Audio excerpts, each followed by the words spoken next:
Introduction. To revive the class struggle unionism. Written by Joe Burns. Published in 2022 by Haymarket Books. Introduction. To revive the labor movement, we need to revive class struggle unionism. Class struggle unionism is a form of unionism that challenges the control over our society by the super rich, the handful of billionaires who own the vast majority of resources in the United States and the world. Every part of class struggle unionism, from the guiding ideas to strike tactics to organizing techniques, is shaped by an understanding of this class struggle.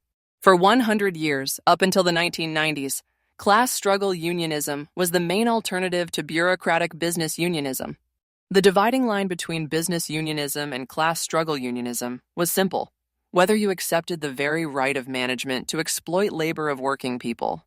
The business unionists said, sure, as long as they got a fair day's pay for a fair day's work, they would accept management's control of the workplace and the economy. Class struggle unionists said no, labor creates all wealth, and viewed their unionism as one part of a bigger struggle against the billionaire class. In the coming chapters, we will discuss how billionaires are created. Understanding why and how billionaires exist leads to a very distinct and complete framework of unionism. Class struggle unionism as a philosophy aims big for the abolition of the billionaire class. As such, it rejects a small ball approach to union issues. Class struggle unionists believe in militancy, shop floor struggle, union democracy, fighting the system, and prioritizing anti-racist struggle. Class struggle unionism is responsible for some of the brightest moments in labor history. It motivated the industrial workers of the world in their brand of revolutionary unionism, which contributed to some of the greatest strikes in United States history. The great socialist leader Eugene Debs moved from conservative railroad business unionism to socialism through participation in class struggle. The key militants in the great strikes of 1934 in Minneapolis, Toledo, and the West Coast were class struggle unionists. Adherents built a civil rights unionism in the United States South following World War II. One of the key weaknesses of the labor movement since the early 1990s is the absence of a broad-based, explicit class struggle union trend. When I entered the labor movement in the 1980s, I got the tail end of such a trend. Coming out of the great upsurges of the 1960s, the civil rights, anti-war, and women's movements, thousands of socialists joined the labor movement, explicitly adopting a class struggle union framework. It drove unionists to ground themselves in rank-and-file unionism, bringing us enduring institutions such as Teamsters for a Democratic Union, labor notes, Black Workers for Justice, and many other rank-and-file-oriented institutions.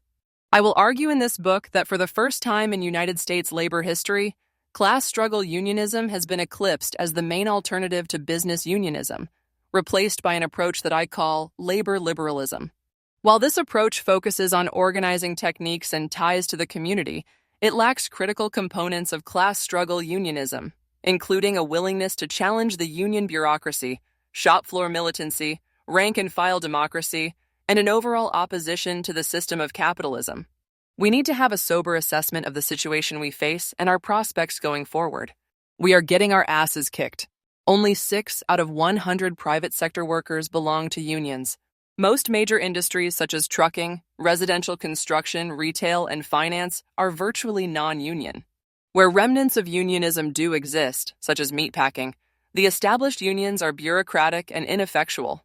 Our contracts have been decimated, and once strong pensions and healthcare programs have been gutted. Optimism only goes so far, and at some point, realism needs to take hold. Let's be honest. We have no plan to revive the labor movement. For several decades, we have attempted to revive unionism within a political and legal system set up to benefit the billionaire class. It's not working. The owners of industry take in billions and billions of profits, creating a class of people with unimaginable economic and political power. Money is power. For unionists, this power shapes our unionism in more ways than we care to admit. In my previous books, Reviving the Strike and Strike Back, I looked back to labor history to argue that we need to revive the strike. I argued that in both the 1930s for private workers and the 1960s for public sector workers, the strike was the indispensable tactic that helped win our unions. Here, likewise, we can look to labor history to demonstrate the power of a unionism shaped by class struggle principles. Those of us who want a militant, democratic, anti-racist, anti-sexist, and fighting labor movement have a choice. Piecemeal reform is not going to work. Our unionism must become a lot more bold, a lot more radical, a lot more strategic, and a lot less willing to accept the status quo. We need a new framework. Over my 30-plus years of labor activism and bargaining, I have found inspiration from working people coming together to strike back against management. Today, there are signs of hope. In recent years, we have witnessed teachers in states such as West Virginia, Oklahoma, and Arizona striking statewide, and the growth of pro-working class politics, represented by the Bernie Sanders campaigns, and the growth of the Democratic Socialists of America. We have millions of youth taking to the streets to demand Black Lives Matter. We have an opportunity to build a new type of labor movement. But we cannot build it based on the tired ideas of the last 3 decades. The billionaire class is powerful, organized, and vicious. To take them on, we need our own philosophy class, Struggle Unionism. Chapter 1. Shop Floor Economics. Class struggle unionism places our union struggles as part of a larger struggle between the two major classes in society, the working class and the owning class, also called the 1% or the billionaire class. Rather than taking on individual bad employers, class struggle unionists fight the entire class of billionaires who control our economy and our government. For that reason, our discussion must begin with an analysis of these two basic classes in society. Working people are the vast majority of the population. Working people are truck drivers, clerical workers, baristas, restaurant workers, teachers, nurses, carpenters, and auto workers. The working class holds little income producing wealth and must work for others in order to get by. A relative handful belong to unions, but almost 90% work in non-union workplaces. The defining feature of the working class is that members must sell their labor to others to survive. For most folks, it is taken for granted that in order to pay our rent and put food on the table, we must go out and get a job. Although workers may own some personal property such as cars or even houses, working class people hold little in the way of income-producing property, like factories, businesses, stocks, and commercial real estate. There is, though, another group in society that by virtue of owning stocks and other property would not have to work another day in their lives. This group of people, the billionaires and multimillionaires, own the stocks, businesses, and properties that produce income. They make money not by working themselves, but by having others work for them. The billionaire class controls most of the income-producing wealth in the United States and the world. 3 individuals, Jeff Bezos, Bill Gates, and Warren Buffett, own more wealth than half the population of the United States. Every year, Forbes magazine covers the top 400 richest people in the United States. In 2020, the average net worth on the list was $8 billion. $1 billion is a lot of money, more than we might think. As economist Michael Yates points out, if a person spent $10,000 per day, it would take 100,000 days to spend $1 billion, just under 274 years. So the average billionaire on the Forbes list could spend $10,000 a day for 2,000 years. These are the super rich. Traditionally, folks who owned industry were called capitalists because they controlled the income-producing capital in society, along with the CEOs and top managers of business. Lately, folks have called them the 1% or the billionaire class. Understanding how and why billionaires are created is the first step in establishing class struggle unionism. How are billionaires created?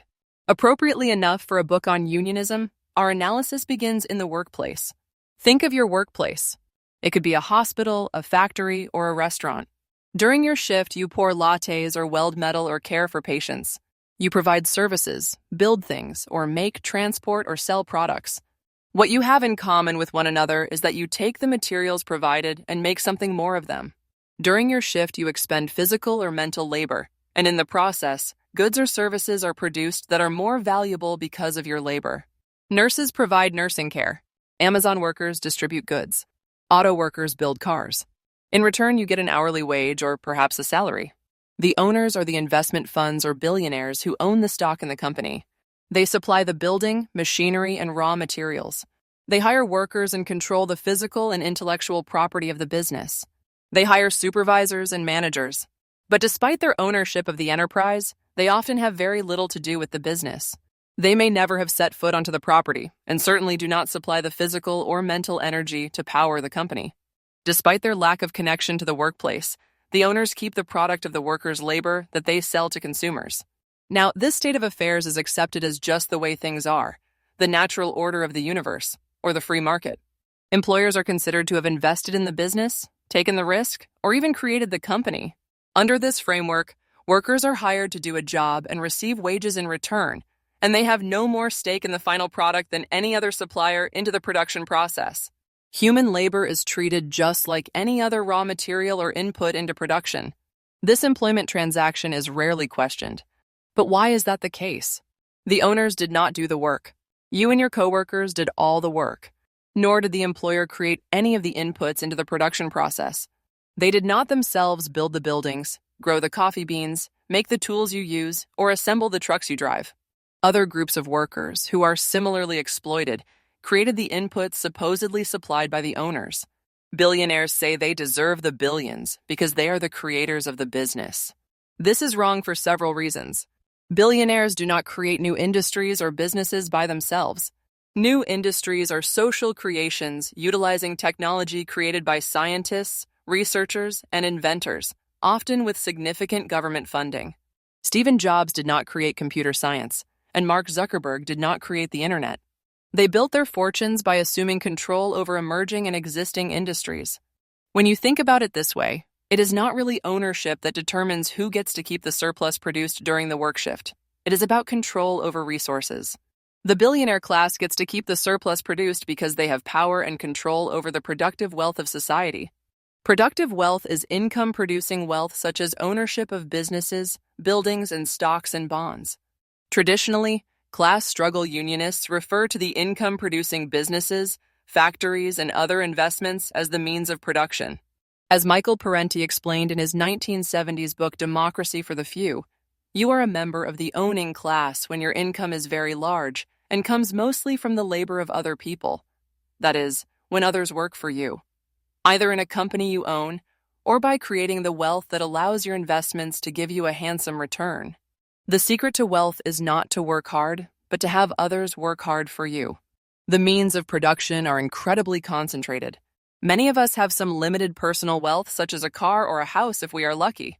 But that is not wealth that can produce income. It is simply to live and survive. The top 1% own half of the stocks, and the top 10% own 92% of all stocks, meaning the bottom 90% of people in the U.S. own just 8% of stocks. As my dear mother used to say, those that gets. A French economist named Thomas Piketty caused a stir in elite circles in 2014 when he produced a massive book titled Capital in the 21st Century. Analyzing years of data, he showed that wealth inequality was at record highs and that it was going to keep getting more extreme. According to Piketty, the reason is simple. When the rate of return on capital significantly exceeds the growth rate of the economy, then it logically follows that inherited wealth grows faster than output and income. Simply put, the more wealth you have, the more wealth you accumulate in a never-ending spiral. Accumulated wealth does not sit still. It must seek out new opportunities for exploitation. 100 years ago, it prompted the European powers to divide up the globe into colonies to provide markets and cheap labor for an ever-expanding economic system. Capital flows into new businesses and industries, upending labor relations. This accumulated capital is a relentless force. By and large, union leaders are not big on change. Business unionists love procedures, the grievance procedures, and stable collective bargaining. But stability is an illusion, and they are paralyzed in the face of chaos. Yet, for decades, we as a labor movement have acted as if we want to simply go back to the past to reset the rules on union organizing. It's not happening. This constant drive to the bottom means for unions it's kill or be killed. Our unionism is in constant battle with the employer class, punctuated by temporary truces. But class struggle unionists believe our unionism must break this vicious cycle and fight for an economy where workers control the wealth we create.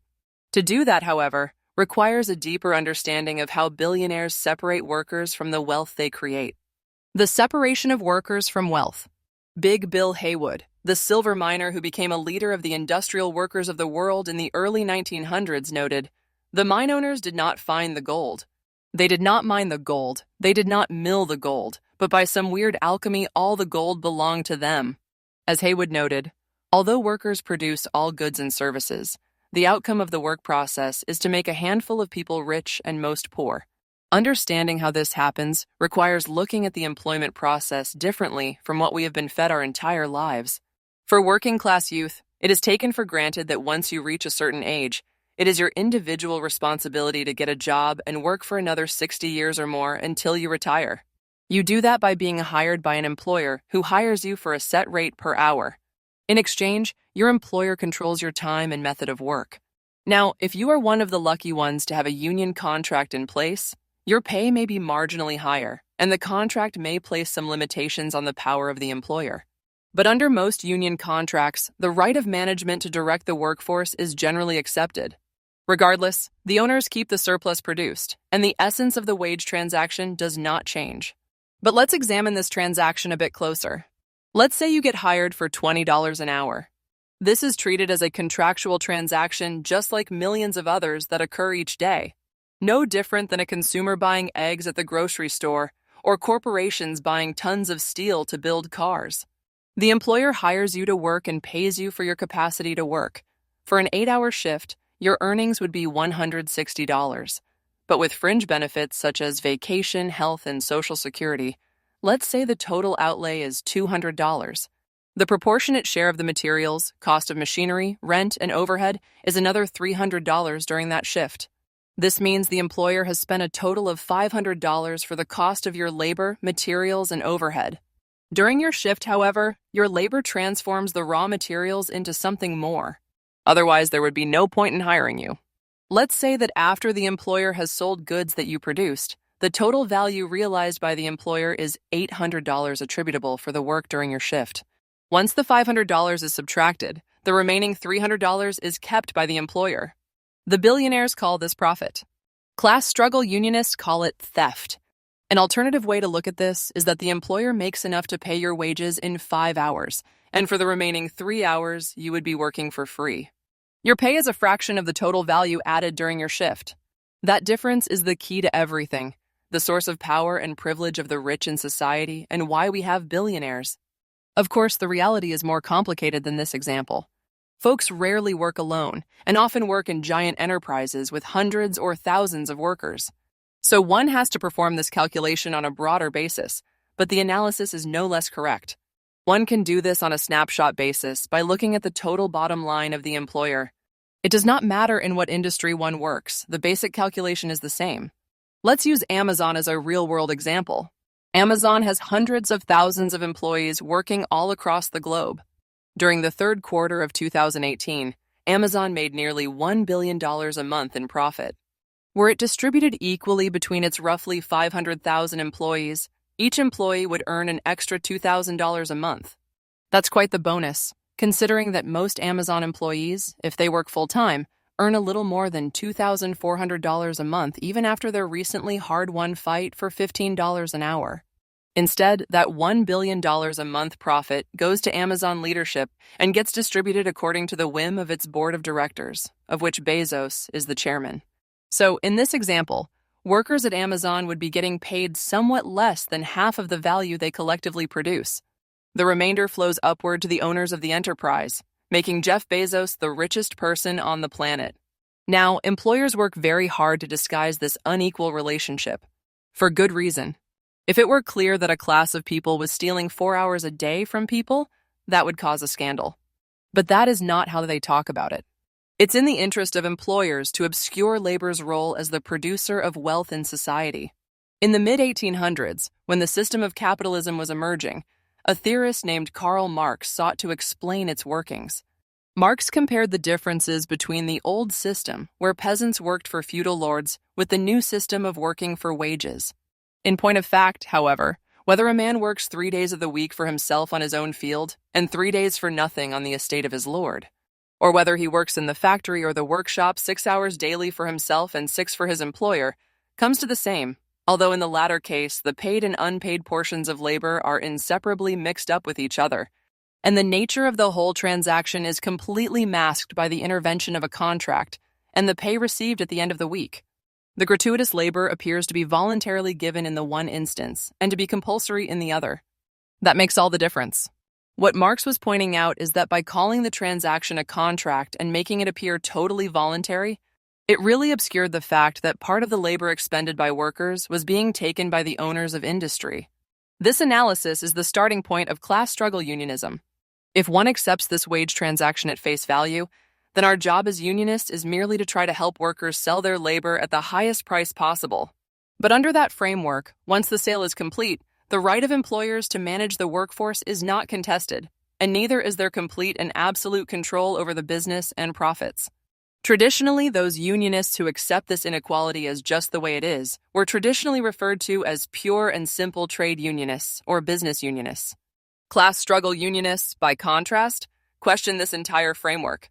Why do those who do not produce the work get to keep all of the value created? Workers spend a good portion of their waking hours at work, so why should they not be treated like free people? Or as labor's anthem, Solidarity Forever, points out, if it is we who plowed the prairies, built the cities where they trade, then why do we stand outcast and starving midst the wonders we have made? In the preceding pages, I've focused mostly on workers for private sector employers, but it's also necessary to point out the role of government workers as an important part of the working class and labor movement. Millions of union members work for government employers, including teachers, bus drivers, office workers, and many other working class occupations. They are exploited, but the form of the exploitation is a bit different from private sector workers. Government workers provide the infrastructure for the economy in which the billionaires make their wealth, in addition to educating a workforce who can then be exploited, among other functions. The billionaires try to drive down the cost of public workers so they can pay less in taxes, so they pocket more of the social surplus. Although government workers do not directly work for the billionaires, the concepts in this book, including those in Chapter 2, fully apply. In Solidarity Divided, longtime labor activists Bill Fletcher and Fernando Gapassan explain how the division of society into two groups, the workers who produce things and the billionaires who take the product of labor, forms the basis for a struggle between classes. Under this viewpoint, our unionism is part and parcel of a larger battle within society between the working class and the billionaire class. Mainstream economic theory treats workers and owners as engaged in economic transactions as equals. But as economist and labor educator Michael Yates points out, the two parties, capital and labor, do not face each other as equals, but as superior to inferior. One owns the workplace. The other has no choice but to labor for capital, if not in this workplace, then in another. While conventional business unionists see a limited role for unions in negotiating improvements, class struggle unionists understand that we must challenge the very basis of this unequal system. Viewing our union struggles as part of this basic conflict in society produces a fundamentally different form of unionism from what we are accustomed to today. Class struggle unionists see billionaires not as simply the mega-rich, but a class of people who live off the labor of other people. This difference is not of income inequality, but a different power relationship in society. Just as in old times there were feudal lords and peasants, slave owners and enslaved people, today there are business owners and workers. Once we begin to see society divided into classes with mutually opposed interests, our union world starts looking a lot different. Rather than fighting for scraps, we are fighting for what is rightfully ours. Rather than just fighting for a fair wage, we are fighting for control of our workplaces, of the wealth we create, and for our class in general. Our workplace struggles are part of a larger fight in society over the distribution of the social surplus. But class is not the only division within society. Black workers have long suffered systematic racism in society, both in and out of the workplace. Likewise, women workers contend with sexism on the job and an unequal burden in housework and child-rearing.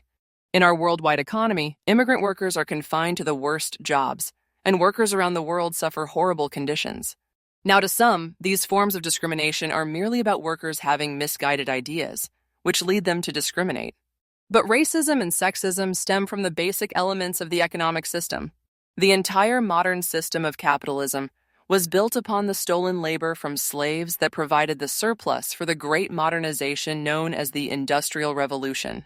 With the defeat of the Confederacy in the United States Civil War in the late 1860s, employers continued to use white supremacy to destroy the solidarity of black and white workers. Employers consciously used white supremacy in building a racial caste system where access to jobs, housing, and education was based on the color of skin. Likewise, oppression based on gender is baked into the economic system. This takes the form of discrimination in job markets, where women's work has long paid less than men's work. but it is rooted in the unequal division of unpaid labor in housework and raising children. Any analysis of class struggle that fails to account for and struggle against these forms of oppression is incomplete and bound to fail. In coming chapters, we will discuss how having an anti-racist, anti-sexist, pro-immigrant stance must be at the core of class struggle unionism. Chapter 2. Class Struggle Union Ideas. Vermont Senator and 2016 and 2020 presidential candidate Bernie Sanders frequently answers questions by saying, "We need a political revolution." By this, Sanders means that we need to be willing to take on the billionaire class that dominates our society. To be successful in creating a government and economy that works for the many, we will have to take on powerful special interests that dominate our economic and political life. These special interests have extraordinary power, and they will spend enormous sums of money to maintain the status quo and their wealth. Sanders sees his political efforts as part of a sustained and targeted mobilization against the billionaire class. Now, whether you agree with him or how much effort we should put into political campaigns, the point here is, to take on the billionaire class, we need to take on the political and economic establishment. Likewise, we need a labor revolution. Our unionism must be fully integrated within the struggle between the working class and the billionaire class. Not in a let's talk about this once a year in our labor education training sort of way, but in a defining feature of our unionism way. From our core ideas to our union tactics and strategy, to our organizing methods, all aspects of our unionism need to be based on the idea that ours is a struggle between opposing classes. Once unionists reject the idea that billionaires should be controlling our economy and setting labor policy, a whole new world opens up. Luckily for us, the labor movement has a rich history of class struggle unionism. From the early socialist ideas that animated mainstream American Federation of Labor Unionists, such as the young Samuel Gompers and Peter McGuire, to ideas guiding the revolutionary industrial workers of the world, to the communists and socialists who built a militant and inclusive labor movement in the 1930s. We have a rich labor history to draw on. When we look at class struggle unionists from previous generations, we see that on certain major questions, they shared similar thoughts. This does not mean they agreed on everything, and in fact, often they spent more time arguing with each other than they did with the bosses.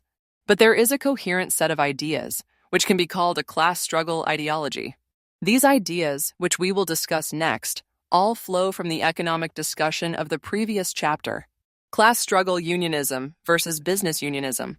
Before discussing the specifics of class struggle unionism, we need to examine its main competitor, business unionism. Business unionists have a very narrow perspective, seeing the problem as that of individual workers versus bad employers who have too much power. Under this model, since the employment transaction is not disputed as inherently exploitative, business unionists focus on what workers should get paid and what modest limitations should be placed on employers. They do not challenge the existence of the billionaire class. Business unionism has a long history in the United States labor movement. As the Convention of the International Trade Association of Hat Finishers of America resolved in 1854, we are fully alive to the fact that the interests of both employers and employees are identical, and we declare and acknowledge their right to manage and control their business as they see fit, but at the same time claim for ourselves as a body the privilege of agreement upon any concerted action whereby our interests as mechanics shall not be injured. Business unionism sees disputes as narrowly defined between employees of a given firm and their managers. Whereas class struggle unionists see themselves as fighting for all members of the working class, business unionists narrowly represent their members, even when they are at odds with the broader working class interests. Historically, while class struggle unionists demanded abolition of exploitation and believed labor creates all wealth, business unionists raised the far more limited slogan of a fair day's wages for a fair day's work. While business unionism was challenged by the IWW and by the left unions of the 1920s and 1930s, it emerged from the post-World War II period as the dominant form of unionism. Like any set of ideas, business unionism does not spring from thin air. It is based in the reality that many union leaders and staff live different lives than the workers they represent. No longer working on the shop floor, they are under constant pressure from employers and the government to compromise. Business unionism is a stable philosophy that suits their interests, as opposed to class struggle unionism, which promotes conflict with employers, which could threaten the livelihoods of union leaders and staff. More discussion of business unionism follows in the next chapter, but here we will cover the main features of class struggle unionism. All of the concepts below and in the coming chapters extend from the fundamental point discussed in the last chapter that while workers create all wealth, the fruits of their labor flow to a relative handful of billionaires. Recognizing our unionism as part of a larger struggle between classes and against exploitation leads to a distinctive type of unionism. Seeing the wage transaction as theft leads class struggle unionists to view our unions locked in constant battle with employers. Class struggle unionists recognize that conflict is baked into an economic system that pits the interests of the working class against the employing class. This leads class struggle unionists to create a combative form of unionism that places sharp demands on employers and promotes rank-and-file activism. Teamsters Local 574, under left-wing leadership, conducted one of the most militant general strikes in United States history, the 1934 Minneapolis Truckers' Strike. During this strike, truck drivers in Minneapolis fought the police, shut the entire city down, and won unionization for hundreds of workers. Local 574 went on to spur unionization of truck drivers in the upper Midwest. On the heels of the 1934 Minneapolis Truckers' Strike, the class struggle militants wrote a new preamble to the Local 574 bylaws. The working class whose life depends on the sale of labor and the employing class who live upon the labor of others confront each other on the industrial field, contending for the wealth created by those who toil. The drive for profit dominates the boss's life. Low wages, long hours, the speed up are weapons in the hands of the employer under the wage system. It is the natural right of all labor to own and enjoy the wealth created by it. This one short paragraph contains many of the concepts of class struggle unionism, all stemming from the economic analysis discussed in the previous chapter. This preamble reflected a core value of class struggle unionism, the idea that labor and capital are locked in a battle, confronting each other on the industrial field. But it also contends that we are fighting to retain wealth created by those who toil. This framework sets up an inescapable battle between those who exploit and those who produce. Finally, the preamble ties in the direct workplace concerns of the workers with the relentless greed of employers. As will be discussed in the rest of this chapter, this is a distinguishing characteristic of class struggle unionism. Similarly, Big Bill Haywood's speech at the founding of the Industrial Workers of the World proclaimed, "This organization will be formed, based and founded on the class struggle, having in view no compromise and no surrender, and but one object and one purpose, and that is to bring the workers of this country into the possession of the full value of the product of their toil." Whereas class struggle unionists promote class struggle, business unionists seek to avoid it. Business unionists value their relationship with management, often identify with company concerns, and consider themselves more pragmatic than the workers. That's not to say they won't struggle or get into bitter strikes, but overall they tend to view these as fights against unreasonable employers. Understanding that our unionism is a struggle between workers and owners should be considered the cardinal principle of class struggle unionism. It is a simple idea that provides quite practical advice to guide our labor work. Understand that powerful financial interests are lined up against our unions. Understand that agreements with employers are temporary truces rather than alignment of interests. Understand that we have opposing interests on every issue. See ours as a struggle between classes. The concept of us versus them is at the core of class struggle unionism. In contrast, business unionists see workers' interests as aligned with those of employers. Having accepted the narrow framework of the wage transaction, business unionists tie the fate of workers to the success or failure of the firms they work for. Rather than believing labor creates all wealth, they accept the general framework that the employer controls the workplace and the fruits of labor. This forces us to negotiate from a position of weakness against an employing class that is constantly amassing greater power. Business unionists often see workers they represent as unreasonable and themselves as the realists. They seek a softening of struggle, they seek accommodation with owners, and they hate the unrestrained worker self-determination of open-ended strikes. Seeing their unionism not as class struggle but narrowly defined against particular employers, they often believe their role is merely to protect their members from rogue employers, rather than to fight for the entire class. This frequently leads to an exclusionary and often racist unionism that ignores the rest of the working class, and sees immigrants and workers around the world as enemies rather than allies. At the core of business unionism is class collaboration, which means these unionists see their interests more allied with management and owners than with other workers. Rather than seeing bosses as exploitative and our natural enemies, they see the unions as allies of management. This leads business unions to see workers at a plant they represent as being in competition with workers at other plants rather than sharing common interests. Or construction unions, fighting for construction jobs to build a Walmart store while ignoring the effect of such an anti-union employer on the rest of the working class. At a broader level, they identify workers from other countries as the problem. For example, in the early 1980s, the U.S. auto industry was under competitive pressure from Toyota and other automakers. Even though this was the same time auto management, like other industries, was launching an anti-union offensive, the United Auto Workers chose to attack foreign workers. For unionists, this idea should be simple. Labor and management have opposing interests. However, powerful forces in society constantly work to undermine this key principle. Government mediators and university labor educators like to promote what they call win-win bargaining, labor management cooperation programs, or interest-based bargaining. These concepts all share the view that labor and management share common interests, and we just need to figure out how to get to yes. But we know this cannot be true. On every issue in bargaining, labor and management have opposing interests. When bargaining wages, the billionaires will get a greater share of the wealth that labor produces, or the workers will.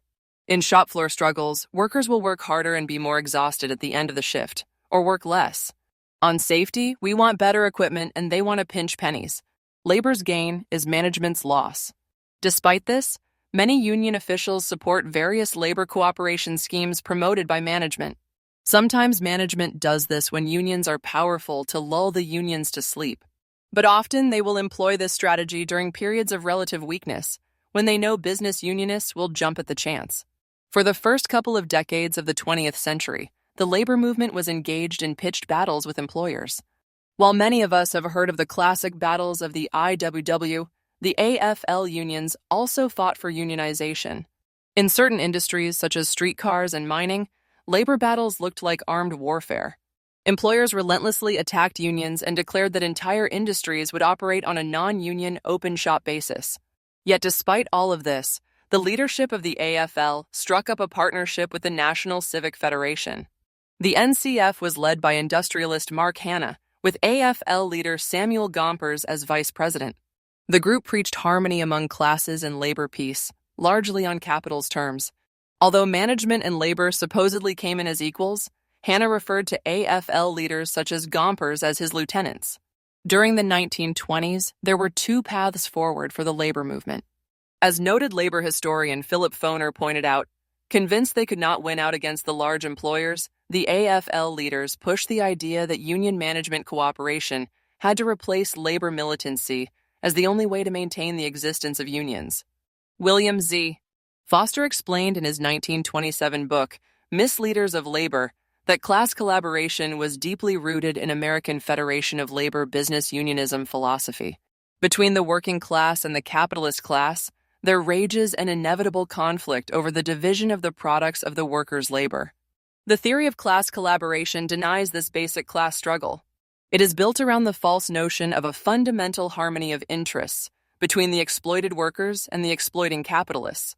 This allowed employers to form alliances with the business union leaders to buy them off. While Gompers and other AFL officials were being wined and dined, the legendary Mother Jones traveled around wherever workers were struggling. As she testified, "I live in the United States, but I do not know exactly where. My address is wherever there is a fight against oppression." Indeed, her autobiography reads of constant struggle and much sorrow. Now, we are not all going to be Mother Jones, but we can have a similar approach to building struggle. Likewise, union militants affiliated with the Communist Party waged bitter strikes in southern textile mills, engaged in early auto industry strikes, and built the mining wars of West Virginia and southern Illinois. Although they lost more than they won, these efforts paved the way for the 1930s upsurge. Later generations of class struggle unionists adopted this approach. During the 1980s and early 1990s, many labor officials fell for labor management cooperation programs rather than fighting. Unions such as the United Auto Workers and many others worked jointly with management to speed up the pace of work. The group Labor Notes contributed to developing an ideological pole against these jointness programs. publishing books such as Concessions and How to Beat Them, and several that critique the jointness programs, in which unions partnered with management to operate more efficiently so as to better compete with other facilities. In practice, this meant the unions got in bed with the company to make workers work harder.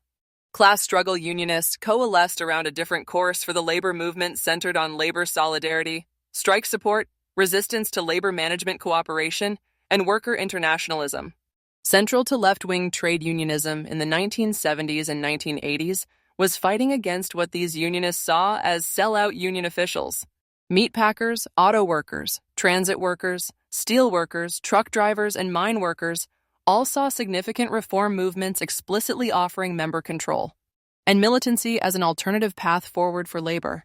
During the 1980s and 1990s, a vibrant left wing of the labor movement saw militancy as key to reviving labor. In key battles, activists sought to push free from the restrictions in labor law. During the Hormel strike in the mid-1980s, a militant local union sought to break free from the restrictions on solidarity.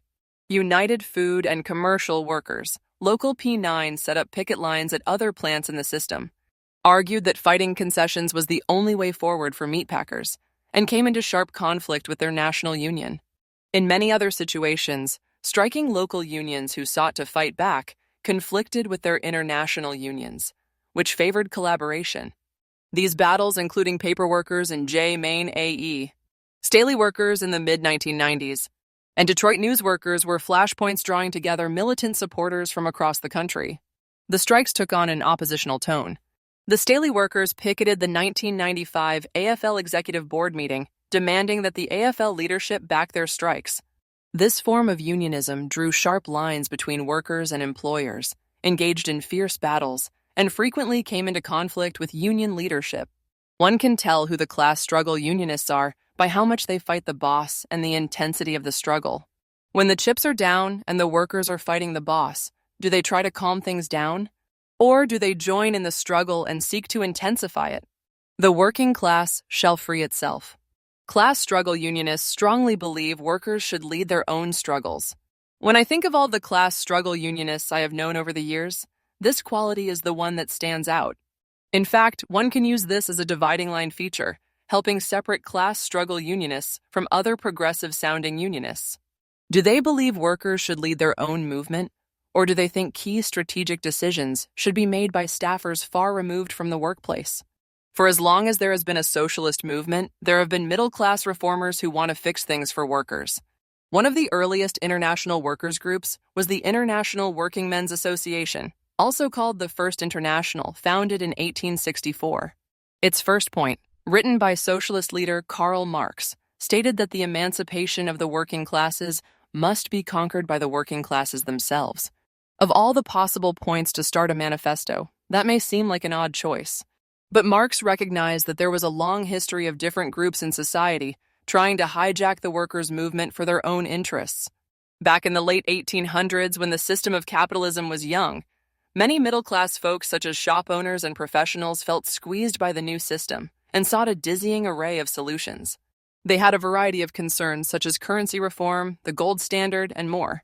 Some advocated for the greenback, others for land reform, and others for a middle-class socialism. Many sought to divert the labor movement to these causes. Today, many activists are looking at the labor movement in the same way. It makes sense when you think about it. We have talked about the tremendous power that workers potentially have in the economy and society. As the producers of wealth, workers are the one group in society that has the power to bring the economy to a halt. Middle-class groups traditionally want a piece of that power. Class struggle unionists, however, have insisted on the principle that the working class must lead their own struggles. Would-be reformers come into the labor movement with all kinds of ideas that may or may not correspond with the ideas of workers. They are correctly driven to unionism by goals of reforming society. But many have not worked in tedious jobs for abusive supervisors week after week. Their versions of unionism invariably lose the shop floor issues and the intensity that worker-led struggles have. This belief in worker self-advocacy is a hallmark of class struggle unions.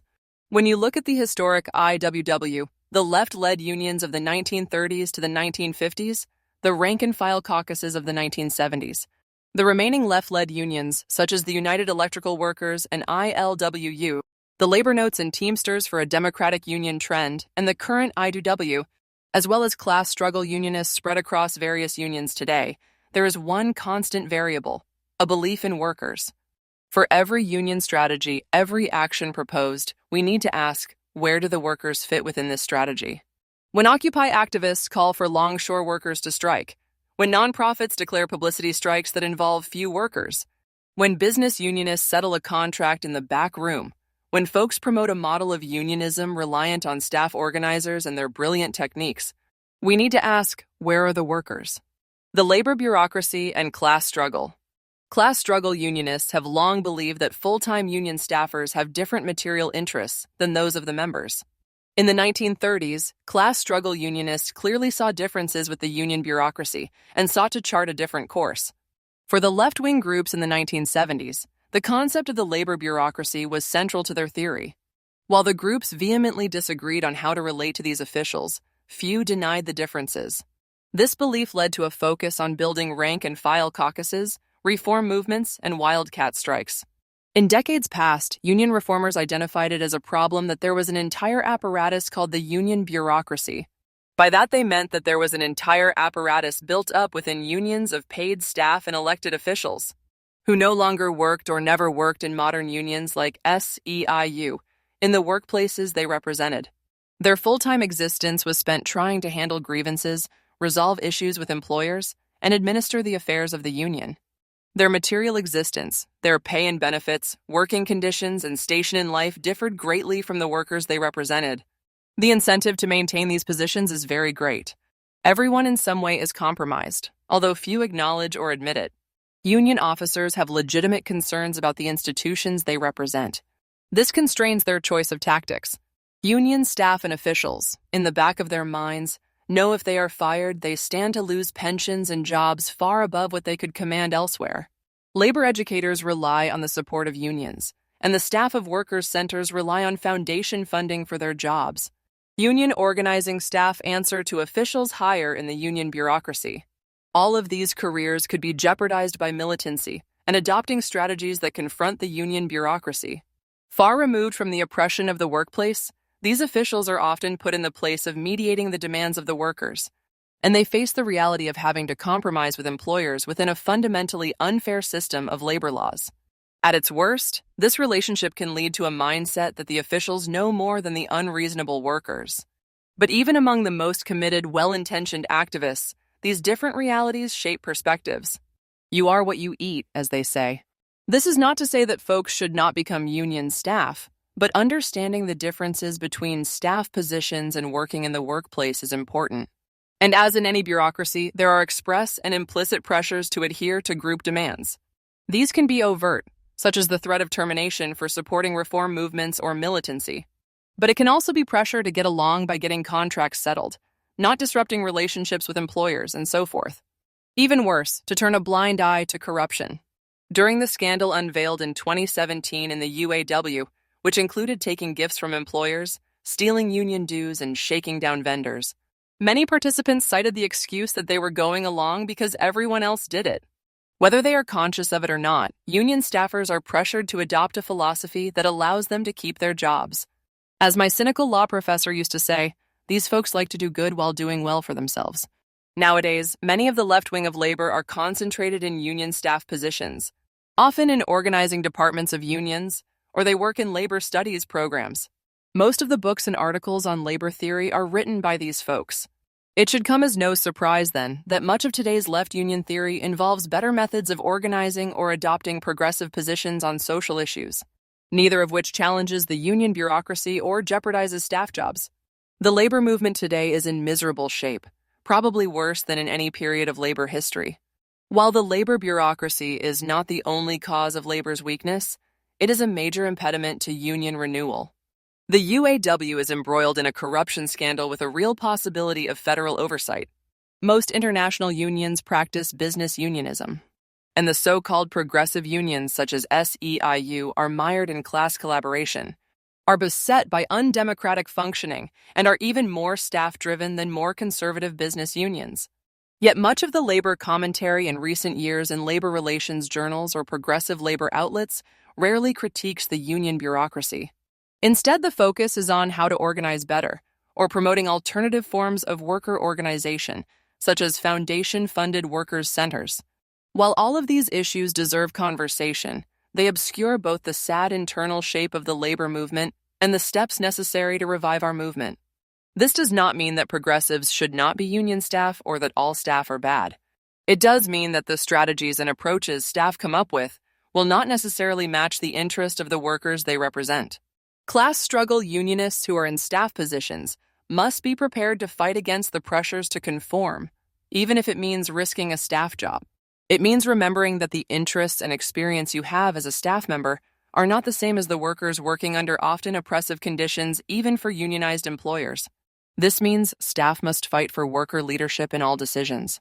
Previous generations of class struggle unionists promoted rank-and-file control of unions as a central part of their strategies. They put sharp demands upon unions to fight the boss and supported independent efforts of the membership to engage in wildcat strikes, and other initiatives not supported by the union hierarchy. Such ideas inevitably came into conflict with trade union officials by promoting intense struggle against the bosses and demanding the labor movement adopt aggressive demands to organize industries. For this reason, many supported efforts on a local or national level to help the rank and file reform their unions. During the 1970s and beyond, groups such as Miners for Democracy, the Steelworkers Fight Back campaign of Ed Sadlowski, and Teamsters for a Democratic Union sought to rid the unions of corruption and put in place class struggle approaches to the crisis of unionism. Class struggle unionists also seek to establish a different relationship between the staff and membership when in the leadership.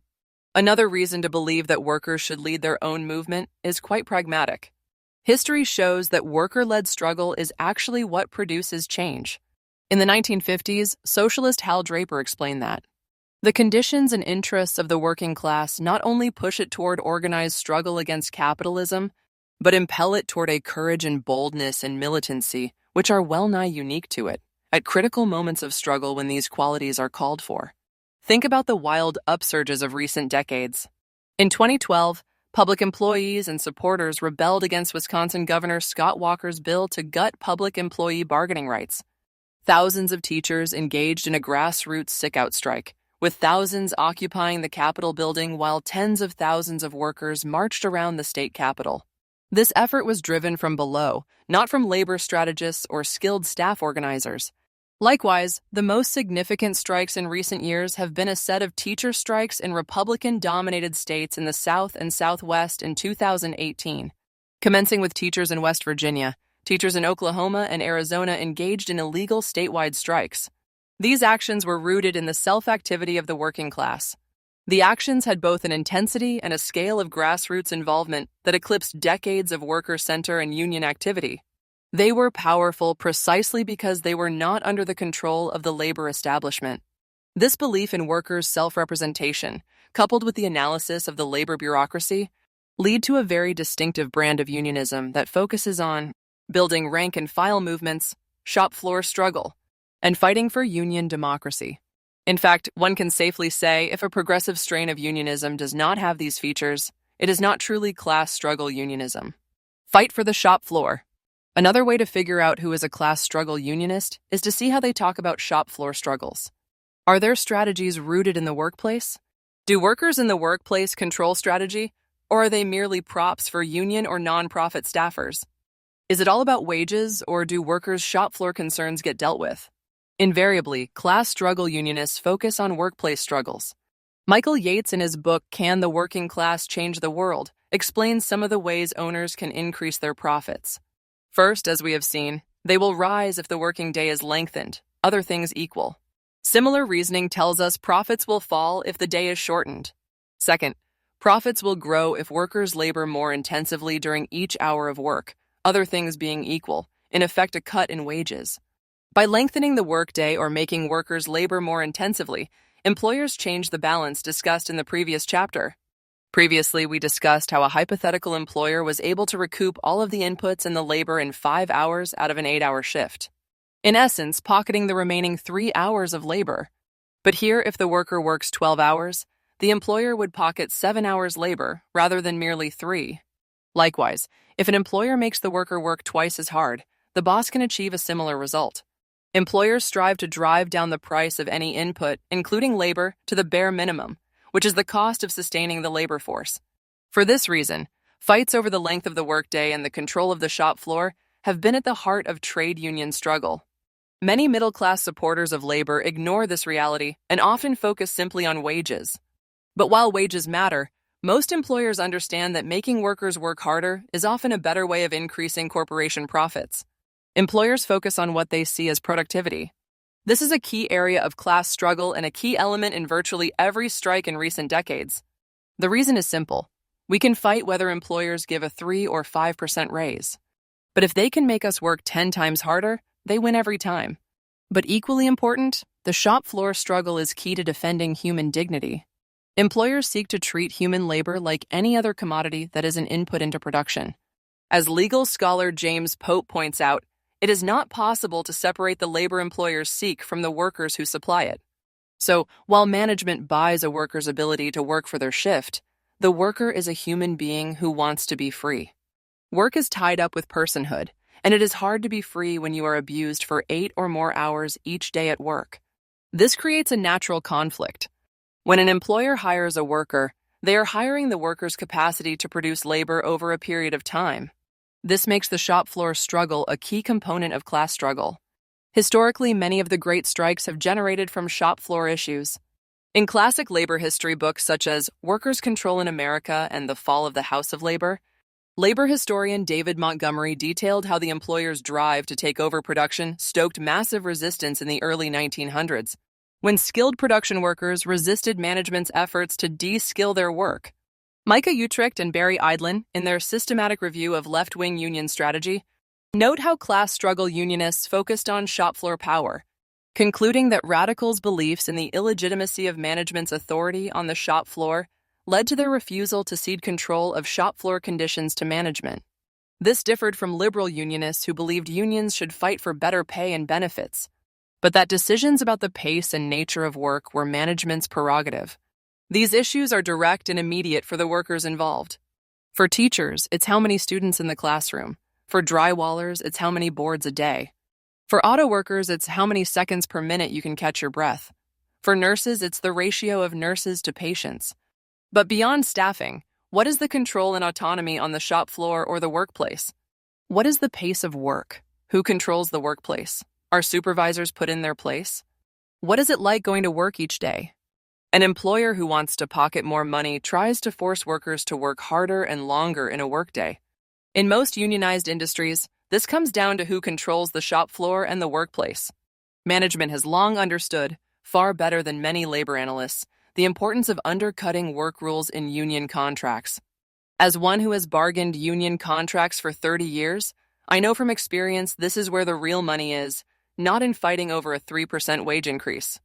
It's why a good proportion of the life and death strikes of recent decades have been over work rules. Coming out of the upsurge of the 1930s, workers ruled the shop floor in many industries. If they did not like what a supervisor did, they would stop work until the problem was resolved. These mini strikes gave workers an incredible amount of control at the point of production. They also infuriated management representatives who sought to regain control. Many labor officials were uncomfortable with worker militancy and prized their relationships with corporate leaders. They sought to get the situation under control and stop unauthorized strikes. During the 1940s and 1950s, as unions became more institutionalized, management pressured unions to control the workers and to obey now, grieve later. The landmark 1950 UAW agreement explicitly adopted a framework that gave workers productivity increases in exchange for giving up the struggle to control the shop floor, agreeing to management's rights, a 5-year contract, and accepted the framework, which meant the company received all the profits. The 5-year contract, known as the Treaty of Detroit, was hailed by Fortune magazine as abandoning class struggle principles. It is the first major union contract that explicitly accepts objective economic facts, cost of living, and productivity, as determining wages, thus throwing overboard all theories of wages as determined by political power and of profit as surplus value. Under this framework, shop floor militancy needed to be tamed. In her book, The Long, Deep Grudge, labor historian Tony Gilpin explains how the approach of the left led Farm Equipment Workers Union. representing workers at International Harvester differed from that of the UAW. Unlike the UAW, the Farm Equipment Workers Union fought the notion of limited productivity increases. Between 1945 and 1954, the union engaged in over 1,000 strikes at international harvester plants, filed thousands of grievances, and fought the company on every turn. Even though they had bargaining agreements, class war continued during the term of the agreement.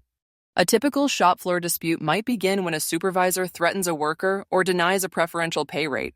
As Farm Equipment Workers Union shop floor leader Jim Mouser explained, when he would approach a supervisor over an issue of speeding up the work or another dispute, he would tell the supervisor he had the entire group behind him. Well, I will tell you right now. It's not just him, it's the whole department. When that bell sounds at 7:30 and they go on their break, they're going to have a meeting. If you haven't straightened it out, you won't have any pieces from anybody the rest of the night, because they're going to go home. They've already told me that. If the supervisor did not relent, the workers would shut down the factory or plant. Management understood the need to control the workplace.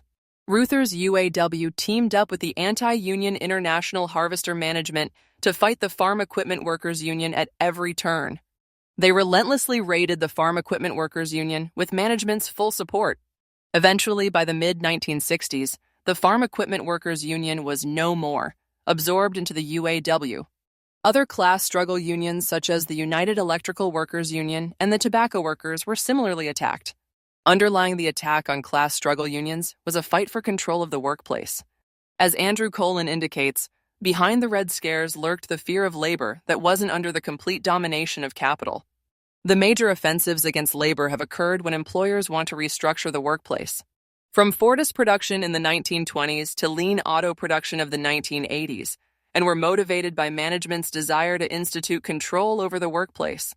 As Colin puts it, the ultimate aim, then, in using labor repression inside the workplaces amounts to dividing and conquering any semblance of working-class political consciousness at work. In the book Left Out, Judith Stepan Norris and Maurice Zeitlin examine in detail contracts from left-led CIO unions versus their AFL counterparts. The authors look at contract provisions such as management rights clauses, the right to strike during the contract, length of contract, and the like. They concluded that the contracts won by locals of the communist-led internationals were far more likely than those run by their rivals to be pro-labor, or to counter capital's hegemony in the sphere of production. Class struggle unionism offered a different path to fighting capital flight and deunionization. In many industries in the 1950s and 1960s, strong unions won and enforced local practices that allowed workers to leave when a set amount of work was done. For some, this meant going in the break room and playing cards.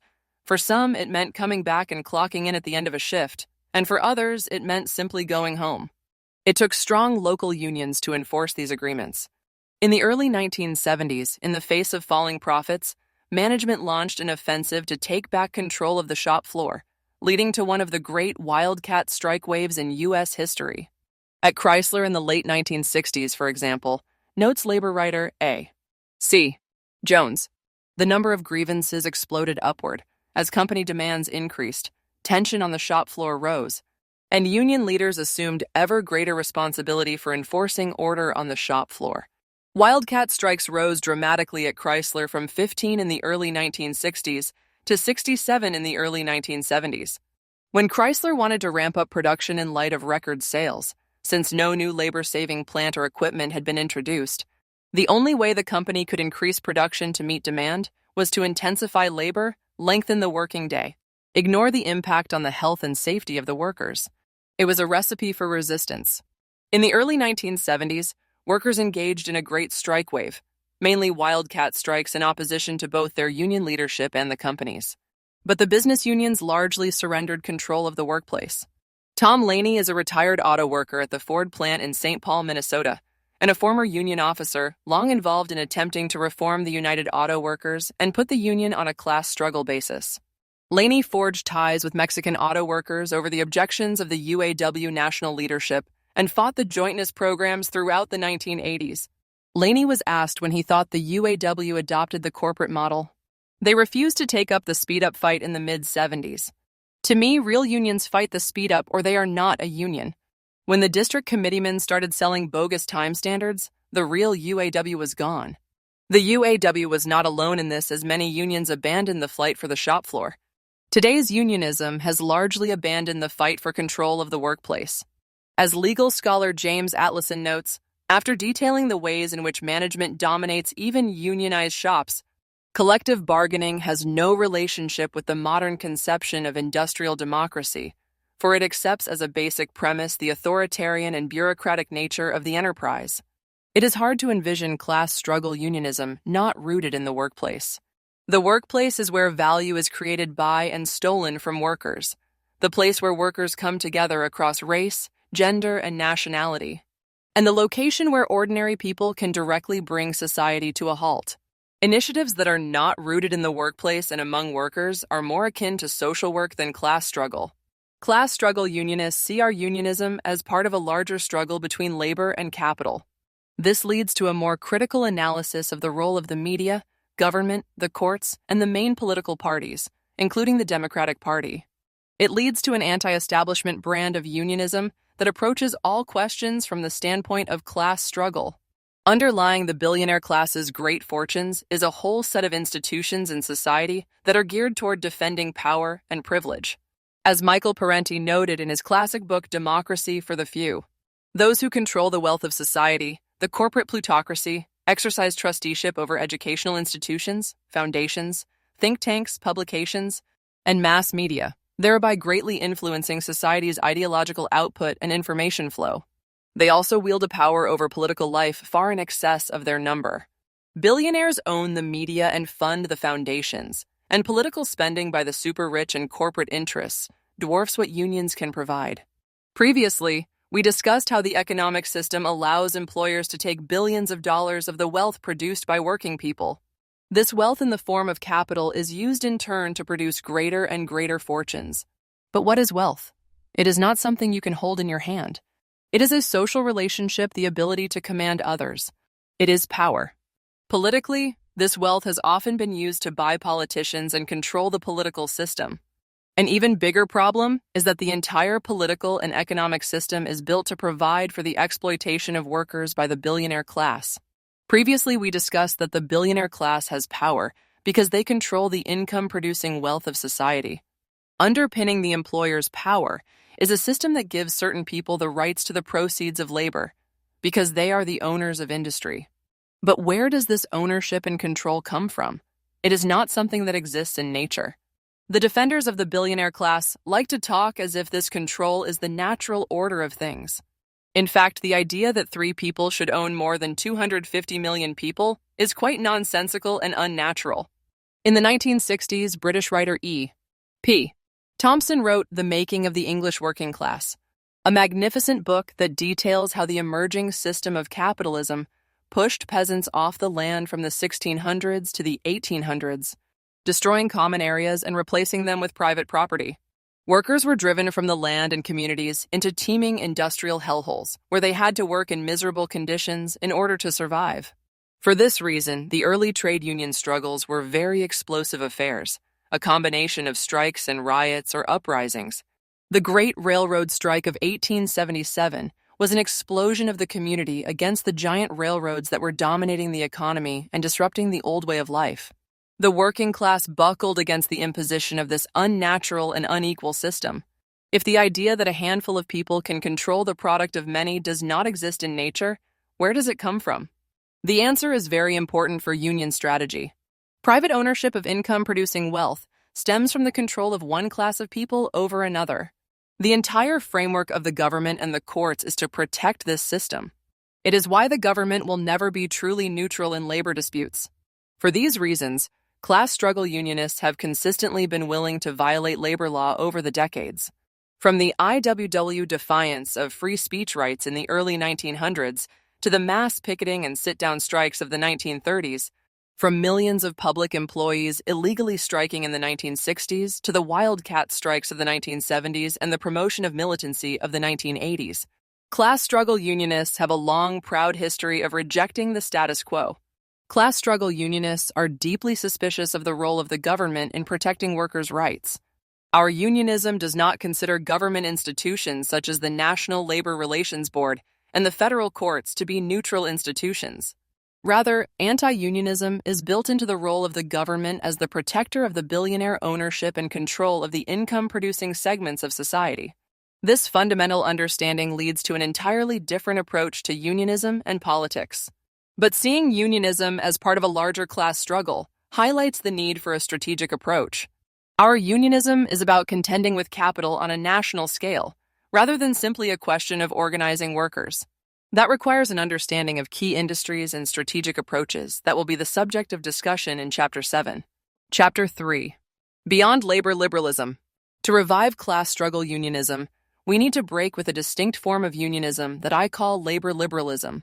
For the last several decades, labor liberalism has been the dominant trend within the labor movement. Because many progressive unionists are influenced by this tendency, this may be an uncomfortable discussion. Most of the AFL-CIO unions were very bureaucratic and ineffective in the 1980s. The AFL-CIO promoted anti-immigrant policies and worked with the Central Intelligence Agency to undermine worker movements around the world. FL-CIO officials were extremely hostile to socialist groups and distrustful of progressive social movements. Many international unions actively undermined strikes by militant local unions during this period in the 1980s and were completely unprepared for management's union-busting onslaught. Labor liberalism emerged as a third way, situated between the confrontational rank-and-file approach of the class struggle unionists and the conservative business unionists. Leading the charge was a grouping of 1960s social movement activists who turned to the labor movement to transform society. By the mid-1980s, many had drifted into graduate school, but some who remained had risen to the mid-level of the labor movement, including staff jobs in the organizing and education departments of unions. With the labor movement reeling from a vicious deunionization effort, space opened for a more progressive form of unionism. Adherents of the approach gained influence in many international unions, particularly the SEIU. The SEIU in the 1990s was aggressively self-confident, with their purple shirts proclaiming they were leading the way. During this period, they advocated for organizing the unorganized, a protest movement approach, and progressive positions on social issues. The overall program was characterized as the organizing approach. Running with the new voice slate, SEIU President John Sweeney launched a contested election for president of the AFL-CIO, defeating business unionist Thomas Yar Donahue in 1995. The new voice slate promised to repair ties with the academic left, to organize the unorganized, and to form alliances with liberal political groups. In the realm of tactics, they favored moving away from the bitter defensive, open-ended strikes of the 1980s toward utilizing corporate campaigns, one-day strikes, and other staff-controlled methods of class struggle. These tactics were billed as fighting smarter, but they also pushed for a restructuring of unions in a top-down fashion in order to shift more resources into organizing, an approach sharply at odds with the class struggle union approach. Labor liberalism defined. So, what is labor liberalism, and why should it be considered a distinct union philosophy? Labor liberalism is a form of unionism that straddles the fence between business unionism and class struggle unionism. Labor liberals adopt the progressive political views of the middle-class social movements, but reject the traditional workplace organization and concerns of both traditional unionism and class struggle unionism. Whereas traditional business unionism focuses on immediate needs of workers, concentrating on things such as work rules and unjust discipline, labor liberals look outward for what they believe are solutions to workers' problems, including fighting to raise the minimum wage and protective legislation. Labor liberalism centers its gravity outside the workplace, using unionism to influence politicians to win improvements for groups of workers, whereby unions become a mixture of social advocacy group and pressure group on the Democratic Party. While traditional unionism, even bureaucratic business unionism, had its starting point in workplaces, labor liberalism is centered in nonprofits, in academia, and among the staff of unions, particularly ones without much rank-and-file control over decision-making. Traditional unionism grew from the ground up, starting in particular workplaces and labor markets. The main practitioners of this labor liberalism form of unionism include the SEIU, certain initiatives such as the Fight for 15, much of the worker center movement, and some, but not all, advocates of social movement unionism. But their ideas have extended far beyond this core group, providing the basis for much labor commentary and providing the framework for discussion at the national AFL-CIO. Many of the initiatives of the last decades, such as alternative unionism and sectoral bargaining, spring from this set of ideas. I propose using the term labor liberalism for a number of reasons. First, it stands in a middle or liberal position between the radicalism of class struggle unionism and the conservatism of business unionism. Second, labor liberalism's strategy is geared toward getting Democrats to pass protective labor legislation, such as increasing the minimum wage. It has more in common with nonprofits rooted in the middle class than it does with worker-led unionism. Finally, because labor liberalism's strategy does not challenge capital, but like business unionism accepts the existing system, it fits better within the existing tradition of liberalism rather than more radical socialist and other anti-capitalist traditions. Some could argue that, since labor liberalism does not break with business unionism, it could simply be labeled a variety of business unionism. There is merit to this position, as there has always been a moderate socialist or progressive wing within business unionism that advocates more progressive positions than the main reactionary wing of the labor movement. In the 1920s, William Z. Foster wrote in Misleaders of Labor that, in addition to the corrupt business union trend, there also existed progressive and socialist trends within the labor movement, but that these often gave progressive cover to the do-nothing AFL leadership of the time. In the 1930s and beyond, a wing of the labor movement typified by Sidney Hillman of Amalgamated Clothing Workers of America favored close identification with the New Deal wing of the Democratic Party. Later, anti-communist leaders such as Walter Reuther of the United Auto Workers combined progressive policy positions with a purging of class struggle unionism and destruction of shop floor organization. So this idea that one could combine liberal positions on social issues with a rejection of class floor shop struggle has a long history in the labor movement. But here, the labor liberals do not merely append progressive positions onto business unionism. They reject many fundamentals of trade union theory. On key questions such as workplace-based organization, jurisdiction, bargaining, and strike theory, labor liberalism deviates significantly from traditional union theory. In fact, while labor liberalism is more progressive than business unionism on many socio-political questions, on questions of worker representation and struggle with employers, it is often more conservative. The difficulties in critiquing labor liberalism. Some of the most difficult conversations are among friends. Arguing with our enemies is easy, but for those who have worked within unions and other social organizations, we know that dealing with contradictions among the people is one of the most difficult but important things we do. This is especially true when it comes to the critique of labor liberalism. The labor liberals for decades have occupied the commanding heights of labor theory. Labor liberals hold important positions in many unions, among the labor press, and as labor educators. And frankly, they write a lot, way more than most worker activists do. Even more important, many of their ideas make sense. Of course, we need to organize the unorganized, have broad bargaining demands, and take progressive stances on political issues. Because labor liberalism comes out of the left liberal social movement, they naturally adopt the language of those movements. And frankly, those who advocate a class struggle approach have not been very good about offering an alternative that makes sense. This is largely due to the lack of an anti-capitalist movement in this country. Since the early 1980s, the left in this country has been weak and on the defensive. The labor movement suffered catastrophic setbacks in the 1980s, and other social movements fared little better. Since the 1980s, conservative ideas have ruled, and until recently, socialist ideas were marginalized. Quite naturally, those who want a better labor movement have gravitated to labor liberal ideas. After all, they offer a seeming alternative to business unionism. The existing labor movement has been bureaucratic and conservative and does not seem to offer much for working people. So, much good work has been done under the banner of labor liberalism. But times are changing. In the last decade, we have seen the Occupy movement, the Wisconsin uprising, the Red State teacher revolts, the strike wave of the Chicago teachers and others, and the rise of democratic socialist politicians such as Bernie Sanders and Alexandria Ocasio-Cortez. Many younger folks gravitating to the labor movement are looking for radical ideas. The basis is here for a new type of labor movement. We have the opportunity to move beyond labor liberalism.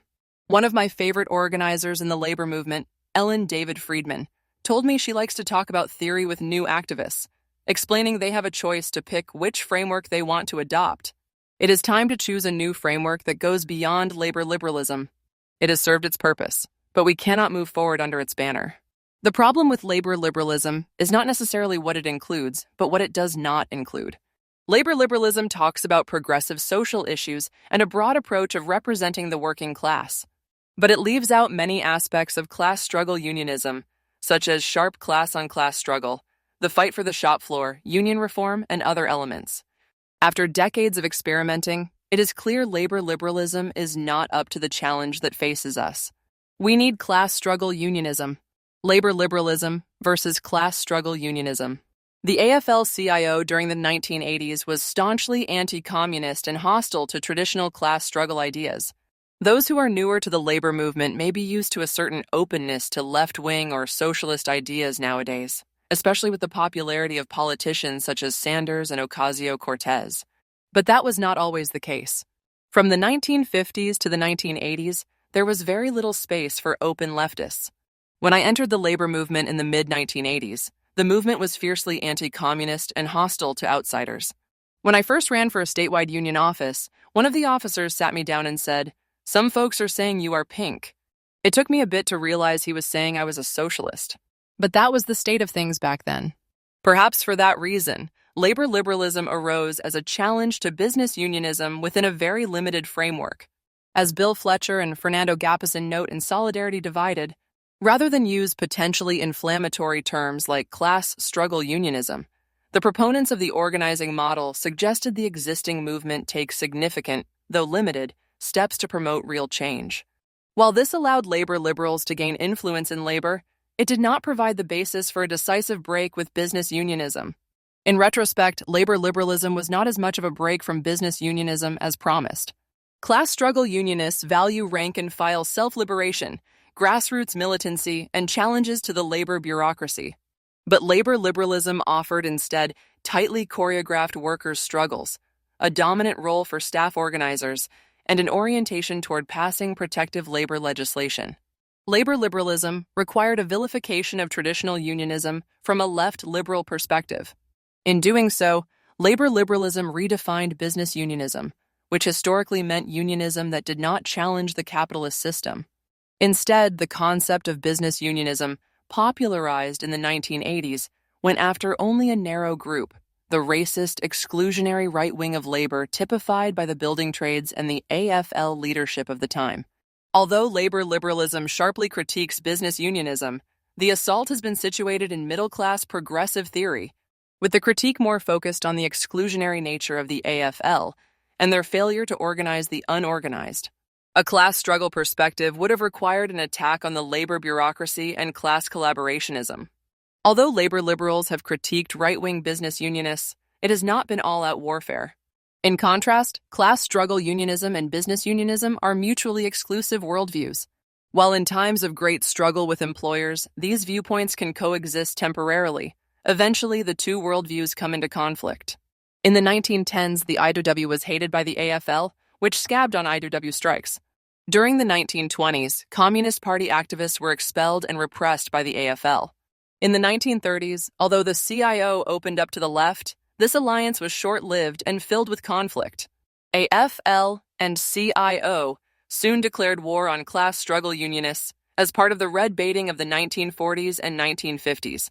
Class struggle unionism and business unionism are inherently antagonistic. In contrast, labor liberalism has peacefully coexisted with business unionism for almost 30 years. The reason is simple. Labor liberalism does not challenge business unionism. Labor liberalism attempts to straddle between two worldviews, class struggle unionism and business unionism. And like many attempts at compromise, it fails. So the question we must ask is, if labor liberalism is such a challenge to the labor establishment, why has it generated such little conflict? Labor liberalism, compared with class struggle unionism. Many adherents of labor liberalism would likely say they are practicing left-wing unionism. After all, they adopt the language of middle-class social movements. But labor liberalism bears little resemblance to historical class struggle unionism.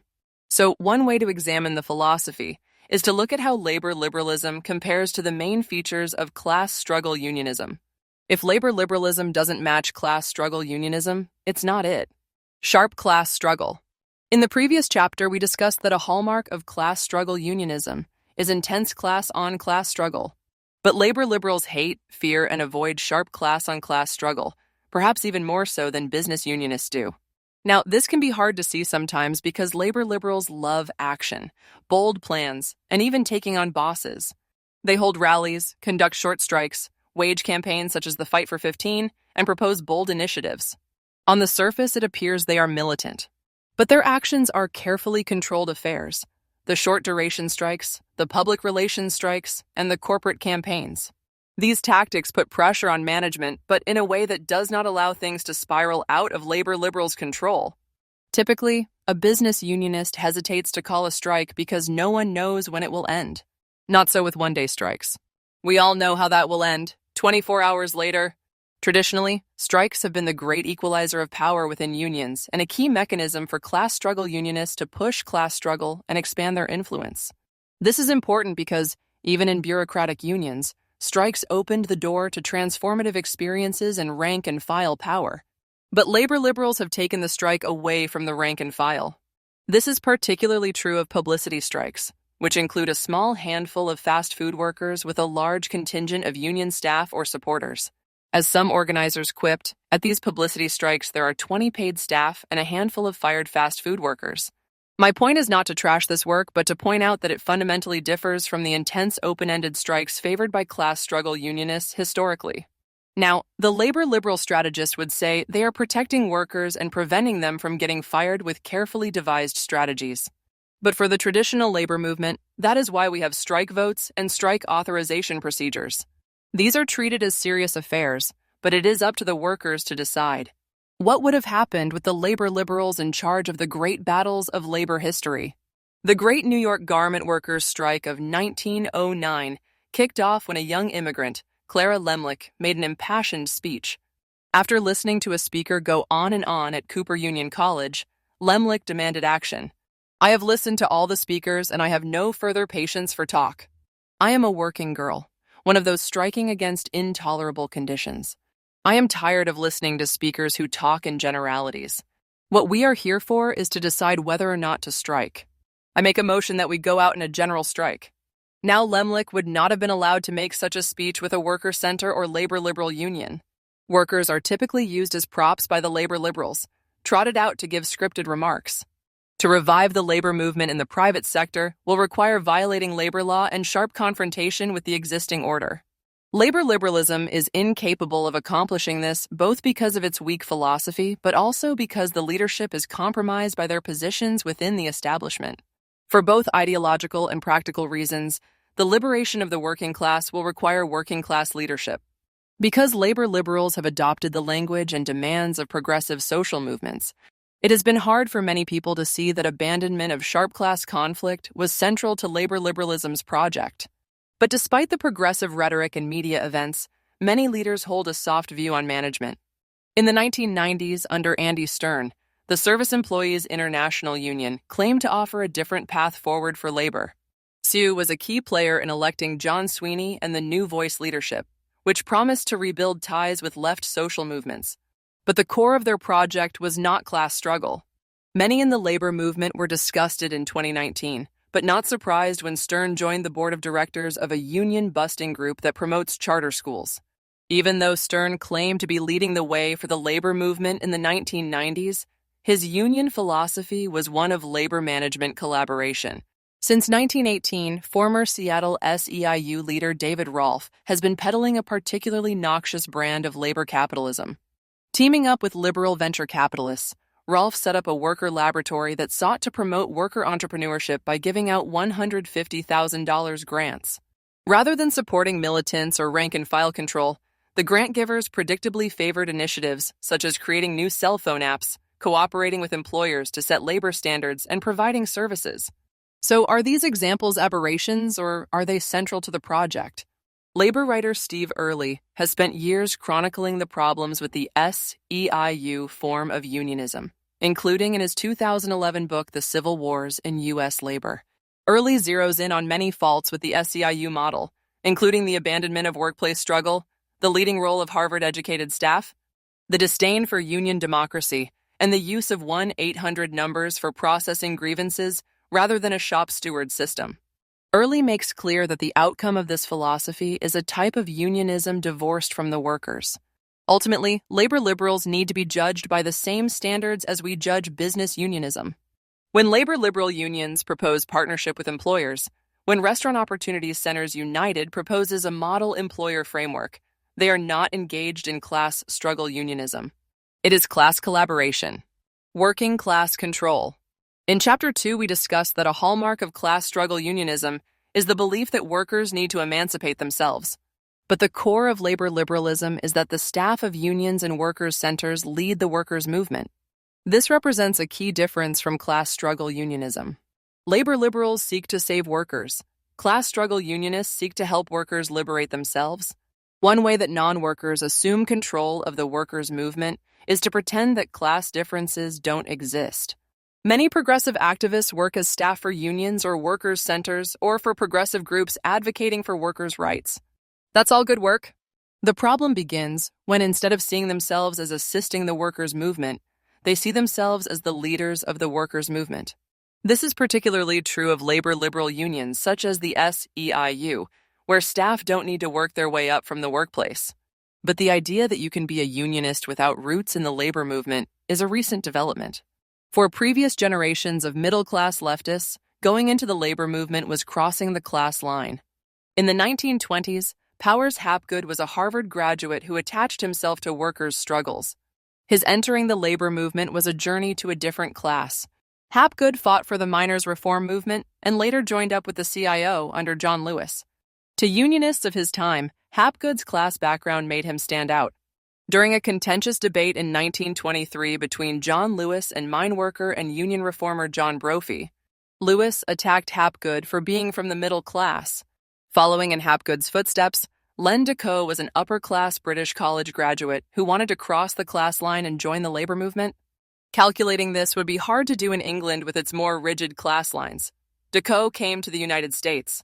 A friend suggested, "I do like Powers Hapgood, a Harvard man who had wanted to become integrated in the labor movement." Young, strong, adventurous, Hapgood broke away by bumming around the country. Going from one labor job to another, he ended up as a coal miner. Decaux did just that, riding the rails, working in labor camps, and joining the labor movement. The point is not that these two men should not have joined the labor movement. Both made valuable contributions over a period of decades. Hapgood was part of the mine workers' reform movement of the 1920s and later went on to help organize with the CIO. Decaux was a wobbly and later one of the highest-placed communists in the CIO as communications director. But it was acknowledged that they were crossing class lines and that class differences exist. Likewise, many middle-class leftists who entered the labor movement in the 1970s very clearly saw themselves entering another class. Labor liberalism, however, simply ignores that a class divide exists.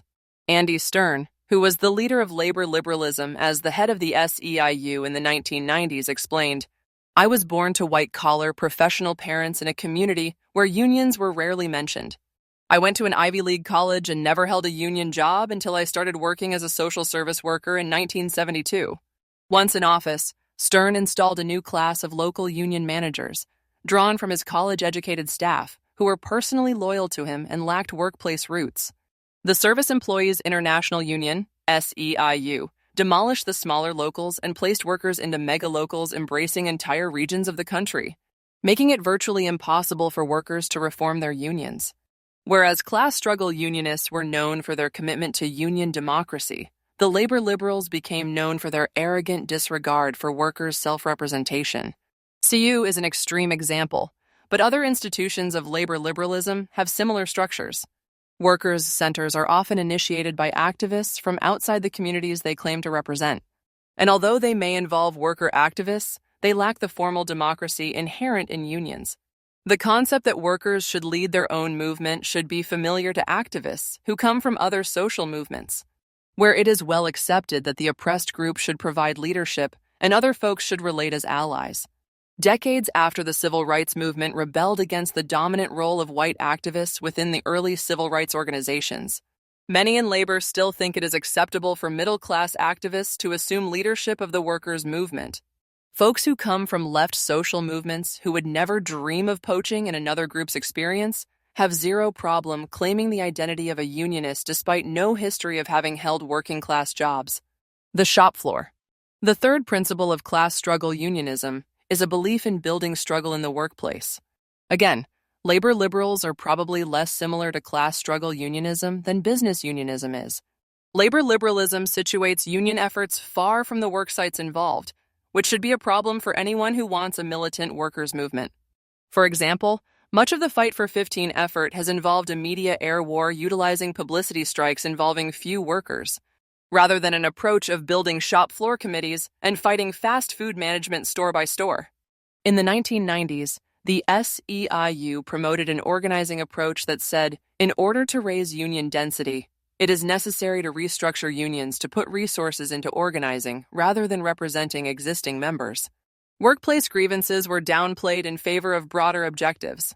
The traditional shop steward approach involved stewards going toe-to-toe with supervisors to defend union members from discipline. But in the SEIU organizing approach, individual grievances were deemed unimportant.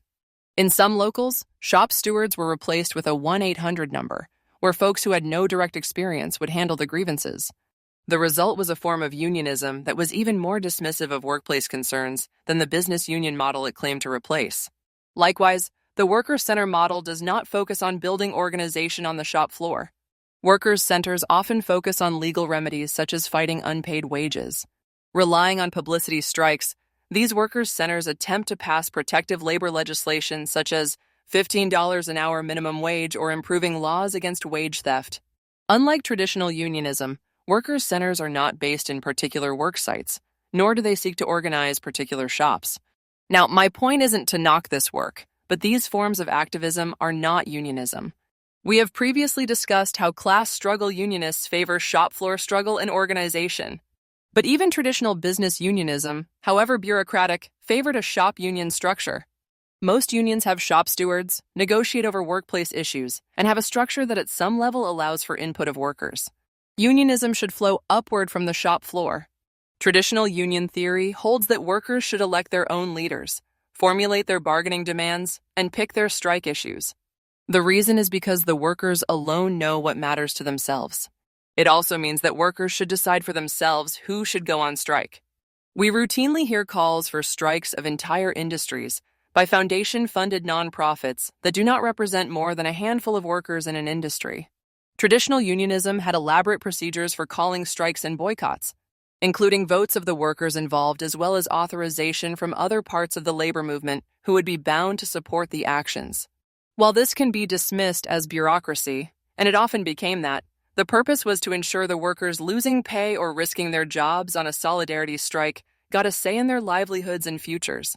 Yet labor liberal foundations think nothing of putting out a call to shut down Uber nationwide, or for all fast food workers in a city to strike with no vote of the actual people who will be losing paychecks. Class stand. Class struggle unionists are outsiders who view government institutions as lined up against us. In contrast, labor liberals are the ultimate insiders operators in the left edges of the Democratic Party. None of their tactics challenge the capitalist system, and in fact, most push us farther into the system's embrace. Class struggle unionists view the system as rigged, whereas labor liberals believe they are smart enough to play around the edges. Central to the labor liberal project is building left liberal influence in the political arena. In part, this can be hard to see since they have co-opted strike action. Take Fight for $15, for example. They use strikes as publicity demonstrations to get media coverage to help influence public opinion in order to pass legislation. In this scheme, workers are essentially props in support of a legislative agenda. Now, while the results may be laudable, it is more like the work of politicians or progressive organizers than trade unionists. They appropriate the language and tactics of the labor movement without the labor movement's core worker involvement, worker control, and workplace focus. Doing so muddies the water and does not help push forward class struggle unionism. Whereas class struggle unionists view the government as an instrument of class rule, labor liberals view the government as a protector. So they propose reform of labor law such as card check for union elections, mandatory arbitration of first contracts, and strengthening the role of the National Labor Relations Board. As discussed in the previous chapter, a hallmark of class struggle unionism is a distrust of the government. which is seen as the protector of the system of private ownership of the means of production and controlled by corporate interests. Recently, labor liberal commentators, often centered in elite law schools, have advocated an elaborate scheme of government-regulated industry bargaining. Often combined with mandatory arbitration, it would have the government play a large role in labor relations. But this emphasis on the government as protector is at odds with class struggle unionism's belief that government structurally favors our opponents. Law professor Matthew Dimmock argues that the labor movement should focus on expanding freedoms, rather than, as the labor liberals suggest, rights that would be vindicated by some government agency or court. Dimmock notes because courts can pick and choose the limits of acceptable activity, rights are used to curtail workers' concerted activity. But Dimmock observes that a strong class-conscious labor movement is built on worker self-activity. Strikes and other concerted activities are not merely means by which workers achieve gains in the workplace. Rather, they are moments in the process by which workers constitute themselves as a class, building solidarity, raising class consciousness, creating their own norms and institutions, and discovering their own forms of class power. Labor liberalism promotes a brand of unionism heavily dependent on the government and courts to protect labor rights. But if you live by the sword, you die by the sword. Building a strong militant workers' movement requires breaking with labor liberalism. Despite its overall weaknesses, one of the strong points, and indeed much of the attraction of labor liberalism, is its rejection of narrowness. Since business unionists seek only to represent a limited set of workers and often tie their fate to particular employers, they can fall into a narrow unionism that says screw the rest of the working class. Labor liberalism, to its credit, rejects that approach.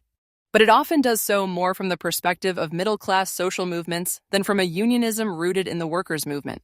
The next chapter will discuss how class struggle unionism is a better perspective for those who want a broad, inclusive labor movement. Class struggle unionists ground the push for a broad labor movement in the struggle against the billionaire class. That way, we have a militant, anti-sexist, anti-racist labor movement that believes in fighting on the shop floor, union democracy, and sharp class struggle. End of Chapter 3. Chapter 4. Class struggle unionists fight for the entire working class. Some workers are in professional occupations, such as nurses and journalists, while others may be factory workers or waitresses. Some workers live in the United States, while others live in countries such as India or Tanzania. But despite the differences, they share the common experience of having to work for others, who keep the products of their labor to survive.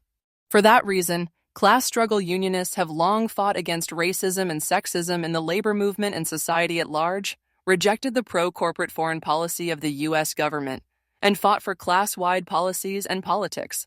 A defining feature of business unionism is a narrow focus on the interests of a group of workers in a plant or craft. This leads to a conservative form of unionism that tries to get limited gains for a handful of workers while ignoring the rest of the working class. This plays into the hand of the billionaires who rely on keeping workers divided to maintain their system of exploitation. Class struggle unionists, in contrast, believe in something bigger and frankly more inspiring. Seeing labor's struggle as part of a broader working class conflict, they link labor struggles with other fights. They fight for the unemployed, for single-payer healthcare, and for issues benefiting the entire working class. But it also means that class struggle unionists fight against attempts to divide the working class, such as racism, sexism, and anti-immigrant policies. Anti-racism. The fight against racism is central to class struggle unionism in the United States. The United States was founded on slavery and maintained by white supremacy for hundreds of years. We cannot have class struggle unionism that does not put anti-racist struggle at its core. Racism pervades all aspects of the labor market in the United States. White workers make 30% more than Black and Latino workers. For Black women, the situation is even worse, with over 20% of Black women living in poverty. Racism pervades our workplaces, from hiring patterns to job classifications and to who gets singled out for discipline. This difference in employment leads to fundamentally different work experiences. Wealth is also racially based in this country, where the median Black family, with just over $3,500, owns just 2% of the wealth of the nearly $147,000 the median white family owns. Black home ownership is 44% compared to 73.7% for whites. The history of the labor movement on issues of race is horrible. The American Federation of Labor allowed international unions to exclude Black workers. The union label was born out of racism against Asian workers, and well into the 1960s and beyond, many AFL and CIO unions operated under racist policies. The labor movement did not shed discriminatory practices easily. It took a combination of outside pressure in the form of civil rights legislation, combined with a generation of civil rights struggles within the unions. In her book Black Freedom Fighters in Steel, labor studies professor Ruth Needleman recounts how decades of black steelworker activists fought to gain access to better jobs in steel plants. Well into the 1980s and beyond, unions of firefighters, building trades, and others supported hiring and promotion practices that continued gender and racial discrimination. Even today, the far right of the labor movement includes police unions and the border guards who still use unionism as a shield for white supremacy. In recent years, with the rise of the Black Lives Matter movement against police brutality, many have criticized the role of police unions in the labor movement. Studies have shown that police unions are a key opponent of structural changes to reduce police brutality. The business unions, including the AFL-CIO, have mouthed support for Black Lives Matter but refuse to take on police unions. For these reasons, it is inconceivable to speak of class struggle unionism without anti-racism at its core. We cannot build a strong labor movement by dodging questions of discrimination. Class struggle unionism puts fighting racism at the forefront. Decades before the labor movement was forced kicking and screaming to desegregate in the 1960s, class struggle unionists were pushing for a union movement that welcomed all workers. The AFL in the early 1900s was organized around craft union lines that excluded the vast majority of industrial workers, including immigrants who were concentrated in the developing mass production industries. Many unions, such as the International Association of Machinists, refused to allow black workers to join.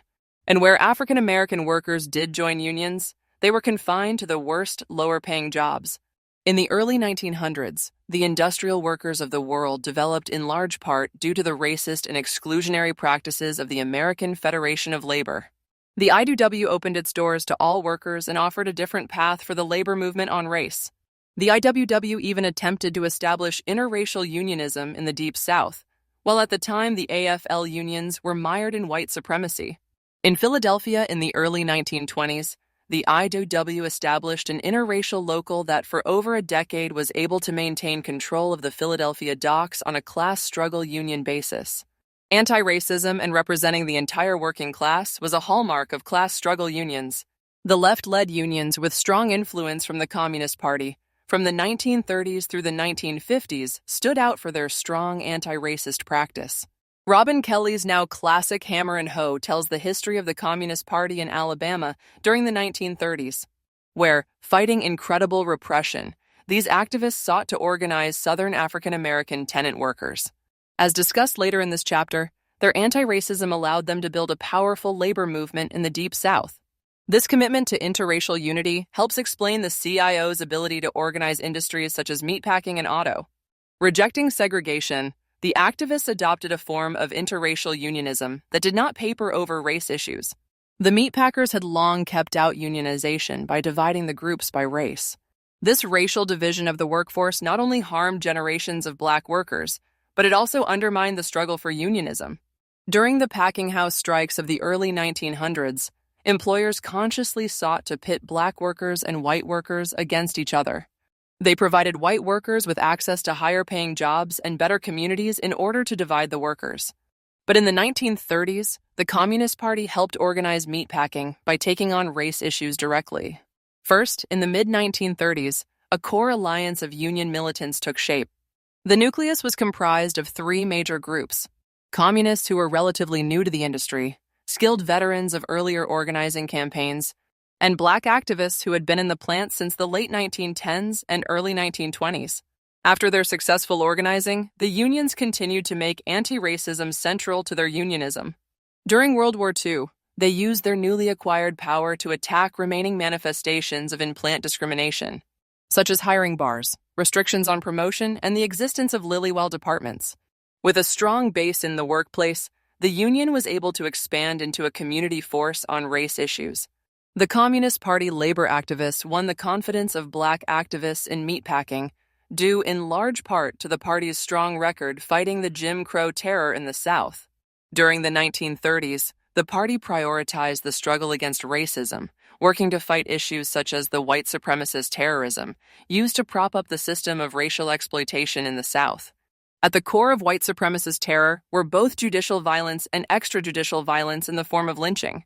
The Communist Party picked up defense of the Scottsboro Boys, 9 young black men who were framed and sentenced to death for allegedly raping 2 white women in March 1931.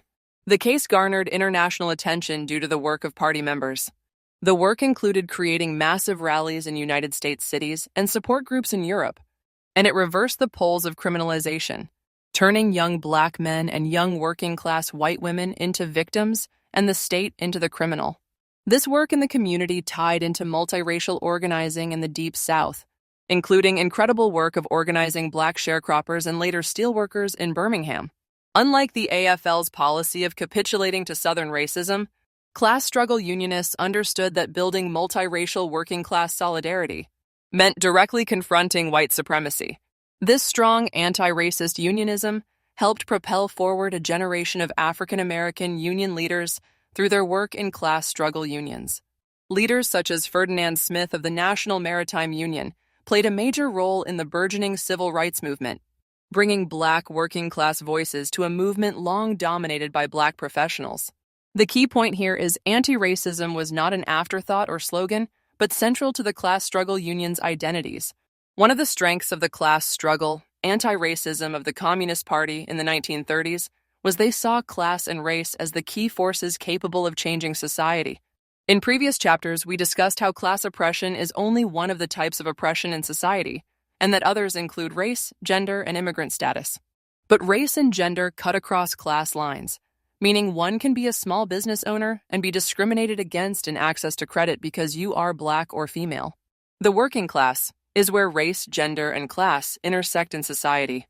Given the racial stratification of the class, this is specifically true of the lower-paid sections of the working class. This leads to a couple of distinct tasks. Within the labor movement, the task is pushing to make anti-discrimination a priority. And within other social movements fighting racism and sexism, the task is pushing for working-class issues to be addressed. Class struggle unionism fights gender discrimination. One of the other great divides within the working class and society is discrimination based on gender. A class struggle unionism that seeks to represent all members of the working class must fight oppression based on gender. Discrimination based on gender impacts working-class women in numerous ways. A discriminatory labor market pays women less than men and undervalues unpaid work by women. In the first chapter, we discussed how the billionaire class views workers as just another input into the production process. To them, workers are not human beings, but rather materials to be used in production. And like every input into the production process, they try to drive the cost of workers down so they can make more and more money. One way of doing that is by shifting the burden of childbearing and child-rearing onto women in the form of unpaid work. Rather than the reproduction of a labor supply being the job of society as a whole, it gets shifted from the billionaire class to the working class, predominantly upon women. Now, it may seem strange to talk about human beings as an input into production, but we have to remember, the billionaires do not care about workers as people, but only for the labor the working class supplies. Thus, they attack social programs, oppose preschool programs, and seek to privatize education and turn it into a profit-making area. They are against family welfare programs and programs like Social Security that take care of workers after the capitalists have used up their bodies through a lifetime of toil. As a direct result of sexism and the devaluation of their work, women make only 82% of what men make. Like race, the labor market remains segregated by gender, with male occupations consistently paying more. Thus, jobs like construction pay far more than childcare and healthcare. Gender oppression interacts with race oppression, with black females making only 61 cents on the dollar compared to males. This difference can be attributed to a number of factors, including discrimination in the value of work, and women being forced to work part-time or absent from the workplace due to child-rearing responsibilities. Part of a class struggle approach must be directly dealing with these inequities. For class struggle unionists, this means that we need to prioritize the fight for programs that shift the burden off of women, such as paid family leave, continuous medical benefits, and social programs to support children and families. But it also means opposing the division of labor in society as a whole by standing against sexism.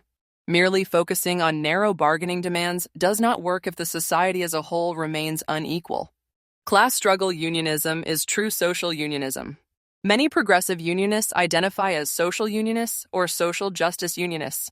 Social unionists argue unions should work with community groups and embrace broad social demands. This is an incredible draw, especially given the narrowness of much of the existing labor movement. Social unionism has pushed the labor movement to take better positions on immigration, to confront issues of racism, and to form alliances with other social groups.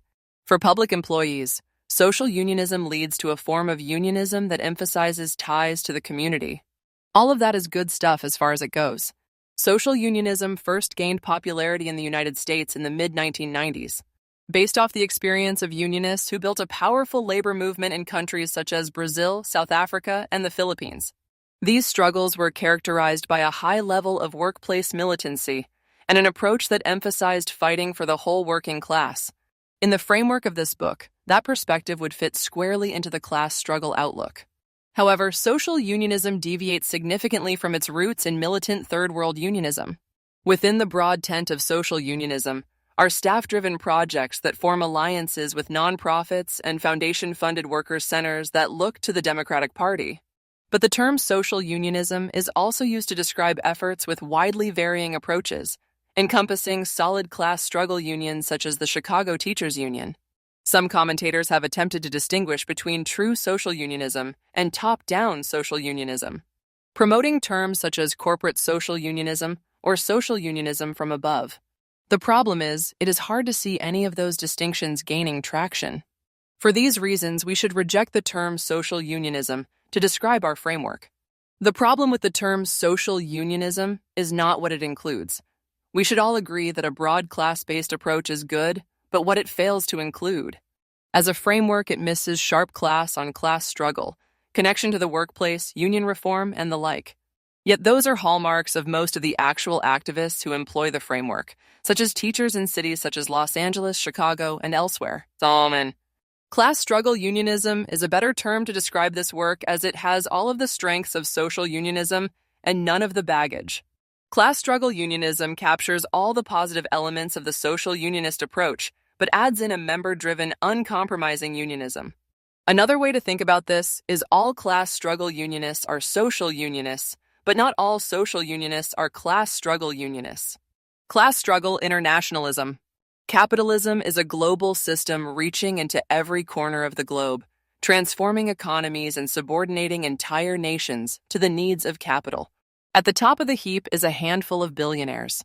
According to the relief agency Oxfam, a mere 26 people own more wealth than half the world's population. Yet almost 3.5 billion people are living on less than $5.50 per day. Just as capital spreads across the planet, so does the global working class. Economist Michael Yates estimates that there are 3.5 billion members of the global workforce, with several more billions either vulnerably employed or unemployed. Many work for the same multinational corporations and perform similar functions, and as we discussed previously, all have to sell their labor to survive. This system of global capitalism is an integrated system of global production. General Motors operates plants in 35 countries, with 173,000 workers worldwide. A given car may have components from multiple countries. Global corporations view workers as commodities, which means that they are undifferentiated inputs into the production process. Obviously, the billionaire class does not care what country they come from, except the cheaper they can buy the labor, the better. For unionists, this means a couple of things. First, true internationalism means forging worldwide alliances. The labor movement needs to adopt the same international perspective that our enemies hold. We have more in common with workers in other countries than with the owners of industry. Capitalism knows no boundaries, and neither should we. Class struggle unionists are true internationalists. For U.S. unionists, this gives us multiple tasks. In order to maintain our standards, we must forge ties directly with other global workers to effectively combat capital. After decades of experience, it is clear that true global labor solidarity will not come through business unionism. The official channels of international business unionism are ineffective and bureaucratic. But it also means confronting the foreign policy establishment, something that the labor establishment is not good at. In the international arena, just like at home, the foreign policy of the United States is largely dictated by corporate interests. Major international institutions such as the World Bank and the International Monetary Fund use financial power to dictate policy in poor countries. When necessary, U.S. military power is used to back up corporate interests. U.S. corporations are able to exploit cheap labor around the world by supporting authoritarian anti-labor regimes. For unionists in the United States, especially in industries that compete internationally, this provides a downward drag on wages. The lack of labor rights directly affects our bargaining standards. This means we must oppose U.S. foreign involvement and military intervention, which serves corporate interests. Class struggle takes different forms in different places. Because their repressive governments brutally repress labor rights and multinational corporations exploit the resources of their countries, unionists often cannot rely on mere union activity because their U.S.-backed governments kill unionists and help corporations plunder the resources of their countries. Sometimes entire countries rebel against the power of international corporations. But countries that do this come under incredible pressure. In one example out of many, for generations, workers and peasants in Central America suffered under oppression from U.S.-backed dictatorships. These dictatorships brutally repressed workers who tried to form unions or push for any democratic reforms. When workers and their allies in countries such as Nicaragua or El Salvador rose up against the U.S.-backed regime, the workers faced economic sanctions, military intervention, and interference by the United States Central Intelligence Agency. When these countries rebel, the United States media, the government, and the war establishment join in to attack them. For those who have gone through strikes, you will know what it feels like to have the establishment join up to attack you. The establishment's attack on a rebelling country, however, is exponentially fiercer than its attack on strikers, because it is not just one union taking on one employer, but a country taking on the system of global capitalism. Business unionism has a horrible record on international affairs. For decades, from the Red Purges of the 1950s into the 1990s, the AFL-CIO operated on an extreme anti-communist agenda that favored U.S. government and corporate interests over workers. Kim Skypes has written extensively about the collaboration of the AFL-CIO with the Central Intelligence Agency in suppressing labor rights around the world. Concluding, 1. The United States.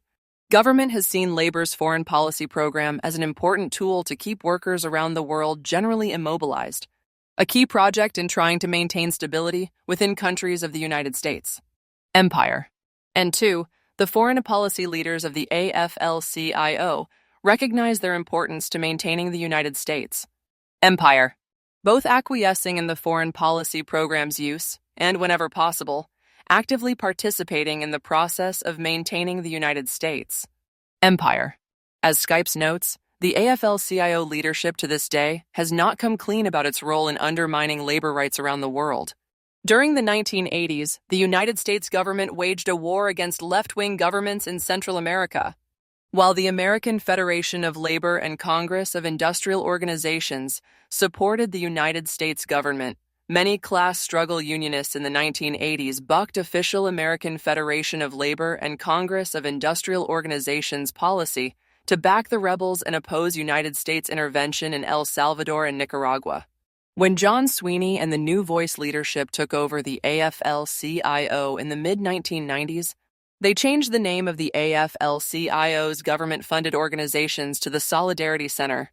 But while they changed the name and some of the worst practices, the funding by the United States government continued. Today, the Solidarity Center gets 90% of its funding from the United States government.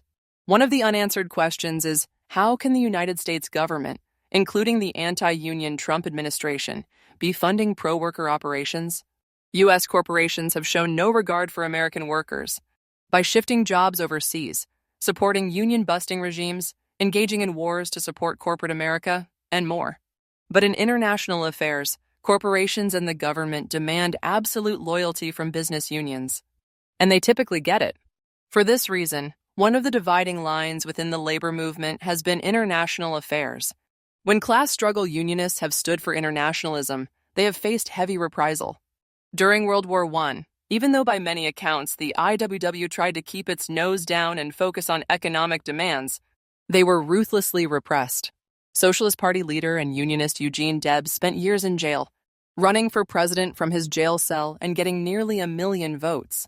As Debs declared, "Let me emphasize the fact, and it cannot be repeated too often, that the working class who fight all the battles, the working class who make the supreme sacrifices, the working class who freely shed their blood and furnish the corpses, have never yet had a voice in either declaring war or making peace. It is the ruling class that invariably does both. They alone declare war and they alone make peace." In recent decades, class struggle-oriented unionists have attempted to revive the tradition of working-class internationalism. The United Electrical Workers Union developed a decades-long relationship with the Frente Auténtico del Trabajo in Mexico, an independent class struggle-oriented union. The effort included rank-and-file exchanges and joint work opposing destructive trade agreements such as NAFTA. The UE also has a strong record of opposing wars abroad. Previously, we discussed how class struggle unionism comes into conflict with business unionism. Because class struggle unionism disrupts and rejects the policy of accommodation with capital that business unionists prize, they come into conflict. Likewise with foreign policy, because business unionism lines up with international corporations against the workers of the world, class struggle unionists who support true internationalism have come under fire by the labor establishment. Independent politics, which we will discuss next, is another flashpoint.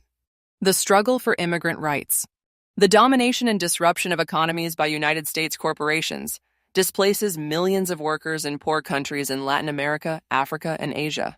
As their economies are reshaped to serve the needs of foreign corporations rather than domestic needs, millions of workers are displaced. On top of that, add US-backed wars, and millions of workers want to move to have a better life. The billionaires claim they are for free trade, and they secure the free movement of goods and capital around the world through trade deals such as the North American Free Trade Agreement and the Trans-Pacific Partnership. But these are one-sided deals that allow capital to roam the world, searching for the cheapest labor while confining workers to single countries. Class struggle unionists see all workers as part of a global working class, standing up to multinational corporations and a global billionaire class. The flip side of the internationalism discussed above is supporting the struggle of immigrant workers in the United States. Fighting against anti-immigrant bias is part of class struggle unionism. As with issues of race in general, the record of business unionists on immigration has been horrible for most of labor history. In the early 1900s, the American Federation of Labor used racist language to trash foreign-born workers. A major reason class struggle unionists formed the industrial workers of the world is because the AFL refused to organize the largely immigrant emerging mass production industries. Rather than being a symbol of solidarity, the union's label was born in California in the 1880s as a racist, anti-Chinese worker organizing tool. Well into the 1980s, the AFL-CIO took anti-immigrant positions on national legislation. One of the ways the rich maintain power is by dividing the working class, and one of the easiest groups to target is immigrant workers. On the one hand, corporations love having a sizable pool of workers with few labor rights whom they can intensely exploit. But when these workers demand rights, employers use the threat of deportation to attempt to stop organizing. Preceding the rise of Donald Trump was a right-wing movement attacking immigrants in Arizona and other border states. When Trump was running for office in 2016, building the border wall and attacking immigrants was a key part of his message. But it soon merged into a general support of white supremacy, which is a main feature of the anti-immigrant movement. Immigrant workers are a key part of the labor movement. Many immigrant workers come from countries such as El Salvador, where there are strong traditions of class struggle unionism. Indeed, many of the bright spots of the labor movement in recent decades have been centered in immigrant communities. Although many outside the labor movement routinely call for general strikes, the one group capable of actually involving thousands or even millions of workers in general strikes has been immigrant workers. Immigrant workers are concentrated in many strategic industries. Many industries such as non-union residential construction and meatpacking have seen a massive switch to immigrant labor. This is not a result of immigrant workers taking jobs, but rather a result of the busting of unions and the transformation of these jobs into low-wage, high-risk occupations. For all these reasons, the fight for immigrant rights must be a key component of class struggle unionism. Class struggle politics. In many countries around the world, labor movements have formal or informal ties with political parties that explicitly challenge the system of wage exploitation. Some of these parties are labor parties that support nationalization of certain industries, and others are socialist parties that seek to establish a system free from private ownership of income-producing means of production. Regardless, these parties uphold the idea that a workers' movement needs a political movement that is free from the influence of the billionaire class and is solely dedicated to defending the interests of the working class. In the United States, we do not have such a party, setting aside the minor parties that garner few votes. We have the Democratic Party. The Democratic Party is not a labor party or a socialist party, and it does not challenge the system of exploitation discussed in this book. The party receives significant funding from the owners of industry. Not surprisingly, the policy orientation of the party reflects this elite influence. Class struggle unionists believe that the labor movement needs class struggle politics, which is completely free from the influence of the employing class. Some advocate that we need our own labor party, while others support the Bernie Sanders and Alexandria Ocasio-Cortez wing of the Democratic Party. But many others believe we should not focus on politics at all, but build a powerful labor movement at the point of production. Regardless, class struggle unionists understand that to build a powerful labor movement, we must break free from the stranglehold that the Democratic Party has over the labor movement. Prior to the 1930s, labor learned from bitter experience that the government is not a neutral force. Samuel Gompers, the conservative head of the AFL, understood better than many of today's progressive unionists the problems that workers had trying to get justice in the current system. Gompers noted, "The mass of the workers are convinced that laws necessary for their protection against the most grievous wrongs cannot be passed except after long and exhausting struggles. That such beneficent measures as become laws are largely nullified by the unwarranted decisions of the courts, that the laws which stand upon the statute books are not equally enforced, and the whole machinery of government has frequently been placed at the disposal of the employer for the oppression of the workers." What Gompers was referring to was the long history of labor unions struggling for years to pass labor legislation, only to see the legislation undercut by pro-corporate judges. Recognizing this, a section of class struggle unionists rejected the idea of unions getting ensnared in politics of the labor or socialist stripe. Many conservative AFL unions, under Gompers' leadership, subscribed to a philosophy of volunteerism, which meant they tried to keep the government out of labor relations. But even among class struggle unionists, the issue was divisive. This issue dominated the conventions of the IWW in the early 1910s, where the majority of activists argued for a syndicalist view that prioritized workers' strike activity, up to and including a general strike. A minority within the organization saw socialist political action as key. With the great labor upsurge of the 1930s, a section of corporate America saw the importance of a softer approach to the labor movement. With 400,000 workers engaged in sit-down strikes in 1937 alone, a policy based only on brute force was not working. With the passage of the National Labor Relations Act, a system of government tolerance of unions came into being. In the 1930s, a subset of Congress of Industrial Organizations leaders began to favor incorporation into the liberal state. Foremost among them was Sidney Hillman, the Social Democratic leader of the Amalgamated Clothing Workers of America. Hillman favored strong ties with the Roosevelt administration, in contrast to CIO and United Mine Workers leader John Lewis, who favored political independence. Coming out of the 1940s, the labor movement tied its fate to the Democratic Party. Labor officials became major players at National Democratic Party conventions and dutifully urged their members to vote for party candidates. Rather than rely on the self-sufficiency of the 1930s militancy, labor officials came to see the Democrats as protectors. During this period, liberal theorists talked of a tripart pluralist scheme of governance, where technocratic government officials, labor, and management ruled the economy. The problem with this view is it failed to take into account the underlying structure of the economy. As Francis Fox Piven and Richard Cloward noted in their classic study, Poor People's Movements, in our society, the real source of power is hidden. Power is rooted in this control of coercive force and in control of the means of production. However, in capitalist societies, this reality is not legitimated by rendering the powerful divine, but by obscuring their existence through electoral representative institutions that proclaim the franchise, not force and wealth, as the basis for the accumulation and use of power. To translate into lay terms, in the billionaire economy, we get to elect our rulers. Many critics of the labor movement's alliance with the Democratic Party point to the lack of results. Because the Democratic Party receives significant funding from corporate America, most politicians tend to not step on the toes of the funders. Now, if you see the working class and the employer class locked in battle, this presents obvious problems.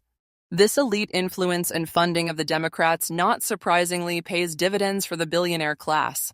Despite the fact that polls repeatedly show the American people want real healthcare reform, fair trade policies, and climate protections, the National Democrats are known for half measures. Allying with Democrats often means the labor movement comes down on the side of the billionaires, rather than the working class. Indeed, some of the biggest attacks on the labor movement in recent decades have come from conservative Democrats. Bill Clinton pushed through the North American Free Trade Agreement, which decimated manufacturing unions and is estimated to be responsible for a net loss of 700,000 manufacturing jobs in the United States, and constituted a downward drag on the remaining firms. Jimmy Carter pushed through deregulation of trucking and airlines, leading to devastating hits to the unions in those sectors. The billionaire movement that seeks to privatize public education invests heavily in Democratic politicians. Too close of an identification with the Democratic Party disarms labor unions in fighting these attacks. In terms of enacting labor's priority of labor law reform, the Democratic Party has a horrible record. During the last 50 years, we have seen 4 Democratic presidents: Carter, Clinton, Obama, and Biden. In the Carter administration, narrow legislation to address construction worker compensation concerns went nowhere, as did a broader labor law reform bill in 1978 with little support from Carter. Between NAFTA, cutting government jobs, and the failure of striker replacement legislation, the Clinton administration was a disaster for labor. According to one analysis, the Clinton administration is usually viewed as being even worse for labor than the Carter administration, the miserable end product of a long decline in the quality of the labor-Democrat relationship. But locked into a two-party system, the business unionists believe they have nowhere to go. As bad as the Democrats are, the Republicans are seemingly worse. But unwilling to employ the militancy necessary to build independent union power, business unionists are left with little choice but to rely on Democrats. In 2016, the labor movement spent an estimated $167 million on the elections, along with an incredible amount of time and effort of staff and members. Despite this incredible outlay of cash, labor was outspent by just 5 billionaires: Tom Steyer, Sheldon Adelson, Donald Sussman, Fred Eichener, and Dustin Moskovitz. The labor liberals, for all their fiery talk, are little better and probably worse in terms of lack of independence from the Democrats. Despite their fake one-day publicity strikes and press events, their core orientation is pressuring progressive Democrats to enact protective social legislation. Even more than the business unionists, they need the Democratic politicians who are core to their strategy. Now, one could argue that putting millions of dollars and countless volunteer hours into a party that constantly betrays labor's interests is a waste. And one could argue that if that were it, while bad, labor could deal with it after all. We waste money on all kinds of things. But that's not it. The close reliance on the Democratic Party allows the ideas of the billionaire class into the labor movement. Rather than the class struggle ideas discussed in Chapter 2, the alliance with this Democratic Party encourages moderation, support of United States corporate foreign policy, and cooperation with and a reliance upon the very government that is set up to protect the billionaire class. It is a conservatizing force and offers an alternative to labor militancy. This is far worse than a mere wasting of resources on elections, as it sets a wrong direction for labor. In Chapter 5, we will discuss the need to develop a labor movement capable of violating labor law. But despite all evidence to the contrary, the leadership of unions still holds out hope that someday they can elect Democrats and reform labor law. Even though this will never happen, it is a way of avoiding labor's crises. This applies to both business unionists who look for labor law reform, and perhaps even more so to the labor liberals who dream of government-mandated sectoral bargaining or legislated minimum wages. Even worse, this alliance with the Democrats is used as a kind of outlet valve.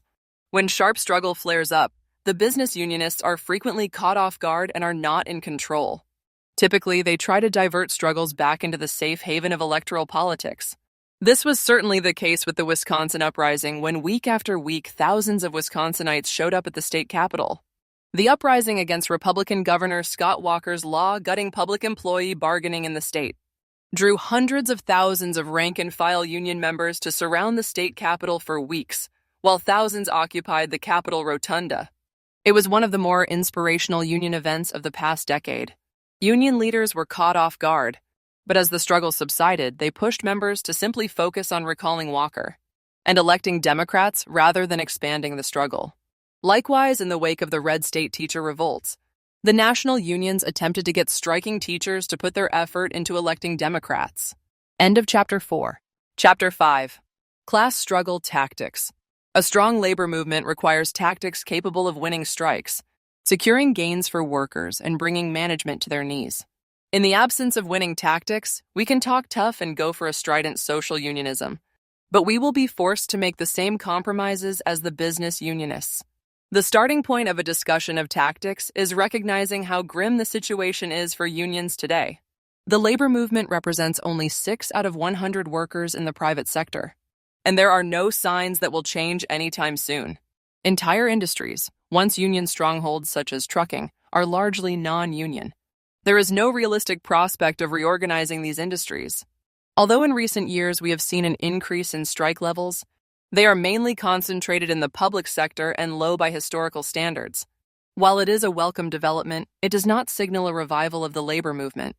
In 2018, driven mainly by teachers' strikes, the total number of striking workers in major strikes was the highest since 1986. In 1919, strikes by auto workers at GM helped drive another high level of strike activity compared to recent decades. But the vast majority of strikers in these years were public employees.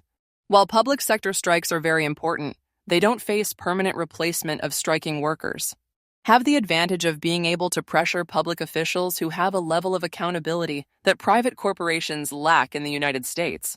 Comparing these numbers to historical averages, it is clear we have a long way to go in reviving the strike. In the 1980s, an average of 86 major disputes of over 1,000 striking workers took place per year, and these numbers were down from the hundreds of major strikes per year in the 1950s and 1960s, representing tens of millions of lost workdays. In 1986, there were 11 million lost workdays. In 1919, there were a little over 3 million lost workdays. The reason for the decline is simple. As I, along with many other authors and law professors, have discussed elsewhere, labor law is completely geared toward employers. Employers are allowed to legally permanently replace striking workers. Workplace-based solidarity is largely outlawed, and employers can easily get injunctions against mass picketing. As much as organizers hate to hear it, we simply cannot win within the framework of existing labor law. We have 4 decades of trying to revive the labor movement within the bounds of existing labor law. It is not working. There is no point in mincing words. We need to focus attention on building a wing of the workers' movement capable of violating labor law. Truly reviving the strike in the private sector will require radical action of a type not seen in the labor movement for decades, involving a wholesale repudiation of existing labor law, a rejection of employer property rights, and a commitment to organize the key sectors of the economy through militant tactics. No one says this will be easy. Last century, it took advocates over 40 years to move the labor movement to industrial unionism. From Eugene Debs's efforts to build an industrial railroad union in the 1890s, to the formation of the IW in the early 1900s, to the many countless battles at AFL conventions, the effort for industrial unionism was a long-term effort. We need a left wing of the labor movement that has a similar long-term view. Some folks may say this is pie in the sky, but the real illusion is that we can win within a system set up for our unions to fail. We have 100 years of history to show that working people make substantial gains only when they struggle to break free of imposed legal limitations. There is zero chance that we can revive unionism within existing labor law, and the prospect for meaningful labor law reform is equally dim. So, in this chapter, we are going to flip labor theory on its head. For decades, we have been trying to fit our labor strategy within a fundamentally unjust labor law. Here, we will determine which tactics can win strikes and then discuss how to force the system to live with our successful labor tactics. How to win strikes. We know all we need to know about winning strikes. It's really not that complicated and has been spelled out in detail in classical union theory, which I explain in detail in Reviving the Strike. Simply put, a successful strike must impede the profit-making ability of the employer by preventing either the production or distribution of products and services. And in certain industries, unions must be able to counteract employer measures such as plant relocations or closures. Successful strikes begin by understanding that production and distribution processes are divided into three parts. Any enterprise requires inputs into the production process such as buildings, capital to operate, and raw materials. 2. All enterprises require a process where human labor provides services or produces goods. This is where value is added. 3. All enterprises require delivery or distribution of their services or products.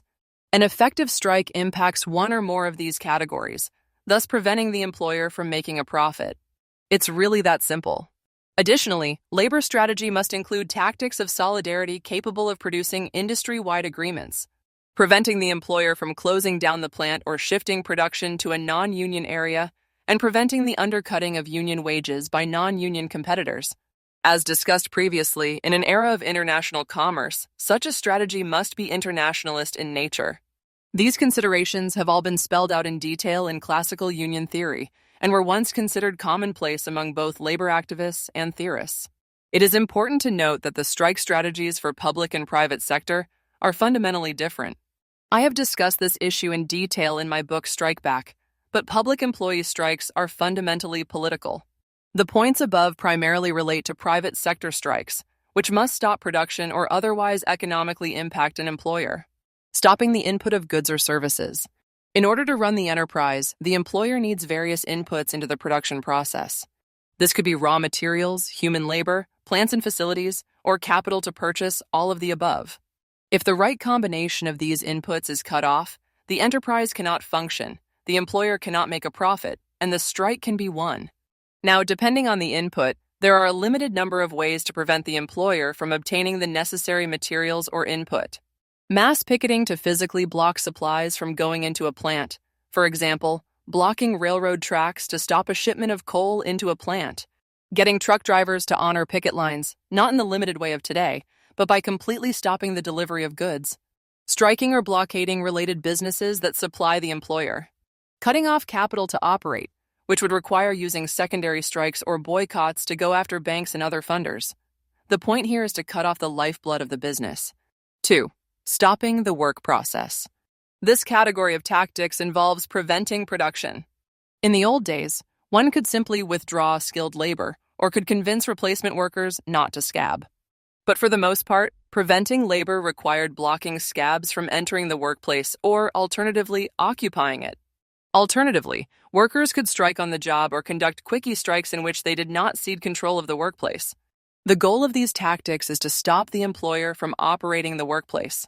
The key tactics involve a degree of coercion to prevent non-union or disloyal union workers from scabbing on the strike. 3. Preventing the distribution of goods and services. The third category involves a set of traditional union tactics centered around stopping the sale or distribution of goods or services. Again, there are a limited number of tactics. A general consumer boycott could try to stop the sale of the struck goods, although these are very difficult to sustain. Much stronger are secondary strikes and boycotts in which the targets are merchants who sell, transport, or distribute the struck goods. The basic concept is if an employer produces goods or services but cannot sell, deliver, or perform them, then all is for naught. The power of solidarity. The final piece of the puzzle is solidarity, labor's greatest strength. Historically, labor was able to standardize wages across employees and industries by utilizing tactics of workplace-based solidarity, including secondary strikes, industry-wide strikes, and in exceedingly rare instances, localized general strikes. Beyond requiring powerful strikes, Unionists understood that to provide stable collective bargaining, it is necessary to standardize wages across entire industries. This helped deal with problems of runaway shops, the rise of non-union competitors, and a variety of ills. This is an abbreviated discussion of strike tactics. For a more detailed discussion of tactics, please see Reviving the Strike. And for public sector strikes, including extensive discussion on confronting labor law, please see my book Strike Back. Observers will notice that all of the most effective tactics mentioned above have been outlawed by what I refer to as the system of labor control. This is a set of laws and court rulings that outlaw traditionally successful trade union tactics. Stopping inputs into the plant interferes with property rights of employers, may run afoul of secondary boycott provisions, and will provoke NLRB intervention. Stopping scabs from entering plants violates both judicial injunctions and state laws on trespassing. Most effective solidarity tactics have been outlawed by the Taft-Hartley Act. Simply put, in one fashion or another, every vehicle for successful unionism has been effectively shut off. We also know that labor law is not going to be amended to allow these tactics, and even if it were, the courts would undermine the legislation. So all of this means that our key task is to develop a labor movement based on militancy and violating labor law. Establishing militancy will require a complete break with our existing union practices, conflict with institutions and officials who do not want to fight, and a completely different worldview. Re-establishing militancy requires a number of steps that will be discussed in more detail below. Developing a theory of labor rights that justifies militancy. Creating new forms of worker organization. Orienting toward the rank and file. Establishing concrete intermediate steps to build a militant labor movement. We have decades of weakness, law-abiding, rule-following, unimaginative losing unionism, such that we can't even see what winning looks like. In an era of weakness and decline, folks tend to think small and look for strategies that can make a little progress. But often that is exactly the wrong thing. Breaking free requires thinking big. So far in this chapter, we've mainly discussed what we are up against. A system of labor laws put in place to thwart successful unionism, and a legal system ready to bankrupt unions that step outside the box. Our task then is to figure out how to break free. For far too long, we have tried to be the left edge of the possible instead of expanding the range. But when folks do break beyond current limitations, such as the Occupy movement or the Red State teacher revolt, that is when great things happen. It's time to set our sights higher. We need to ask ourselves some questions. What would a labor movement capable of violating judicial injunctions look like? What would it take to organize entire industries? What sort of resources and support would we need? What sort of ideas would labor activists need to hold? What would be the incremental steps to get us there? Once we answer these questions, we can begin to construct the type of labor movement we need. What we will likely find is that this will not be business unionism or labor liberalism, but rather class struggle unionism. Combating repression begins, first and foremost, with the battle of ideas. To defeat employers, we need to get their ideas out of our heads. To re-establish militancy, we need an entirely different approach to labor organizing, to our theory of labor rights, and to our conceptions of unionism. In other words, it requires a complete break from the framework established by liberal labor law and with labor liberalism. Underlying the system of labor control is a set of relations that privilege private property rights over human need. Political scientist Alex Gorovich has written at length about how the ideas underlying successful unionism come into conflict with the existing order. American labor law does not just place enormous and unfair constraints on the exercise of labor rights because of Supreme Court mischief, employer assaults on the Wagner Act, or historic distortions of the Constitution. Those constraints also reflect some basic truths about liberal morality and the nature of power in a capitalist society. Liberal societies do not permit private actors to interfere with others' exercise of their basic civil and economic liberties. In a capitalist society, those basic liberties necessarily include freedom of contract, private property, and managerial authority. Effective unionism strikes at the core values of capitalist society. Whereas the predominant set of ideas in society are based on individual profit, unionism is based on the collective good. That's why these class struggle ideas are so important on a very practical level. It would be a mistake to underestimate what we are up against. Once we move past symbolic civil disobedience and move into labor militancy, we rapidly come into sharp conflict with the existing order in a number of ways. By blockading or taking over workplaces, we are directly challenging the property rights of employers. By disobeying injunctions, we are defying the judiciary and setting our movement up as a parallel force in society. By blocking scabs from entering workplaces or defending ourselves against police attacks, we are engaged in actions that will be deemed violent. By interjecting ourselves into the employment relationship, we are directly challenging the process of capital accumulation. By rooting our struggle in a fight for control of the workplace, we struggle against exploitation at its source and challenge the basic structure of employment. By utilizing industry-wide or general strikes, we engage in overt class-wide struggle that breaks free of the notion we live in a classless society. All of these actions are deeply destabilizing to the system. corporations and the government will attempt to either crush or co-opt such actions. Combating those employer strategies requires the class struggle ideas discussed in previous chapters. Take mass picketing, which was indispensable in reviving the modern labor movement. Legal scholar Ahmed White notes that, quote, mass picketing is, by the lights of liberalism, an insufferable mode of labor protest. For it is at once highly effective in arming workers to challenge the interests of capitalists, and also steeped in threatening visions of unmediated class conflict and worker solidarity, and charged with the prospect of violence. For these reasons, the tactic has never been much defended by liberal jurists, academics, or other commentators. As the history of its treatment at the hands of courts, legislators, police, and commentators of all kinds makes clear, mass picketing is, in a word, anathema to a liberal system of labor law and policy. End quote. To be clear, these tactics would be opposed by Democratic and Republican judges and politicians alike. As Alex Gorovich points out, these effective strike tactics are considered coercive under liberal thought. What this means is that the majority of workers, who are relatively easy to replace, often have to use some coercive tactics.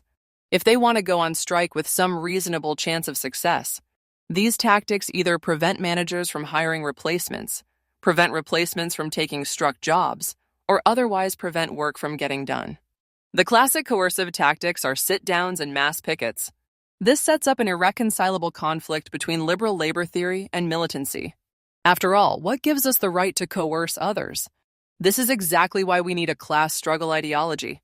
In the preceding chapters, we discussed the elements of class struggle unionism, including the need to reject the billionaires' control of the economy, promote intense class-on-class struggle, develop grassroots unionism rooted in the workplace, challenge the entire capitalist system, and establish a class-wide form of unionism. Together, this set of ideas forms the basis for countering the power of liberal ideas and re-establishing militancy. Breaking free from the system of labor control requires class struggle ideas. Perhaps the most important idea is solidarity, which is why escalating and broadening disputes is essential. It is important to note that these ideas differ from the prevailing labor thought of recent years, which mainly center on unions taking progressive positions on political questions. In order to have class struggle tactics, our labor thought needs to become a lot more radical. Injunctions and state power. Historically, when labor has responded with militancy, we have had to confront repression from the government, condemnation from the corporate press, and the biased black-robed defenders of capital judges, from the jailing of socialist union leader Eugene Debs for his role in the Pullman strike, to the 1914 Ludlow massacre, to mowing down strikers and their families in the 1937 Little Steel strike. The rich have been ruthless in protecting their untold wealth. So any strategy based on militancy must deal with the issue of state and employer repression. Ahmed White has studied employers' use of violence in great detail in labor history, including a book about the Little Steel strike called The Last Great Strike, Little Steel, the CIO, and the Struggle for Labor Rights in New Deal America. One of the relatively rare defeats for labor in the 1930s was the campaign of the Steel Workers Organizing Committee to organize a group of companies called Little Steel. The giant United States Steel had reached an agreement to recognize the union after seeing the sit-down strikes in auto. But Little Steel, which included Republic Steel, Inland Steel, and Youngstown Sheet and Tube Company, held out against unionization. The group was anything but little and vehemently anti-union. Like other scholars, White notes that questions of violence and coercion are central to any strike. The essential purposes of picketing, especially the mass picketing, were to coerce scabs from entering the mills, draw out those who remained inside, and ultimately prevent the company from running the plants. For their part, the companies were quite willing to use force to push through the picket lines, intimidate picketers and provoke them, and thus undermine the legitimacy of the cause while paving the way for legal intervention. The essential problem unions face is that in order to win a strike, the union must be able to forcibly stop scabs. But when they do, employers paint the actions as violent and use force themselves or get the government to intervene. Like many of the strikes of the 1930s, the Little Steel strikes started off with mass picketing at plants in the south side of Chicago and Youngstown, Ohio. Thousands of picketers surrounded plants, prepared to starve the employers out. The employers, however, were prepared to go into battle. The Congressional La Follette Committee investigated in the wake of the strike and determined that during the strike, the little steel companies in Ohio and Michigan, were backed by 3,600 armed men, not counting the National Guard, of which nearly 2,000 were under their direct control. During a peaceful demonstration that would come to be known as the Memorial Day Massacre, Chicago police fired on the crowd, killing 10 and injuring many others. Unlike many of the other battles of the 1930s that were under the leadership of class struggle Unionists, the top-down steelworker leadership failed to escalate the dispute. With the government intervening to break the picket lines, the strike was eventually lost. Contained within this battle are the essential points of union activity. To win the strike, the union could not simply picket. They needed to stop production, which meant using some level of force to block scabs or supplies from entering the plant. Yet when they did exercise those tactics, they were branded as violent, and the government came in to break the strike. In the Little Steel Strike, in contrast to the other strikes of the period, the conservative top-down leadership of the Steelworkers International folded in the face of the injunctions, rather than fight their way through the dispute. Business unionists, when confronted with this dilemma, typically choose to back down and forego the use of picket line militancy. While this prevents state repression, the strike is then lost. This happened during the Little Steel Strike, but it also happened in the great strikes of the 1980s, where workers employed militancy, such as at Hormel, Pittston Coal, Phelps Dodge, and others. In all these strikes, grassroots workers tried to stop production or expand the strikes, and in all situations, they were shut down by conservative national union leaders. It's not that often workers do not instinctively know how to win. The problem is that winning tactics quickly get shut down. The strategy employed by the little steel companies was called the Mohawk Valley Formula, named after a plan popularized by James H. Rand of the Remington Rand Corporation. According to White, Rand's formula consisted of no fewer than 9 steps, all oriented to employing threatening armed forces, spies and provocateurs, company-sponsored back-to-work movements, and staged reopenings to terrorize and demoralize strikers, provoke them to violence, and discredit them. Then using the specter of violence and pretense of a state of emergency to mobilize opposition to the strike on the part of local police and the courts. This Mohawk Valley formula includes a couple of key elements.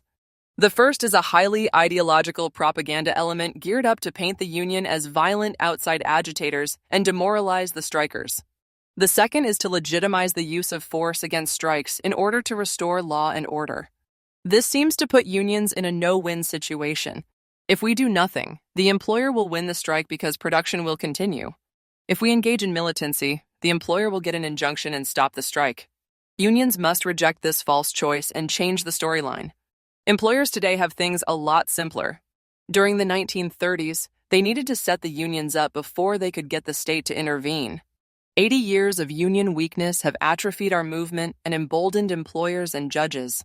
Now all an employer needs to do is go to court with a video or two of rowdy picket lines and get an injunction limiting picketing to 1 or 2 members per gate. Our ability to resist injunctions then depends on how we respond. If we comply with the injunctions, we will likely lose the dispute. To dispute the injunctions, we need a class struggle ideology that will justify disobedience, but we also need a set of practical tools to confront the injunctions. Confronting injunctions. Today, perhaps the central question for the labor movement is how to deal with injunctions against effective union activity. Unions face crippling legal damages for violating injunctions. Employers can sue unions for damages under Section 301 of the Labor Management Reporting and Disclosure Act, LMRDA. Unions can be fined for violating judicial injunctions and be subject to the RICO racketeering statute or other suits. These fines can pose an existential threat to unions. We have plenty of examples in recent years of injunctions. In 1915, Walmart received sweeping injunctions in multiple states, forbidding flash mobs on stores that were tame by historical standards, even though the protests only briefly interrupted shopping. In 1999, the pilots' union at American Airlines was fined $45 million for an alleged sick-out. In 1919, American Airlines received an injunction forbidding mechanics from refusing to pick up completely voluntary overtime. In 1919, a $93.6 million judgment was levied against the International Longshore and Warehouse Union for engaging in a slowdown against an operator in Portland. In 1994, United Mine Workers of America was fined $64 million for the 1989 Pittston strike. although this was reversed by the United States Supreme Court on procedural grounds. All of these injunctions are backed up with the threat of fines that could cripple the unions. The very threat of these injunctions is effective at curtailing militancy. Many international unions hold assets numbering in the tens or hundreds of millions. These unions represent hundreds of thousands of members in various industries and would put that money at risk by violating injunctions. Moreover, full-time union officials depend on the union for continued employment. Whether they admit it or not, there are very real pressures on union staff and officials to not face crippling fines. As British labor scholars Ralph Darlington and Martin Upchurch have noted, the concern among union staff about injunctions is just bread and butter unionism. Rank-and-file workers are obliged to sell their labor power to an employer, and their immediate material interest is bound up with ensuring they get the maximum possible return for that sale. By contrast, while union officials also depend on a money wage, this is something that is gained from a union, not from an employer. The officials' very existence is indissolubly connected with the existence of the unions. So, if the union goes out of business, the union officials would no longer be employed. That is a powerful incentive to dampen militancy. Darlington and Upchurch, in their analysis of the striking experience in Great Britain, determined that employment laws in Britain have struck at the officials' Achilles' heel, with the fear that unlawful strike action by their members might lead to court injunctions, damages of tens of millions of pounds, and the sequestration of union funds resulting in their repeatedly calling off threatened action. Given the hesitancy of U.S. unions to engage in militancy, it is clear the same process is working here. We know from several decades of experience that the existing labor unions will be unwilling to confront injunctions. As British labor scholar Richard Hyman remarked, those in official positions in unions possess a direct responsibility for their organization's security and survival, a role encouraging a cautious approach to policy.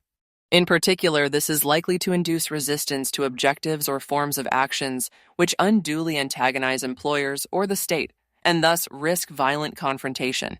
It does not matter how militant the union leaders are or how reform-minded. Few are going to put their unions at risk. It is important to note this is not simply a case of self-serving bureaucrats. Preserving assets and existing bargaining relationships is a legitimate concern of any union leader. Putting the entire union at risk is not something done lightly. In addition, without a movement or philosophy validating such an approach, it is a lot to expect from union leaders. So, any class struggle unionism strategy will need to deal with this issue. For established unions, the question of militancy is fundamentally a question of protection of union assets. The problem of having large treasuries is not a new one for the labor movement. One way unionists have dealt with this is to simply not have assets. In his book Radical Unionism, Ralph Darlington notes, speaking of the 1920s, that syndicalists everywhere refused to build up large strike funds or to provide unemployment, sickness and death benefits for members and their families to avoid amassing of a large treasury in the hands of a centralized union bureaucracy that might develop its own interests remote from the members and attempt to oppose strikes. For existing international unions, that is not an option, but startup unions without assets would not be similarly vulnerable. In Reviving the Strike, I discuss a 2004 proposal by the American Federation of Teachers to organize new industries based on a strategy of militancy and creating new independent organizations. It is time to have a renewed discussion about that proposal. Similarly, organizing in new areas such as high-tech, insurance and banking, public and private sector employers in the South and West, manufacturing transplants, etc., may require creating new unions from scratch and even adopting unconventional tactics unencumbered by the restraints of current labor law.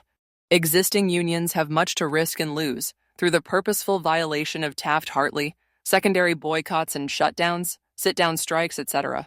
Organizing committees of startup unions with no accumulated treasuries or bricks and mortar might enjoy greater strategic and tactical flexibility and would have substantially less to lose through the smart and strategic use of unconventional approaches where appropriate. The AFL-CIO could explore the legal and financial avenues for building institutional firewalls for donor unions, or for the AFL-CIO as a donor organization. That would be responsible for providing money, logistical assistance, long-term loaned staff, and other help without the expectation of an organizational quid pro quo. Now, one may ask why the labor movement did not act on the AFT proposal. For one, most unions are content to merely survive. They go from one contract to the next, with little interest in grand plans. But we also have an entire nonprofit industry of groups organizing employers outside of the formal union structure. There has been the whole Fight for 15 effort to organize fast food workers and an effort to organize Walmart workers by Our Walmart. But many groups lack independent funding and don't operate on a class struggle union basis. In order to actually organize entire industries, any such independent organizations would need to be free of all outside interference and provided the funding and latitude to wage sharp class-on-class struggle. It would require a completely different ideology, function, funding, and structure than the existing alternative organizations. Conducting these types of militant actions would require breaking with the dominant liberal ideology. This is something that few in the labor movement are willing to do, and it is why in my book, Reviving the Strike, I note that conservative labor leaders of generations ago were more oppositional to the system than today's labor left. The importance of escalation. But even if we do have independent organizations or militant unions willing to confront injunctions, the question becomes how we can possibly do that without confronting employer repression to win strikes. Employers can count on the police, the courts, the corporate media, politicians, and even the National Guard if need be. Beyond that, they have an entire system in place that paints them as the law-abiding ones by virtue of their ownership of the means of production. The key lessons we learn from both victories and defeats in labor history is the importance of escalating disputes by bringing in more and more workers.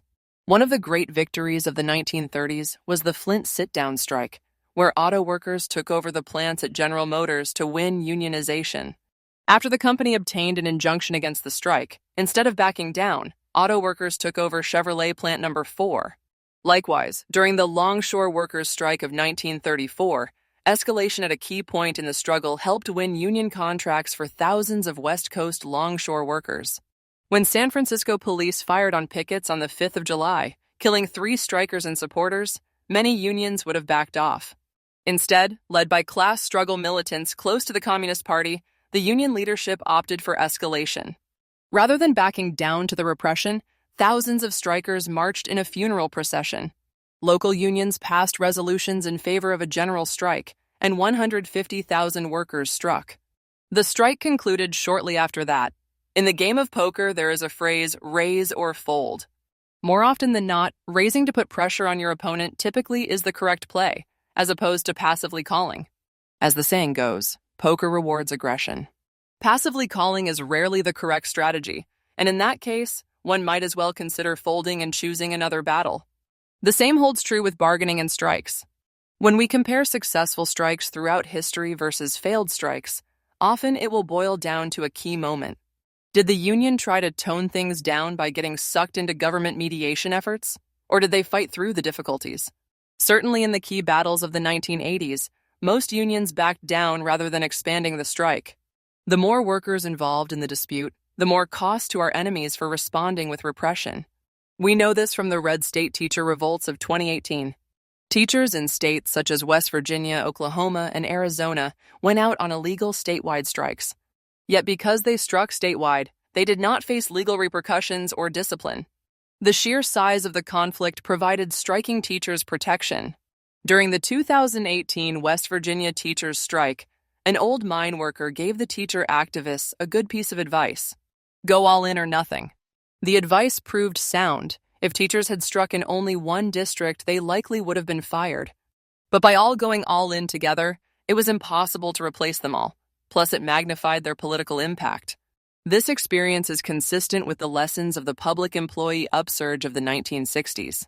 Strikes were illegal in every jurisdiction in the United States until the late 1960s, yet public employees engaged in one of the biggest waves of civil disobedience to win their unions. Millions of teachers, sanitation workers, and others successfully violated labor law to win strikes during this period. In my book, Strike Back, I detail the incredible lessons of this period. To summarize a few, public employees believed in their right to strike. Public employees had broad public support. Workers engaged in militant action and escalation if necessary. Workers discovered there was no such thing as an illegal strike, just an unsuccessful one. From the 1960s public employee rebellion, we learn that even though employers have guns, power, and the law on their side, policymakers typically hesitated to use repression because of worries it would end up drawing sympathy for the workers and make the dispute harder to settle. End of Chapter 5. Chapter 6. Class Struggle Organizing, Rank and File. Unionism and the militant minority. Over the last decade, we have seen important battles between labor and the billionaire class, with a return of strike activity, particularly among teachers. The mass social movements of Black Lives Matter, the electoral manifestation in the Democratic Socialists of America, and the popularity of socialist ideas show the possibility of struggle. With the development of a new stage of militancy, increased contradictions in society leading to openness to left and socialist ideas, you have the chance to build a new and fundamentally different labor movement. Doing so will require uniting folks around a class struggle union approach. Believing in class struggle unionism is not enough. Unless we develop a trend within the labor movement that embraces these ideas, they will remain just that, good ideas. This raises a whole set of questions. Should we work in conservative business unions or establish new forms of organization? What is the role of middle-class socialists in the labor movement? Should folks take jobs on staff or rank and file? How should union militants relate to the union bureaucracy? Should the focus be on fighting the boss or reforming the union? How should we relate to progressive union officials? These questions cannot be answered piecemeal, but are best approached in what can be called a class struggle organizing approach. There are three major components to a class struggle organizing approach: a program to put the labor movement on a class struggle basis, a method of transforming the labor movement, a set of organizational techniques to accomplish the above. All of this adds up to a very different mode of labor organizing from what we practiced for the last few decades. It puts class struggle ideas in command, relies on inspiration rather than technique, and seeks conflict rather than creating organization. In each of the previous chapters, we contrasted a class struggle union approach from the labor liberal approach. Likewise, in this chapter on organizational questions, we find a distinct historical class struggle approach to transforming the labor movement, putting the labor movement on a class struggle basis. The core of a class struggle approach is to build a labor movement based on class struggle principles. Labor activists Bill Fletcher and Fernando Gapacin put this in blunt terms in their 2009 book, Solidarity Divided. We are not interested in perpetuating illusions. The reality is that, absent an alternative, transformative trade unionism, the United States will see no labor renewal. Rebuilding the AFL-CIO, or even creating a new federation, will have been an exercise in futility unless we get to the roots of the problems facing organized labor. The authors argue that to revive trade unionism, we need a more comprehensive critique of unionism. Yet in the absence of a class struggle framework, for the last decade, activists have focused on pieces of a correct strategy: new methods of organizing, union democracy, socialist electoral politics, and the like. Even my previous books focused on reviving the strike and militancy, with less focus on the comprehensive viewpoint necessary to accomplish that. We need the whole package: an explicit analysis of the billionaire class, a class-wide approach, class struggle ideology, and class struggle tactics. But we also need a plan and program to build a labor movement on those ideas. Today, many have simply given up on the labor leadership. Rather than demanding bold plans to organize industries, labor activists set up workers' centers, organize small shops, or believe they can organize workers through sheer willpower. It is a strategy that says we can do it ourselves, but it places no demands on national leaders of unions. Unlike generations past, we do not propose militancy, an end to class collaborationism, or the use of the institutional power of the labor movement to take on capital. The problem with the small ball approach is it lets the labor bureaucracy off the hook. It makes the crisis of labor one of organizing techniques rather than a failure of a workers' movement capable of waging class struggle, leaving tens of millions of workers out of the picture. This is the equivalent of promoting personal financial self-help as the response to the austerity economy. In contrast, previous generations of class struggle unionists demanded a labor movement capable of confronting capital on a grand scale. We need to think about what it would take to either transform the existing labor movement or build a new one, or both.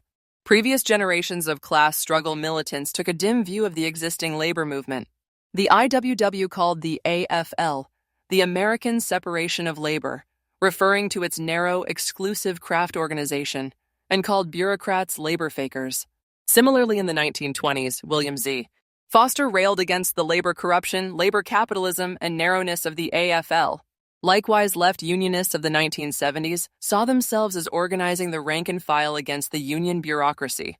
Characteristic of the time, in his popular book False Promises, Stanley Aronowitz pointed the finger at union bureaucrats.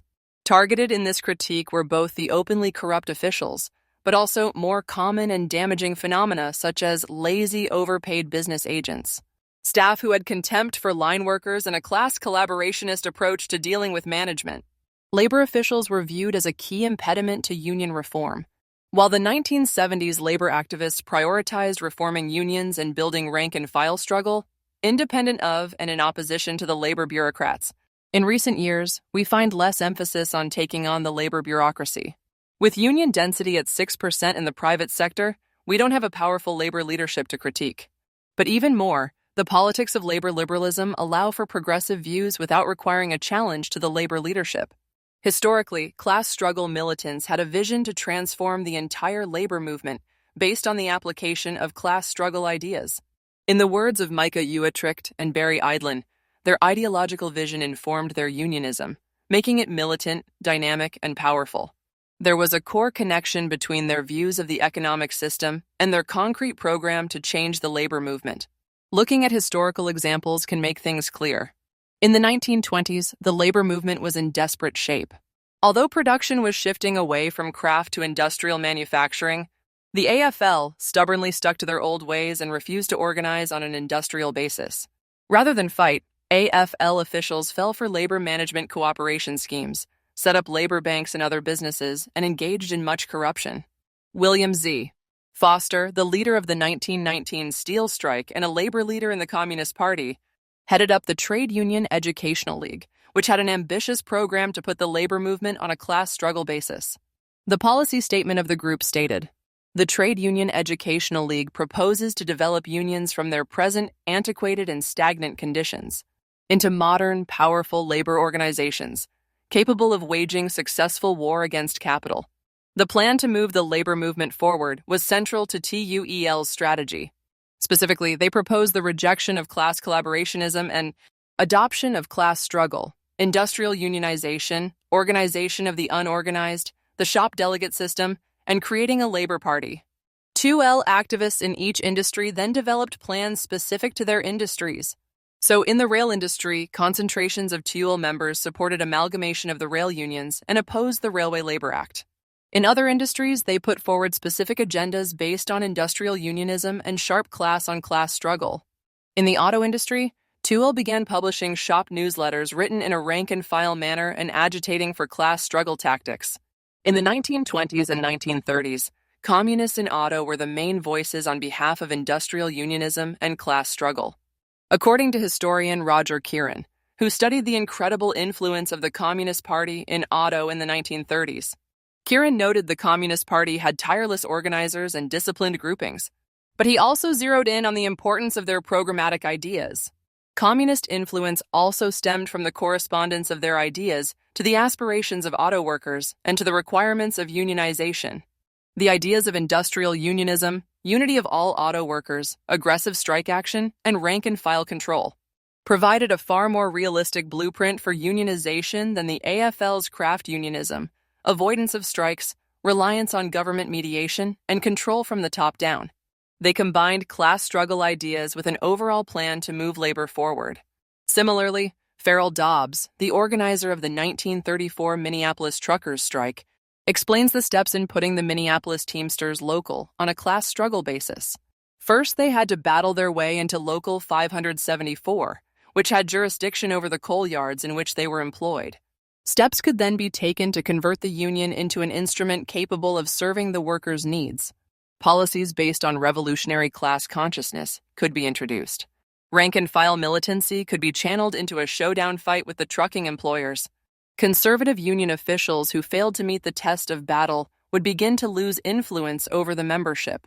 Dobbs shows that the politics of class struggle unionism were systematically employed to go into battle with employers and in the process transformed the union. This systematic plan led to the success of the truckers' strike. But it also moved on to transform the Minneapolis Central Labor Council and contribute to organizing trucking in the Midwest. During the decades leading up to the 1930s, groups such as the IWW, the Western Federation of Miners, and others pushed a program of labor militancy, industrial unionism, racial unity, and strike action as the way forward for labor. Although they were great organizers, activists, and strike leaders, they also put forward a vision of how to take on capital on a grand scale. This element is missing from much of today's labor commentary. Unlike class struggle unionists of decades past, progressive unionists today place few demands upon national unions. In the absence of a realistic plan to move labor forward based on a class struggle approach, we are left with ineffective solutions. We can elect more militant leaders, but can supply no guidance for how they will behave differently once in power. We can build alternative unions or organizations, but without tactics capable of taking on capital, they end up being marginal to class struggle or foundation-funded nonprofits. We can move from fad to fad, such as alternative unions or bargaining for the common good, but we will not have challenged the fundamental shortcomings of modern unionism. We can perfect organizing techniques, but without a class struggle policy, we are left with simply being better organizers or more committed activists. Overall, much of today's labor commentary on union revival sees the problem as organizing techniques or organizational form rather than a fundamentally different approach to class struggle. This is killing the labor movement. In the 1970s and 1980s, most left-wing groups put forward concrete plans to fight back against the burgeoning anti-union offensive. A vibrant left wing offered an alternative way forward for the labor movement based on class struggle principles. Labor activists aggressively pushed an anti-concessions line, opposed the team concept model of labor relations and other labor management cooperation schemes being forced upon auto workers, fought U.S. military intervention against left-wing governments, and supported reform movements within the unions. Their approach was oppositional in character and explicitly based on left-wing class struggle politics. Over time, however, many of these activists put their politics in their pockets, abandoning class struggle unionism in favor of labor liberalism and accommodation with the bureaucracy. There were likely a number of reasons for this. By the early 1980s, most Marxist groups had imploded, and many adherents had abandoned class struggle theory. Many of the ex-leftists approached the labor movement on a very practical basis, leaving theory to the law professors and labor liberal staff. On the one hand, this was good because they rejected the sectarian excesses of the 1970s. However, many essentially abandoned class struggle unionism, which is the only hope for the working class. In part, this can be attributed to the relative weakness of the anti-capitalist left during this period. With the waning of the great social movements of the 1960s and the rise of neoliberal ideas, left-wing and socialist ideas were marginalized within society as a whole, including other social movements. It is not surprising that the labor movement left mirrored the weakness of the left overall. In addition, the labor movement in the 1980s was fiercely anti-communist. Left-wing or class struggle politics were ruthlessly suppressed. Class struggle unionists were red-baited and had little opportunity to express explicitly socialist politics.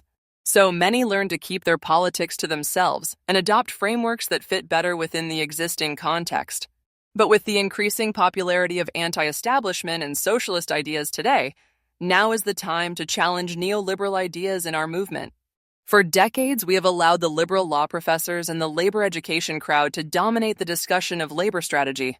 With the increasing receptivity for socialist ideas among younger folks and labor activists, we have new opportunities for discussion of class struggle ideas. It's time for class struggle unionists to take the lead. The starting point is to realize what we are up against. Labor activists, by definition, are optimists. How else do you motivate people? The problem is, without a realistic estimate of the conditions we face, it is hard to develop a sufficiently radical response. But revolutionary optimism alone is not enough. Missing are the systematic and withering critiques made by previous generations of labor leftists. The minimum necessary elements of a class struggle program today must include a plan to organize the key sectors of the economy, establish international solidarity, and revive militant labor tactics capable of bringing capital to its knees. Such a strategy must include both demands on unions and workers' centers and independent class struggle initiatives. Of course, having the perfect 10-point program is not enough, so it requires concrete organizing, struggles within unions, and strike activity. Class struggle organizing and the militant minority. Folks who believe in class struggle unionism are few in number compared to the entire labor movement. We must be able to expand our reach within a union, a city, and the labor movement as a whole. One can have great ideas, but without a way of putting them into action, they are just ideas. The militant minority, which developed as a way of dealing with the weak and ineffective AFL craft unions last century, is seen by many in today's labor movement as key to labor's revival. Micah Utrecht and Barry Eidlin, in a comprehensive review of militant union strategy, determined that this group was key not only in leading upsurges, but in consolidating their gains. Today's labor movement largely lacks this militant minority. We argue that rebuilding it is central to labor revival. In a similar vein, Charlie Post notes that without a layer of workers with a vision and strategy for how to organize, fight, and win, labor officials have been free to pursue their near-suicidal approach. End quote. As a method of organizing, the concept of the militant minority is pretty simple. Organizers and activists know that normally there is a core of people who most want change in a workplace and a community. A good organizer pulls those folks together and engages the enemy, whether it be the boss or slumlord, and in doing so systematically pulls more and more people into the struggle.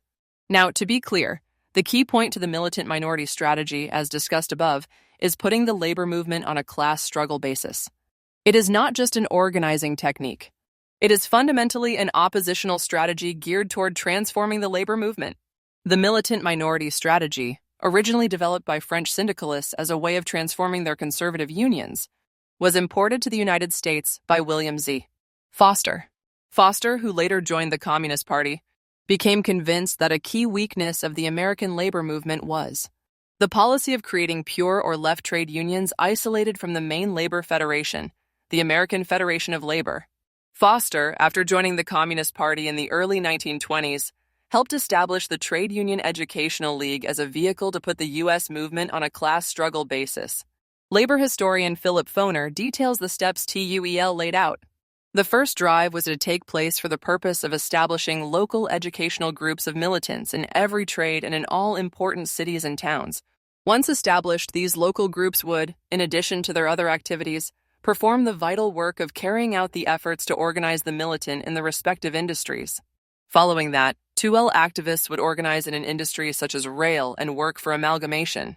TUEL suffered from too close an identification with the Communist Party and was ruthlessly suppressed by AFL bureaucrats. Nonetheless, this relatively small group was able to engage in significant struggle during a period where confusion and retreat prevailed. In the 1930s, with the working class on the move, the strategy proved very effective. The industrial workers of the world had a completely different view of working with the American Federation of Labor, which we will discuss below. Yet the IWW shared a larger viewpoint of a militant labor movement based on an explicit class struggle approach. The left groups in the 1970s drew inspiration from the militant minority strategy and established caucuses that emphasized pushing struggles on shop floor issues or contract negotiations. One of the groups, the Revolutionary Union, RU, directed members to get jobs in factories or hospitals, post offices, and other non-industrial settings with large numbers of workers. In a dozen or so cities, the Revolutionary Union launched local anti-imperialist newspapers aimed at workers. The Milwaukee Worker, the People's Voice in Detroit, etc., and usually was able to establish small intermediate workers' organizations around these publications, drawing together groups of workers at the grassroots, developing a program through communications, and fighting on issues are key to the militant minority. In discussing the militant minority, William Z. Foster made clear that he saw this group as not just organizers, but class fighters. According to Foster, quote, "The fate of all labor organizations in every country depends primarily upon the activities of a minute minority. Clear-sighted, enthusiastic militants scattered throughout the great organized masses of sluggish workers.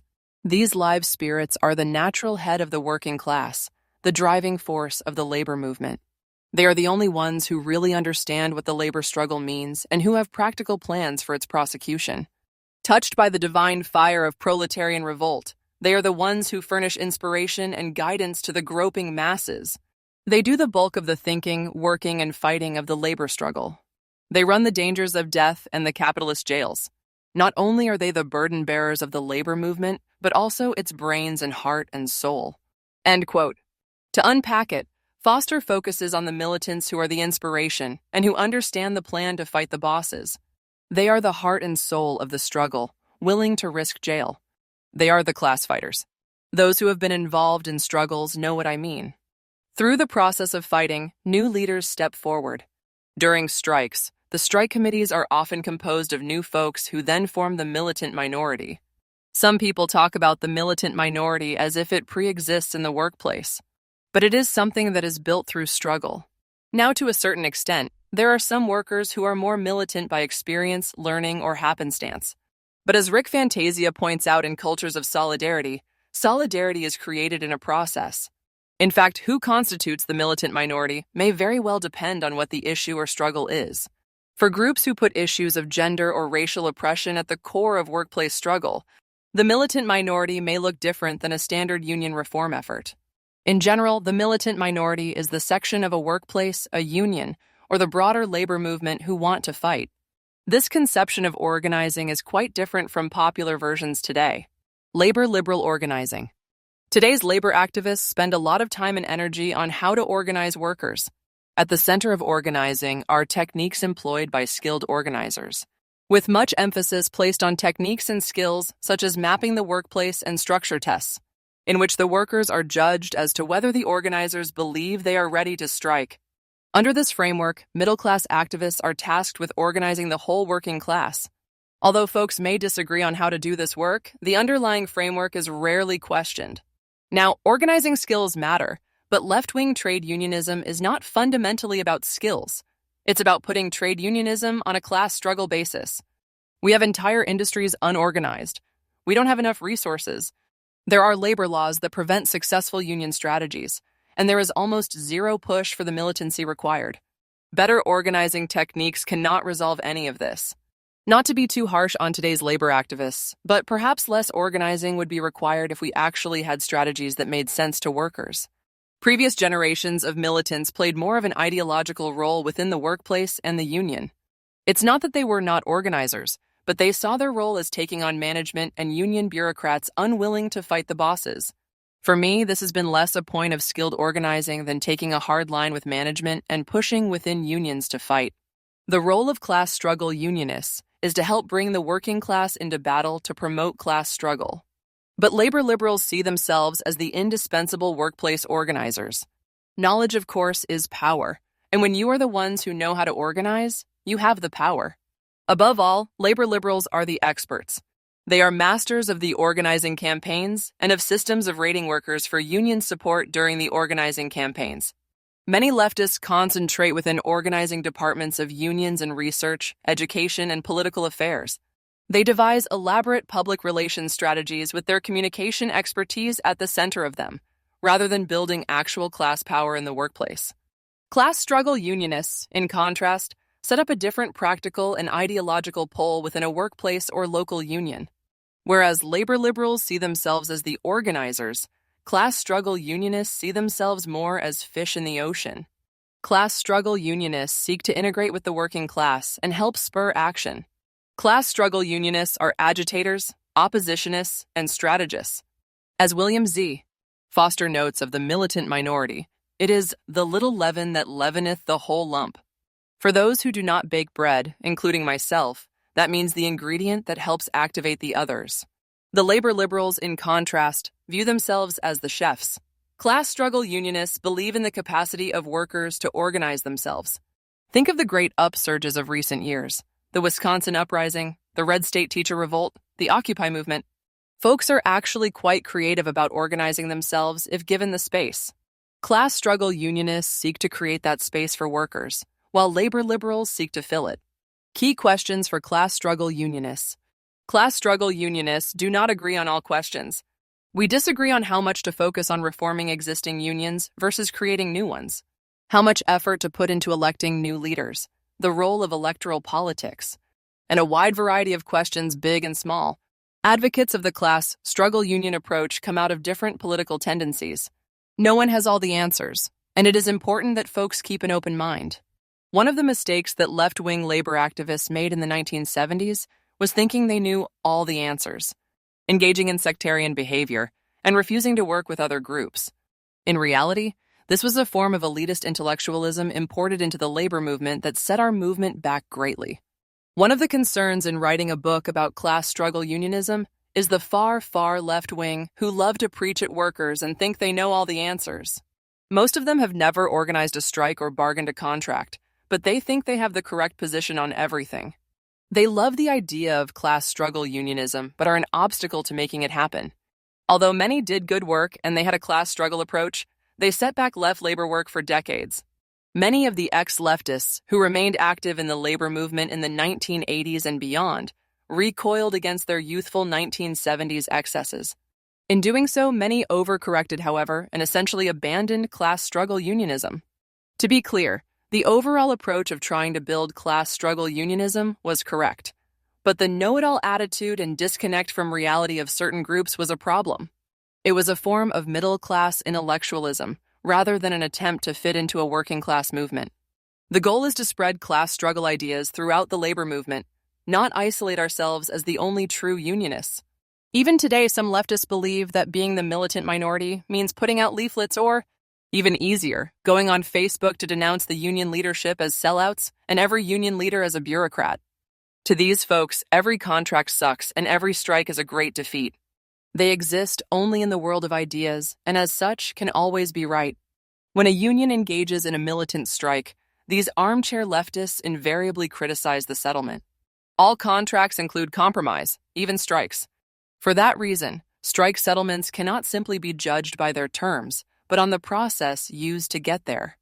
Did we fight for all that could be won? Did we put management to the test? Did we win all that could be won in the course of the struggle? A lot of armchair quarterbacks who have never been involved in actual workers' struggles like to pick apart strike settlements.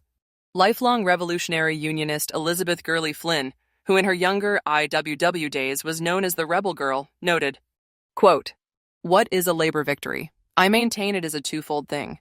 Workers must gain economic advantage, but they must also gain revolutionary spirit in order to achieve a complete victory. For workers to gain a few more cents a day, a few minutes less a day, and go back to work with the same psychology. The same attitude towards society is to have achieved a temporary gain and not a lasting victory." End quote. To Flynn, the effect on the consciousness of the workers is what matters. But to the know-it-alls, a labor victory is what they decide from behind the comfort of their computer screens. Another danger is believing that your tiny group has all the answers and refusing to work with other groups. As Max Elbaum notes about the 1970s groups utilizing the militant minority approach, quote, "Skilled organizers utilizing this approach could often draw around themselves a small nucleus of left-leaning workers. But it did not encourage the formation of alliances with non-communist reform leaders, nor did it give much priority to patient work with rank-and-file workers who were not already radicals." End quote. Folks using this concept have an easy answer to who is the militant minority. They are. The problem with this approach is the militant minority became little more than an extension of the left-wing groups. As Elbaum writes, still, the dominant tendency in the early 1970s saw the key to building class struggle unions as developing opposition caucuses in which communist cadre largely determined the caucus's program and held dominant organizational influence. This is not to say do not build left-wing caucuses. In fact, we do far too little of that. But in doing so, we need a big tent approach along with a bit of humility. If you believe in class struggle unionism, you work with people where they are at and help move the struggle forward. Part of this means that class struggle unionists do not need to agree on all points. In fact, there are significant differences among class struggle unionists on key questions. That's okay. Next, we will have a discussion of some of these issues that typically have prompted debates among class struggle unionists. Getting better leaders. One of the questions class struggle unionists have confronted is how much effort to place into running union reform efforts. Under this formula, activists gather a group of workers together, establish a reform caucus, critique the union leadership, and eventually run a slate for office. Many labor unions are led by lazy, incompetent leaders who have no plan or vision to transform unions. Even in its weakened state, the labor movement includes millions of workers, and local and national unions have resources that could be used to take on employers. Having control of those resources of the union would give the platform to implement class struggle policies.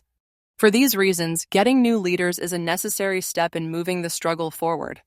But while new union leadership is necessary, in and of itself, it will not put unions on a class struggle basis. In the absence of a class struggle program and movement, any new leaders elected face the exact same problems as those they replaced. Electing new leaders does not resolve the structural issues of the divide between union staff or officers whose daily existence differs from frontline workers.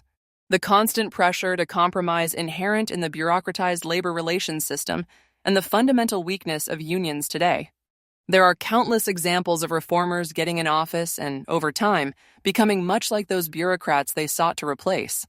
Without a transformative plan to take on capital on a larger scale, unions are stuck, faced with the same demands for concessions and employer power as those they replaced.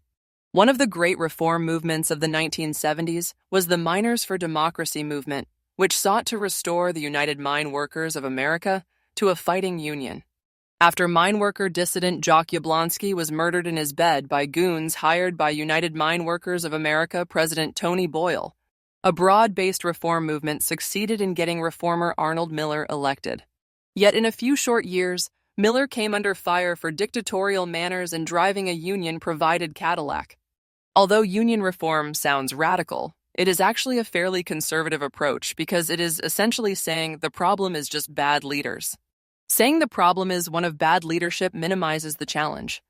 For that reason, union reform must be coupled with the other elements of class struggle unionism, most importantly, a plan to put unions on a class struggle basis. One time-honored method is to put forward a class struggle program, organize the workers around the issues, and bring the workers into conflict with the boss. Kim Moody, in his article, The Rank and File Strategy, explains how this strategy was used by the leadership of the 1934 truckers' strike. Fighting the boss places demands upon the employer that end up isolating and exposing the union leadership who do not want to fight.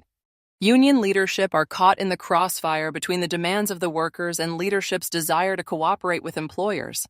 As Steve Early sums up, the most successful rank-and-file movements of the long 1970s and beyond rooted themselves in the workplace and tried to unite members in contract campaigns and day-to-day fights against the boss, while also attempting to gain control over union structures so the latter could facilitate rather than impede rank-and-file struggles. An example of this approach is the decades-long battle of the Teamsters for a democratic union. For decades, TDU has been a major player in contract ratifications, putting out contract bulletins and weighing in on major national contracts. The strategy allows them to expand their reach and actually gain more influence within the union. This approach has many advantages. First, it focuses on building struggles at the rank and file level. Second, it provides a guideline for relating to union officials, which is to work with those who will work with you. Third, it exposes the class traitors, eventually leading to a change in leadership. Finally, it builds up a class struggle union from the shop floor.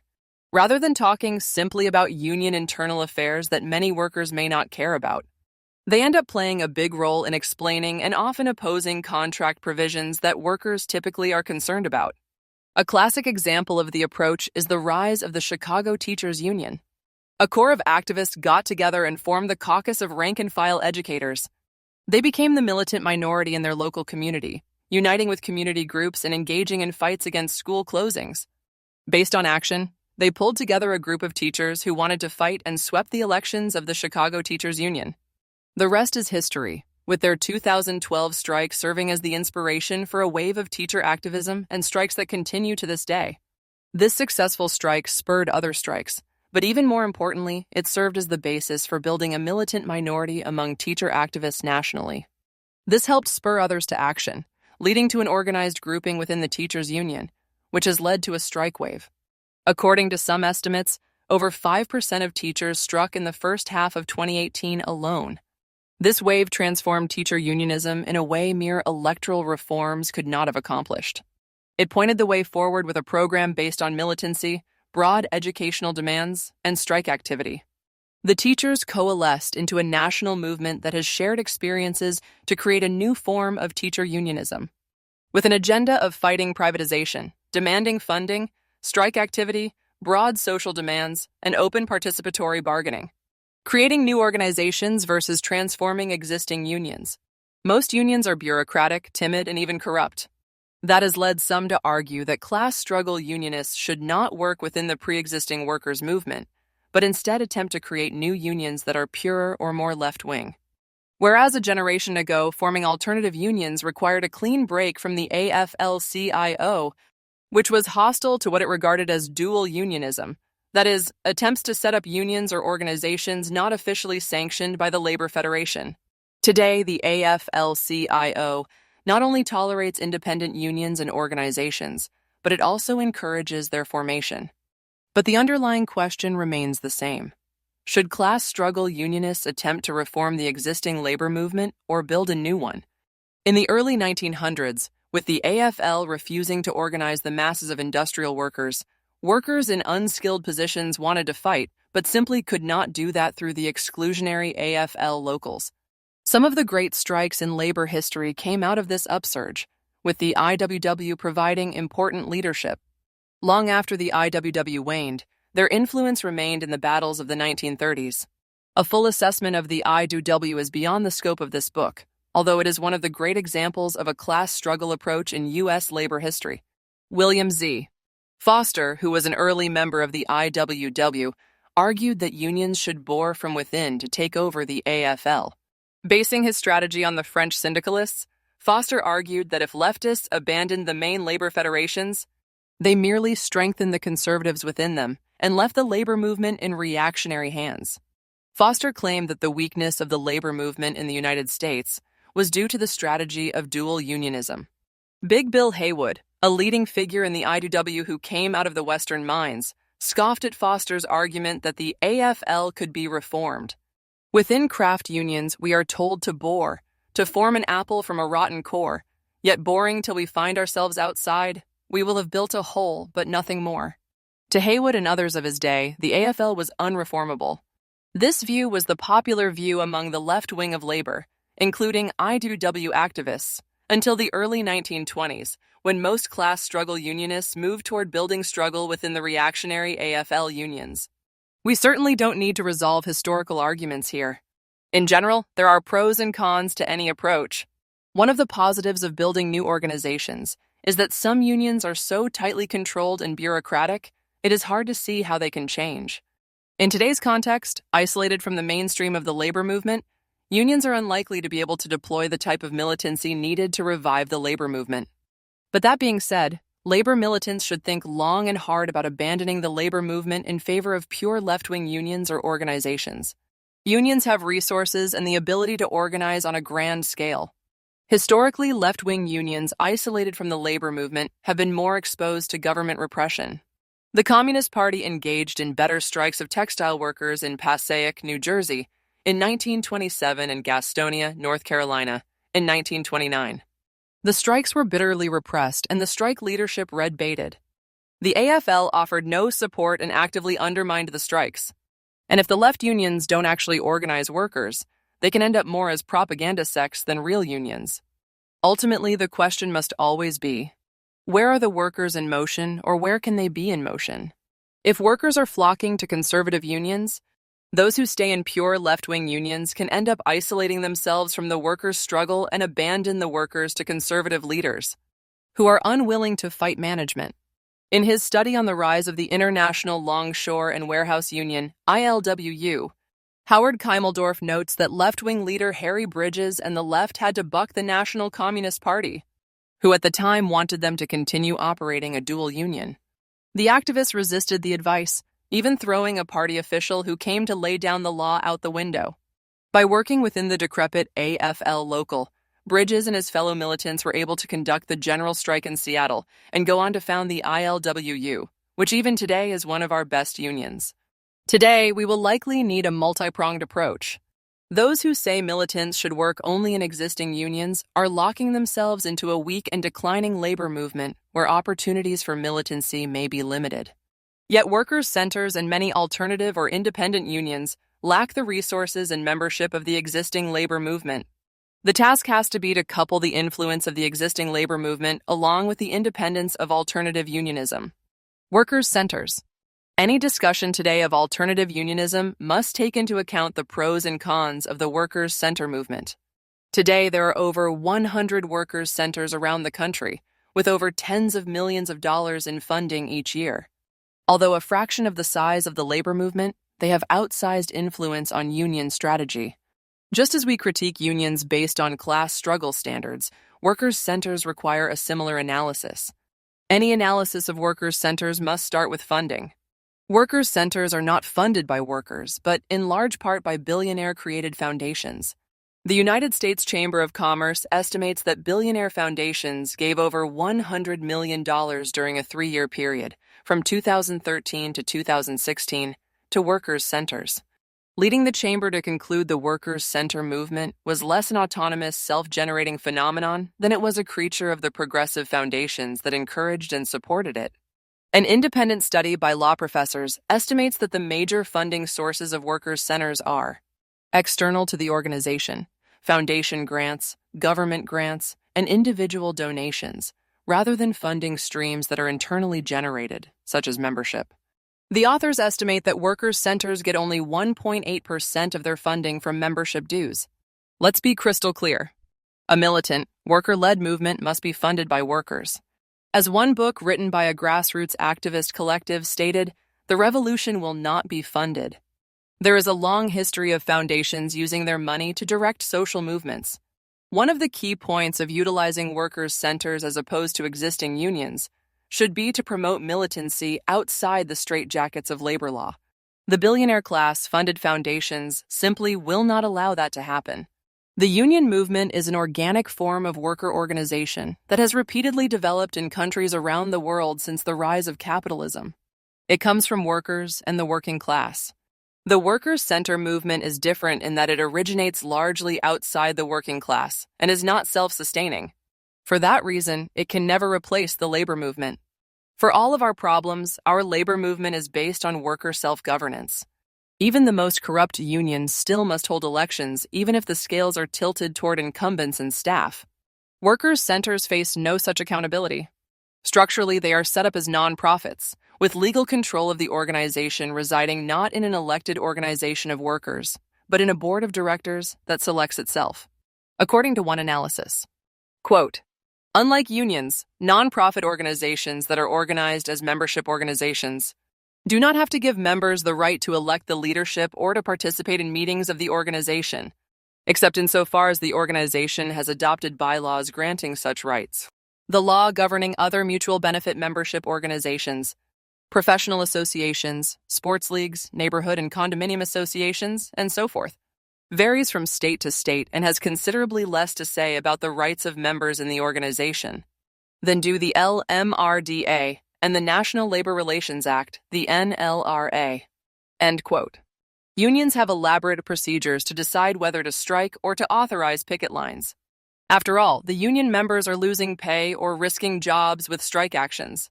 But some workers' centers think nothing of calling for strikes and boycotts of entire industries, such as the 2019 Uber strike, with no vote of the members whose paychecks will be affected. It is a fundamental principle of unionism that workers decide for themselves if they are to strike. None of this is to say class struggle unionists should not work within workers' centers or that these centers do not perform good work. Many do excellent work. The reason we have a workers' center movement is because of the weakness of the labor movement. With most unions stuck within the business union labor liberal framework, workers' centers address a need for workers who are not being represented by traditional unions. There is a wide variety in approaches of workers' centers. On the one extreme, we have the Restaurant Opportunity Centers, ROC, United, which has a board of directors composed of heads of nonprofits, but not one restaurant worker. Programs include training and lobbying efforts, but little evidence of shop floor organization. While this may or may not be good social work, it bears little resemblance to worker self-organization or unionism. As one former restaurant worker who worked for ROC explained on the website, Organizing Work, the job didn't provide him the opportunity to fight for workers like he thought it would. The organization focused on certifying restaurants as model employers and operating training centers to train workers. These may be worthwhile endeavors, but they have little to do with supporting the organizing of restaurant workers. In contrast, the Awood Center in Minneapolis has a strong base among Somali workers at an Amazon distribution center in the Minneapolis suburb of Shakopee. They have been able to conduct several strikes on particular shifts with solid participation and win concessions from the employers. Some workers' centers, such as Chicago Community and Workers' Rights, work to ensure the center's board of directors is composed of a majority of workers. While all workers' centers must deal with the issue of outside funding, some quite consciously break out of the liberal mode and fight for worker-led activism. For that reason, it is not possible to conduct a one-size-fits-all critique of workers' centers. Just as we critiqued the existing labor movement, each workers' center needs to be analyzed according to class struggle ideas. In looking at particular centers, we must apply the same standards we apply to unions. Does the center promote sharp class struggle or class collaboration? Tactically, does it favor strikes and marches on the boss?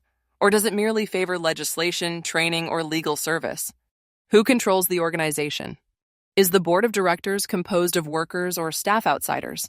Who sets the overall strategy? How does funding impact strategy?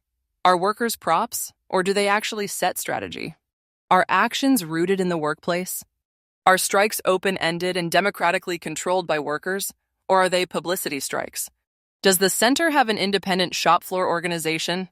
Could the center exist without staff and foundation funding? How does funding impact priorities? Does the center fit comfortably within the system, or is it confrontational? Or is the agenda, whether open or hidden, merely to pass legislation? Does the center make politicians and funders uncomfortable, or is it a darling of the liberal elite? Would the center violate injunctions? Applying these standards, we can avoid a one-size-fits-all critique of workers' centers. We need independent, militant worker organizations to wage class struggle. So workers' centers could play a vital role in that. It's not that workers' centers cannot pose a challenge to capital. It's that many don't. That does not mean writing off workers' centers, but rather, just as with unions, it is our task to put them on a class struggle basis. Rank and file versus staff jobs. Socialist groups face a fundamental problem. Although they believe workers should run the economy and the government, the current membership of these socialist groups is not always reflective of that fact. So, in order to transform their membership composition, they need to organize in the working class. Additionally, believing in class struggle, socialists understand the importance of unions. Strictly speaking, this is not really an issue of trade union strategy, but will be important to many who want to orient toward the labor movement. The question becomes, do folks take a job as a rank-and-file member or as staff? Many college-educated activists, such as nurses and teachers, are already employed in skilled working-class positions. But activists and other groups wanting to do labor work must decide whether to take a staff job or a job in a workplace. It is important to realize that this problem is one that exists for a particular group at a particular point in time. There are a number of compelling reasons folks should start out in the workplace. Some are quite practical. Implementing a class struggle approach requires independence from the labor officials. The reality is, if you work as a staffer for a union, then the union controls your paycheck, and there are limitations on what you can do. Being a rank-and-file union member gives you lots of freedom to implement a class struggle union approach. But on a deeper level, how can you be a union leader if you have never been a worker? Just because you get a job as an organizer for the labor movement doesn't mean you're a unionist. Class struggle unionists believe in integrating with the workers and that the working class should be in control. Those who have never worked a real job don't know the oppression of reporting to some dumb shit supervisor or following stupid work rules. Additionally, we have discussed organizing new industries or transforming existing unions. This all requires rank-and-file organizing and very well could put one at odds with union leadership. Part of having a class struggle approach to organizing is doing things differently. Just being good and efficient union staffers is not going to revive the labor movement. That said, college-educated activists going into the workplace should not romanticize the process. Thousands went into workplaces in the 1970s, but relatively few stayed. As many of the left-wing groups dissolved in the late 1970s, many drifted into graduate school or took or were elected to staff jobs. Unfortunately, not a lot is written about this period, especially by those who stayed. Nor should we believe that taking a rank-and-file job in and of itself resolves the issues. Those who take rank-and-file jobs face some of the same constraints that staffers and elected officials face. In the absence of a broader militant minority approach, the rank-and-file work can end up narrowly focused on workplace issues. In the absence of a class struggle program, this can be depoliticizing. Another issue we face is that the labor movement is very staff-driven. Control over resources in the labor movement often requires holding either an elected position or a staff position. While one can build struggle in one workplace as a rank and filer, in order to build a labor movement capable of confronting capital requires a broader perspective and influence, which is often concentrated in these staff positions. For that reason, many activists, even those who start out in the workplace, may find themselves in a full-time elected or staff role. Regardless, maintaining the principles of class struggle unionism, particularly the points on workers' self-representation, is critical to keeping your bearings in these situations. It's best to view both the rank and file strategy and militant minority as subsets of an overall class union strategy. Any union strategy must offer guidance to folks at all positions within the union movement. The overall strategy is to put unionism on a class struggle basis, utilizing class struggle ideas and tactics. To do so requires both a rank and file orientation and utilization of the militant minority method. Beyond trade unionism. Trade unionism in and of itself can never solve our problems. Unions can win higher wages, can fight for more shop floor power, and can provide a basis for working class organization in society. Unionism, in and of itself, cannot eliminate the billionaire class or eliminate exploitation in the workplace. Class struggle unionists see unionism as important but as part and parcel of a larger struggle against exploitation. For that reason, many class struggle unionists combine their trade union work with socialist political work.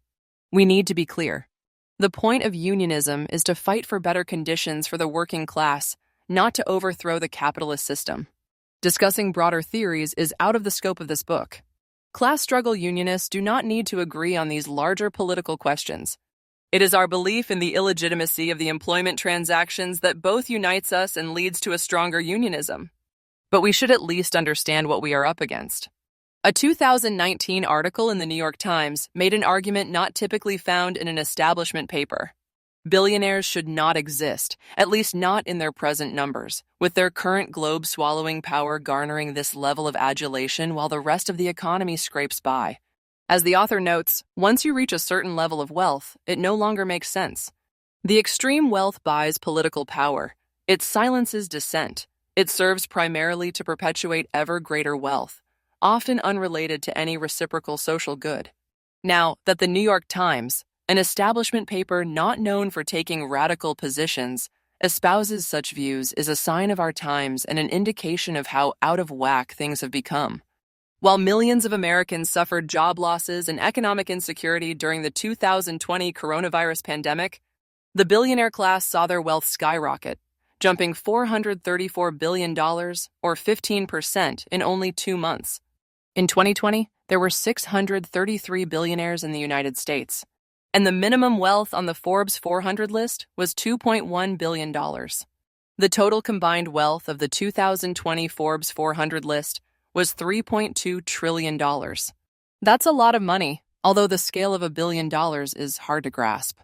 Half of the people in the United States don't have $400 in their bank accounts to cover emergencies. To get a sense of the scale, 400 seconds would be 6 minutes and 40 seconds. 1 billion seconds is 32 years. Now, the mythology is this incredible wealth somehow rewards their hard work, special skills, or innovation. But the amount is far beyond what could ever be considered compensation for work. If one was paid $5,000 a day for every single day since Columbus stumbled upon America in 1992, one would still not have $1 billion. Even the most militant unionism in and of itself does not disturb these power relationships or even substantially diminish the billionaire class. That's why, in addition to unionism, many class struggle unionists engage in socialist political activism to diminish or abolish the control of the billionaire class over our society. At some level, negotiating a labor contract is bargaining over the terms of our exploitation. By agreeing to even the best union contract, we are agreeing to a situation where the billionaire class gets richer off our labor.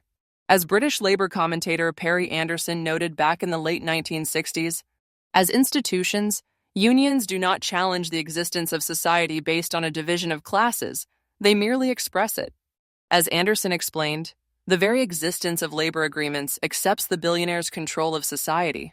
Unions both resist the given unequal distribution of income within the society by their wage demands and ratify the principle of an unequal distribution by their existence. Either explicitly or implicitly, the very fact of a contract ties us to an unequal system. The early AFL leaders, such as Samuel Gompers and AFL Secretary Peter Maguire, founder of the United Brotherhood of Carpenters and Joiners of America, were socialists who believed that mere unionism would bring about socialism as a gradual process. Indeed, for much of union history, a good portion of labor activists agreed with some form of socialist political theory. The early union constitutions placed union struggles within the struggle between the oppressors and the oppressed.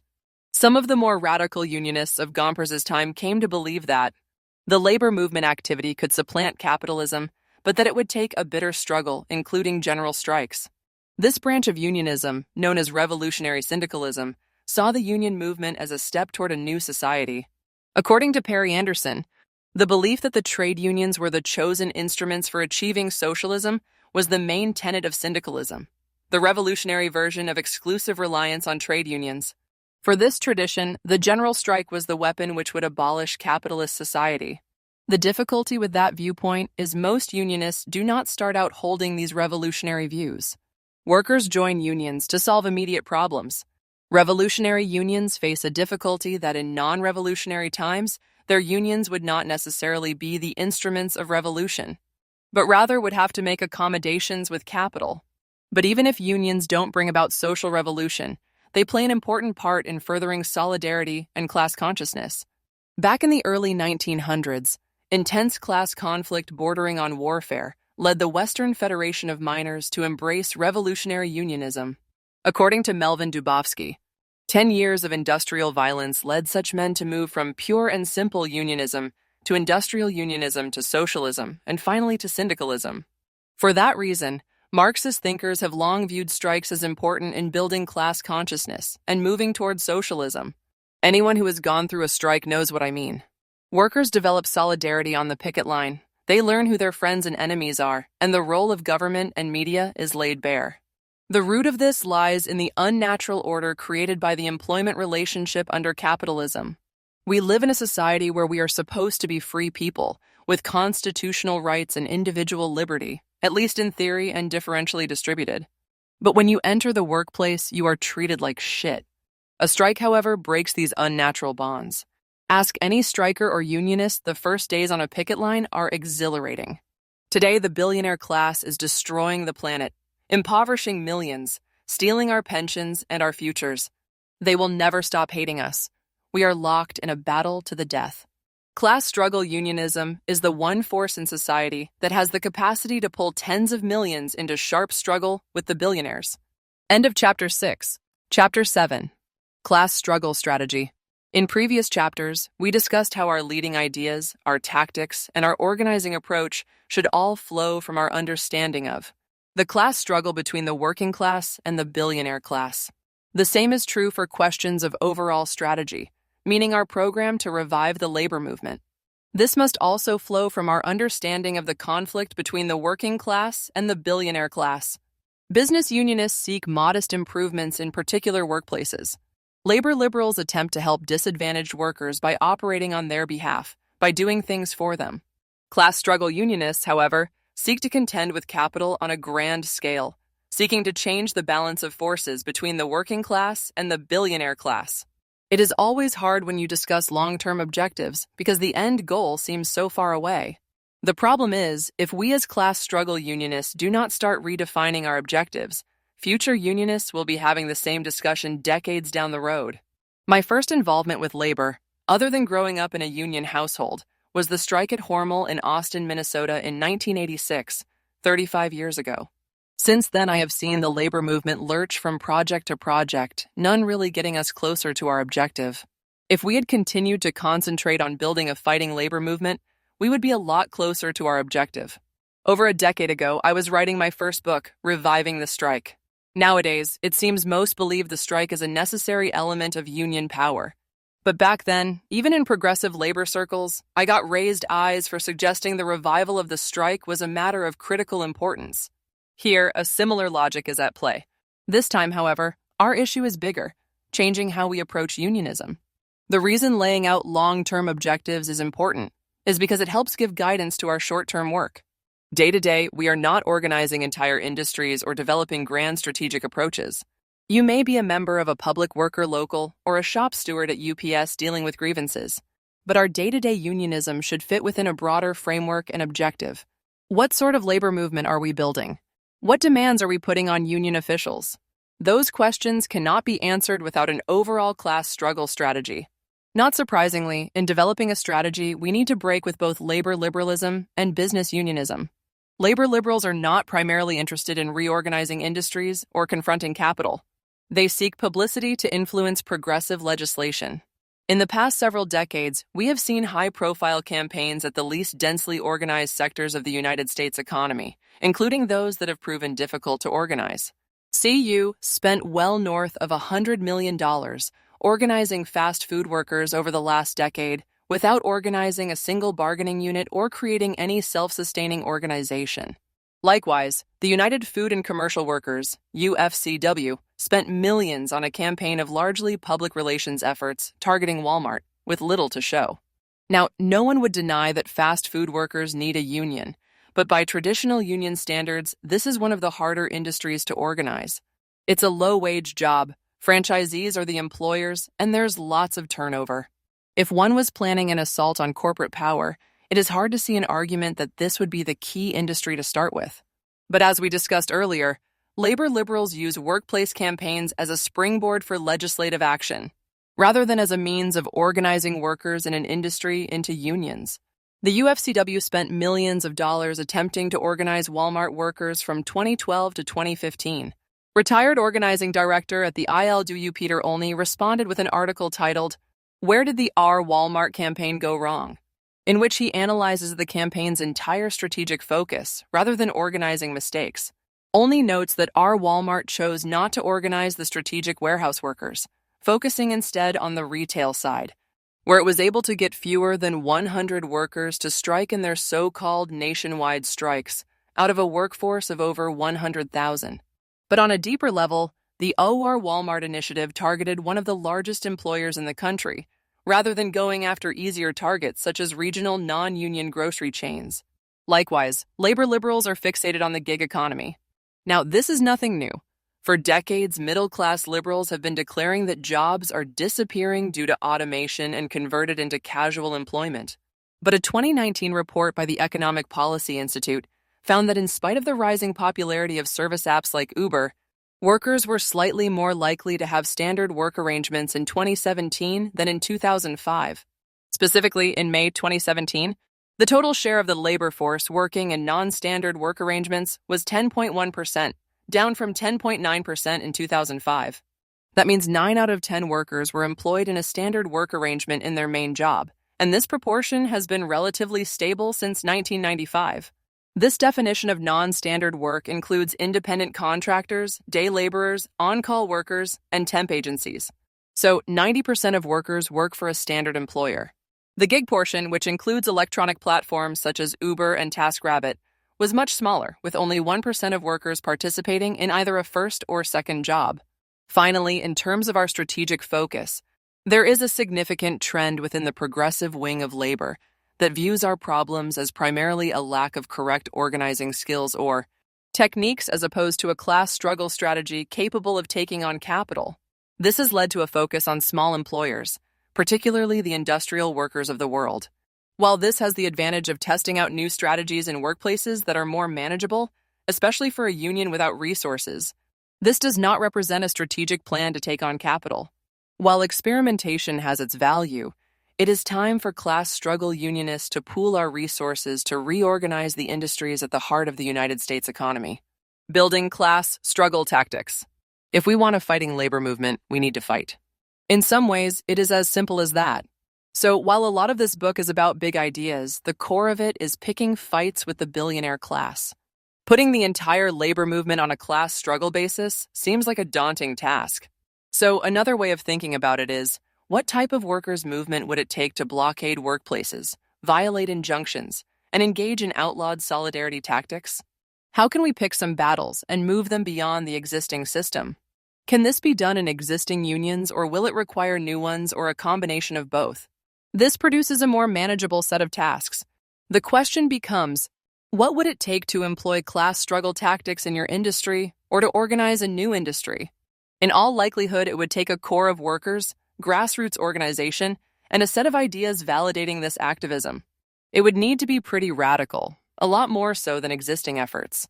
While it may take independent worker organization, they would not likely be attractive to the billionaire-funded foundations. The beauty is, the very tactics necessary for class struggle unionism are the tactics that create militant consciousness. There is nothing like being on a picket line up against the National Guard and seeing the corporate media show their true colors to clarify class lines. The statewide strikes, illegal conflicts with the existing order, and widespread strikes all create a true class movement. Militancy also quickly reveals who are friends and enemies within the labor movement. So, in many ways, the development of a class struggle trend will not be separated from the development of militancy. In a 2020 article in Labor Notes, Mark Meinster, an international representative for United Electrical Workers and longtime class struggle unionist, argues that for the labor movement to revive will require a working-class upsurge. Mark notes 3 elements in helping make that happen: more strike activity, 2 workplace militants, and 3 independent organization. By breaking up the overall objective into pieces, we can start building the type of labor movement we need. Part of this requires revisiting Chapter 5, Class Struggle Tactics. When folks say it can't be done, they are really saying we can't reorganize industries within the confines of the current system. They are right. But the real question is, can we envision creating a labor movement capable of violating labor law? We cannot revive the labor movement without violating labor law. So what are the short-term and intermediate steps of building a labor movement capable of violating labor law? It would seem we need a number of things. Popularize class struggle ideas that justify breaking labor law. Break with the philosophy of making do within the existing system. Discuss what sort of institutions we need to withstand injunctions. Understand which issues would get large numbers of workers in motion. Pick fights based on class struggle tactics. Every step we take toward fighting the billionaires helps build a class struggle labor movement. Building a class struggle trend. As organizers, if we want a class struggle trend within the labor movement, we need to build it. That means pulling together like-minded people, organizing around the issues, and so on. It is about creating a space for discussions on these bigger questions. Clearly, there are many folks in the labor movement who see themselves as class struggle unionists. Some are veterans of the 1970s Marxist movement, others are members of various socialist groups, and some are independent workers who subscribe to these views. Others are militant trade unionists who understand class struggle. But in terms of class struggle unionism as a cohesive trend, we are probably at the lowest point of cohesion in over 100 years. Now, the biggest grouping of folks in the labor movement for a number of years has been Labor Notes. Labor Notes was founded by class struggle unionists and today pulls together militant trade unionists through its biannual conference and regional training events. Labor Notes is an important gathering place and is true to its slogan of putting the movement back in the labor movement. It is a reflection of the broader labor movement and as such reflects a mixture of social unionism, class struggle unionism, union reform, and an approach that favors organizing skills. It is an important vehicle for class struggle unionists looking to share struggles and tactics. Overall, the state of the reform movement is weak compared to historical standards. The largest reform caucus is within the Teamsters Union, anchored by the decades-old Teamsters for a Democratic Union (TDU). The success of TDU shows the importance and value of building enduring institutions for rank-and-file power. But in other unions, even those with a strong history of reform movements, there is relative quiet. Beyond that, the greatest strength for the reform movement is the teacher reform movement. Spurred by the Chicago Teachers Union that carried out strikes in 2012 and 2019, the teacher reform movement has spread to other cities.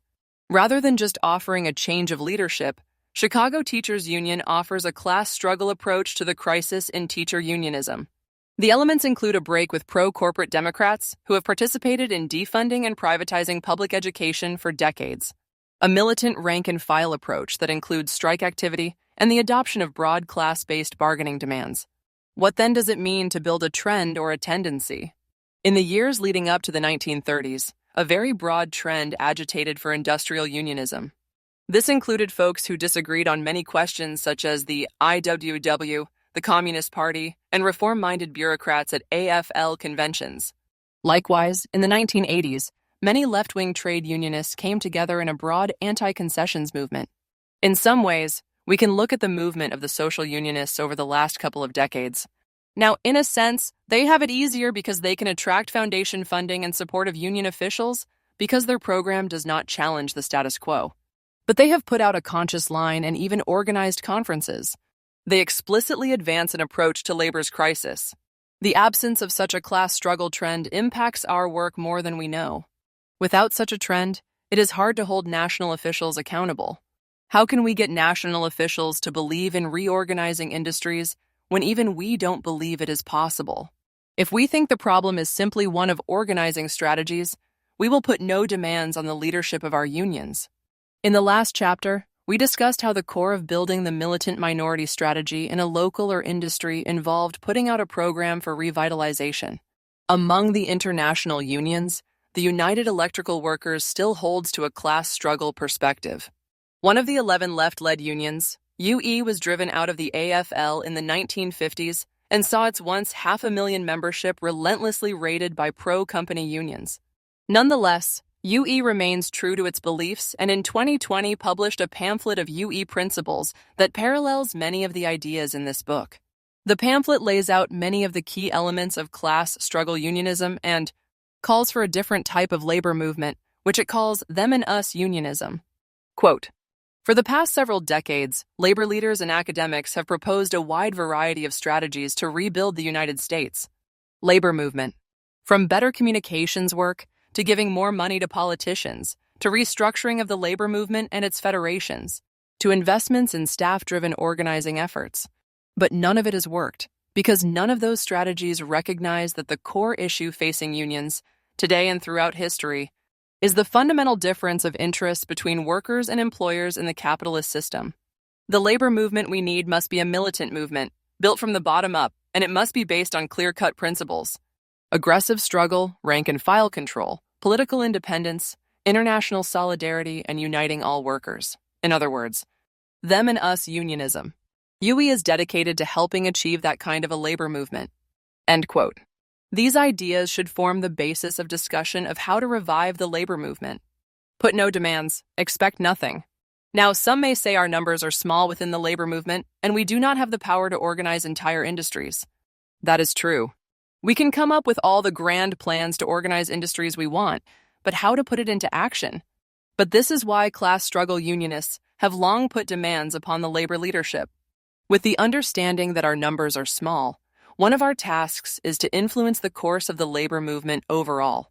When I started in the labor movement, that approach was very much alive. The remnant of the 1970s left carried out a rank-and-file approach that responded to the union-busting offensive with a rallying cry of no concessions. A broad-based movement supported local unions fighting back, who were often undermined by national leadership.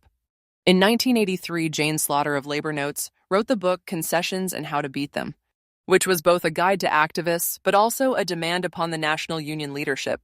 Likewise, when most national unions fell for labor management cooperation schemes in the early 1990s, folks came together to defeat them. Again, Labor Notes published books against Team Concept, the labor management collaboration schemes popular with union officials at the time. In Minnesota, I was part of a group of trade unionists who formed a group called Meeting the Challenge, drawing hundreds to a conference strategizing about how to defeat these schemes. These efforts both organized workers and put demands upon union leadership. These initiatives provided organizing tools for rank-and-file workers to fight against concessions and labor management cooperation. But they also established an ideological pole within the labor movement, challenging key assumptions of business unionism. But over the course of time, and in large part due to the rise of the organizing approach from the labor liberals in the 1990s, the focus of progressives became one of organizing techniques. Rather than wait for the do-nothing bureaucrats, organizers would rebuild the labor movement through their talents and techniques. There are a number of problems with this approach. First, it puts no demands upon the leadership of the national unions and turns attention away from the timidness and class collaborationism of the labor movement. The key problems in the labor movement are class collaborationism, the decrepit state of the labor movement, and the failure to confront the repressive labor laws in this country. No amount of organizing training can change that. But at a deeper level, our problem as a labor movement is not lack of organizing skills. It is the absence of a class struggle strategy capable of confronting capital. Today, the labor movement is at its weakest in over 100 years. Only 6 in 100 private sector workers belong to unions. Those that remain are in legacy industries, often unionized workforces in a non-union sea, struggling to maintain their wages and benefits. In the years leading up to the 1930s, against all odds, class struggle unionists believed they could reorganize basic industries and take on the capitalist or billionaire class. The key strikes of the 1930s were not looked at as mere battles with individual employers, but as systematic assaults on the power of capital, attacking key fortresses such as auto, steel, and transport. Unionization was viewed by labor and management alike as industrial warfare. Today, there is no such strategic approach to take on the billionaire class. Class struggle unionists have long argued that manufacturing and closely related industries such as construction, utilities, and transportation are key industries to unionize. This is not a value choice about the workers involved, but because if you think of unionization as part of class struggle, you look at where power comes from in society. In the first chapter of this book, we discussed how the billionaire class gets its power because, although working people produce things of value in society, the billionaires pocket the fruits of workers' labor, day in and day out. Although many argue America has been deindustrialized, Kim Moody, in his book On New Terrain, argues that manufacturing remains an important sector of the American economy. Moody notes that although the percent of workers employed in manufacturing has fallen over the decades, there are still millions of workers involved in production, and many jobs the government classifies as service are in reality manufacturing. While some of the job loss is due to offshoring, Moody notes that increasing productivity plays a key role, arguing that a more than doubling of productivity since the early 1980s can well explain much of the 50% drop in manufacturing production worker jobs over that long period. But that also means each industrial worker produces more in each workday. The beauty of it is this means striking by these workers hits the employers way harder. A closely related industry to manufacturing is the area of logistics that involves getting products to stores or increasingly to homes for purchase. Logistics includes transportation and warehousing of goods and plays an increasingly important role in the modern economy. As Joe Allen noted a number of years ago in Jacobin magazine, this area is of strategic importance. Quote, "The U.S. economy revolves around the sprawling logistics industry, and the potential power of these workers is enormous. Socialists should always seek a political relationship with those sections of the working class that have the potential power to elevate the organization and politics of the entire class. Without a strong left wing based in the most powerful workplaces, both the working class movement and the socialist left will continue to be of marginal influence." End quote. Allen notes that the logistics industry is an integral part of the manufacturing of goods. For that reason, many have discussed this as a potential choke point. One would think this group of strategic, underpaid, geographically concentrated workers would constitute the core of any union strategy. But while tens of millions of dollars are spent on fast food and retail campaigns, relatively little attention is given to this organizing. Now, none of this is to say these are the only industries that we need to reorganize. Trucking, meatpacking, construction, and most other industries are virtually non-union. In addition, other key industries have emerged over the last century. The system has a great appetite and seeks to take all of human activity, such as child-rearing, education, food preparation, healthcare, and more, and turn them into profit-making activities for the billionaire class. As Moody notes, historically, this was unpaid labor performed by women mostly in the home, though, as we shall see, it has now been partially transformed into commodity production, also performed by women. Of these, healthcare has transformed into a major source of value for the billionaire class, helping to explain the hostility to national healthcare. But despite all of these industries, and hundreds of millions of workers in desperate need of a militant labor movement, most of the national union leadership is missing in action. While the labor liberals are at least trying to do something, the business unionists are completely silent. Whereas 30 years ago there was some sense of crisis, today there is complacency. But even more alarming, those who want a fighting labor movement have quit demanding change. It was not always like this. In the 1970s and 1980s, the left of the labor movement railed against the establishment, denouncing union sellouts. A vibrant anti-concessions movement sought to hold the line, and Unionists joined together to fight the Central Intelligence Agency's domination of AFL-CIO policy. Even into the early 2000s, the New Voice movement demanded changes in the AFL-CIO prior to splitting to form Change to Win, the alternative labor federation that has gone nowhere. But at least there was a sense of crisis, of the idea that we could demand our union leaders do something. The labor movement is in crisis. Yet the AFL-CIO, rather than sponsor conferences or put together a plan to reorganize basic industries, made the focus of their strategic initiative the Commission on the Future of Work and Unions. The Commission produced uninspiring insights such as collective bargaining is good, and the gains from technology should be shared by workers. It is worth a read if only to see how out of touch and useless the AFL-CIO has become. The United Auto Workers have no plan to organize the Southern auto plants or the parts suppliers. The Teamsters have no plan to organize the now largely non-union trucking industry. The UFCW has no strategy to organize the 87% of meatpacking workers denied union representation or to improve the conditions of their remaining members. The construction unions rely on government contracts and prevailing wage legislation and seek to prove that they add value to a dwindling number of union contractors. The labor movement is in dire straits. Yet we have largely let them off the hook. For the last generation, for the first time in labor history, those who want a fighting labor movement have quit putting demands upon our leadership. Many young leftists entering the labor movement probably have a dim view of the labor bureaucracy. Seeing the union movement as messed up, they start workers' centers or independent initiatives. Others segregate themselves within organizing departments, convincing themselves they are better than the hacks in the rest of the union. They try to do as much good as they can within the system while maintaining their ideals. But our task is a lot bigger than that. We need to build a class struggle union movement capable of waging war against an entire class of billionaires with untold political and economic power. It is not enough to be good organizers. We need to demand that the labor movement make the changes necessary to turn into a fighting, militant movement. This entire book has argued that we need class struggle ideology combined with class struggle organizing and class struggle tactics to make gains. Whatever route people take, it is important to proceed based on class struggle principles. Otherwise, we end up with reformist organizations after all that effort. End of Chapter 7.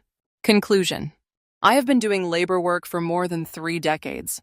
I have sat in countless bargaining sessions, fought grievances, done arbitrations, approached workers about joining unions, worked on strikes, and held countless contract ratification meetings. I have closely followed the labor commentary over the last several decades and contributed to the debate. I believe the labor movement is adrift. We have no plan, no prospects, and most importantly, have not really come to grips that we are lost. But it does not need to be that way. We need to free ourselves from the practical and ideological straitjacket that has been imposed on us and our unionism.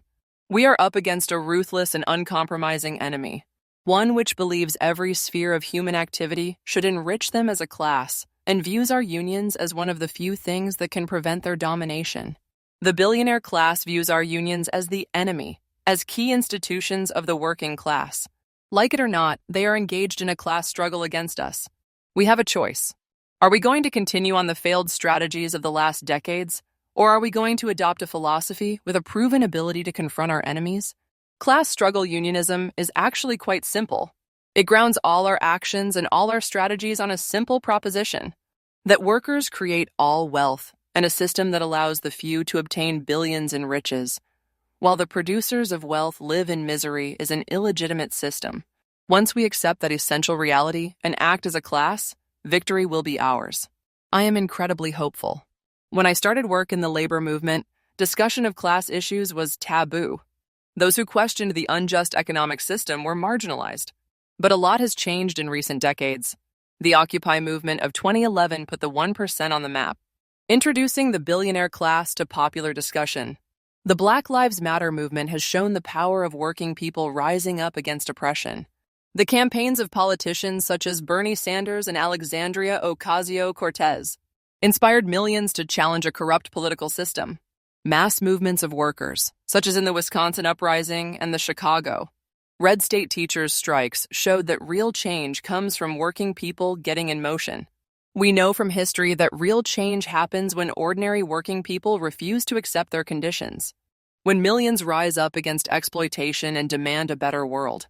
We also know that class struggle unionism is a powerful ideology, one hated and feared by the billionaire class.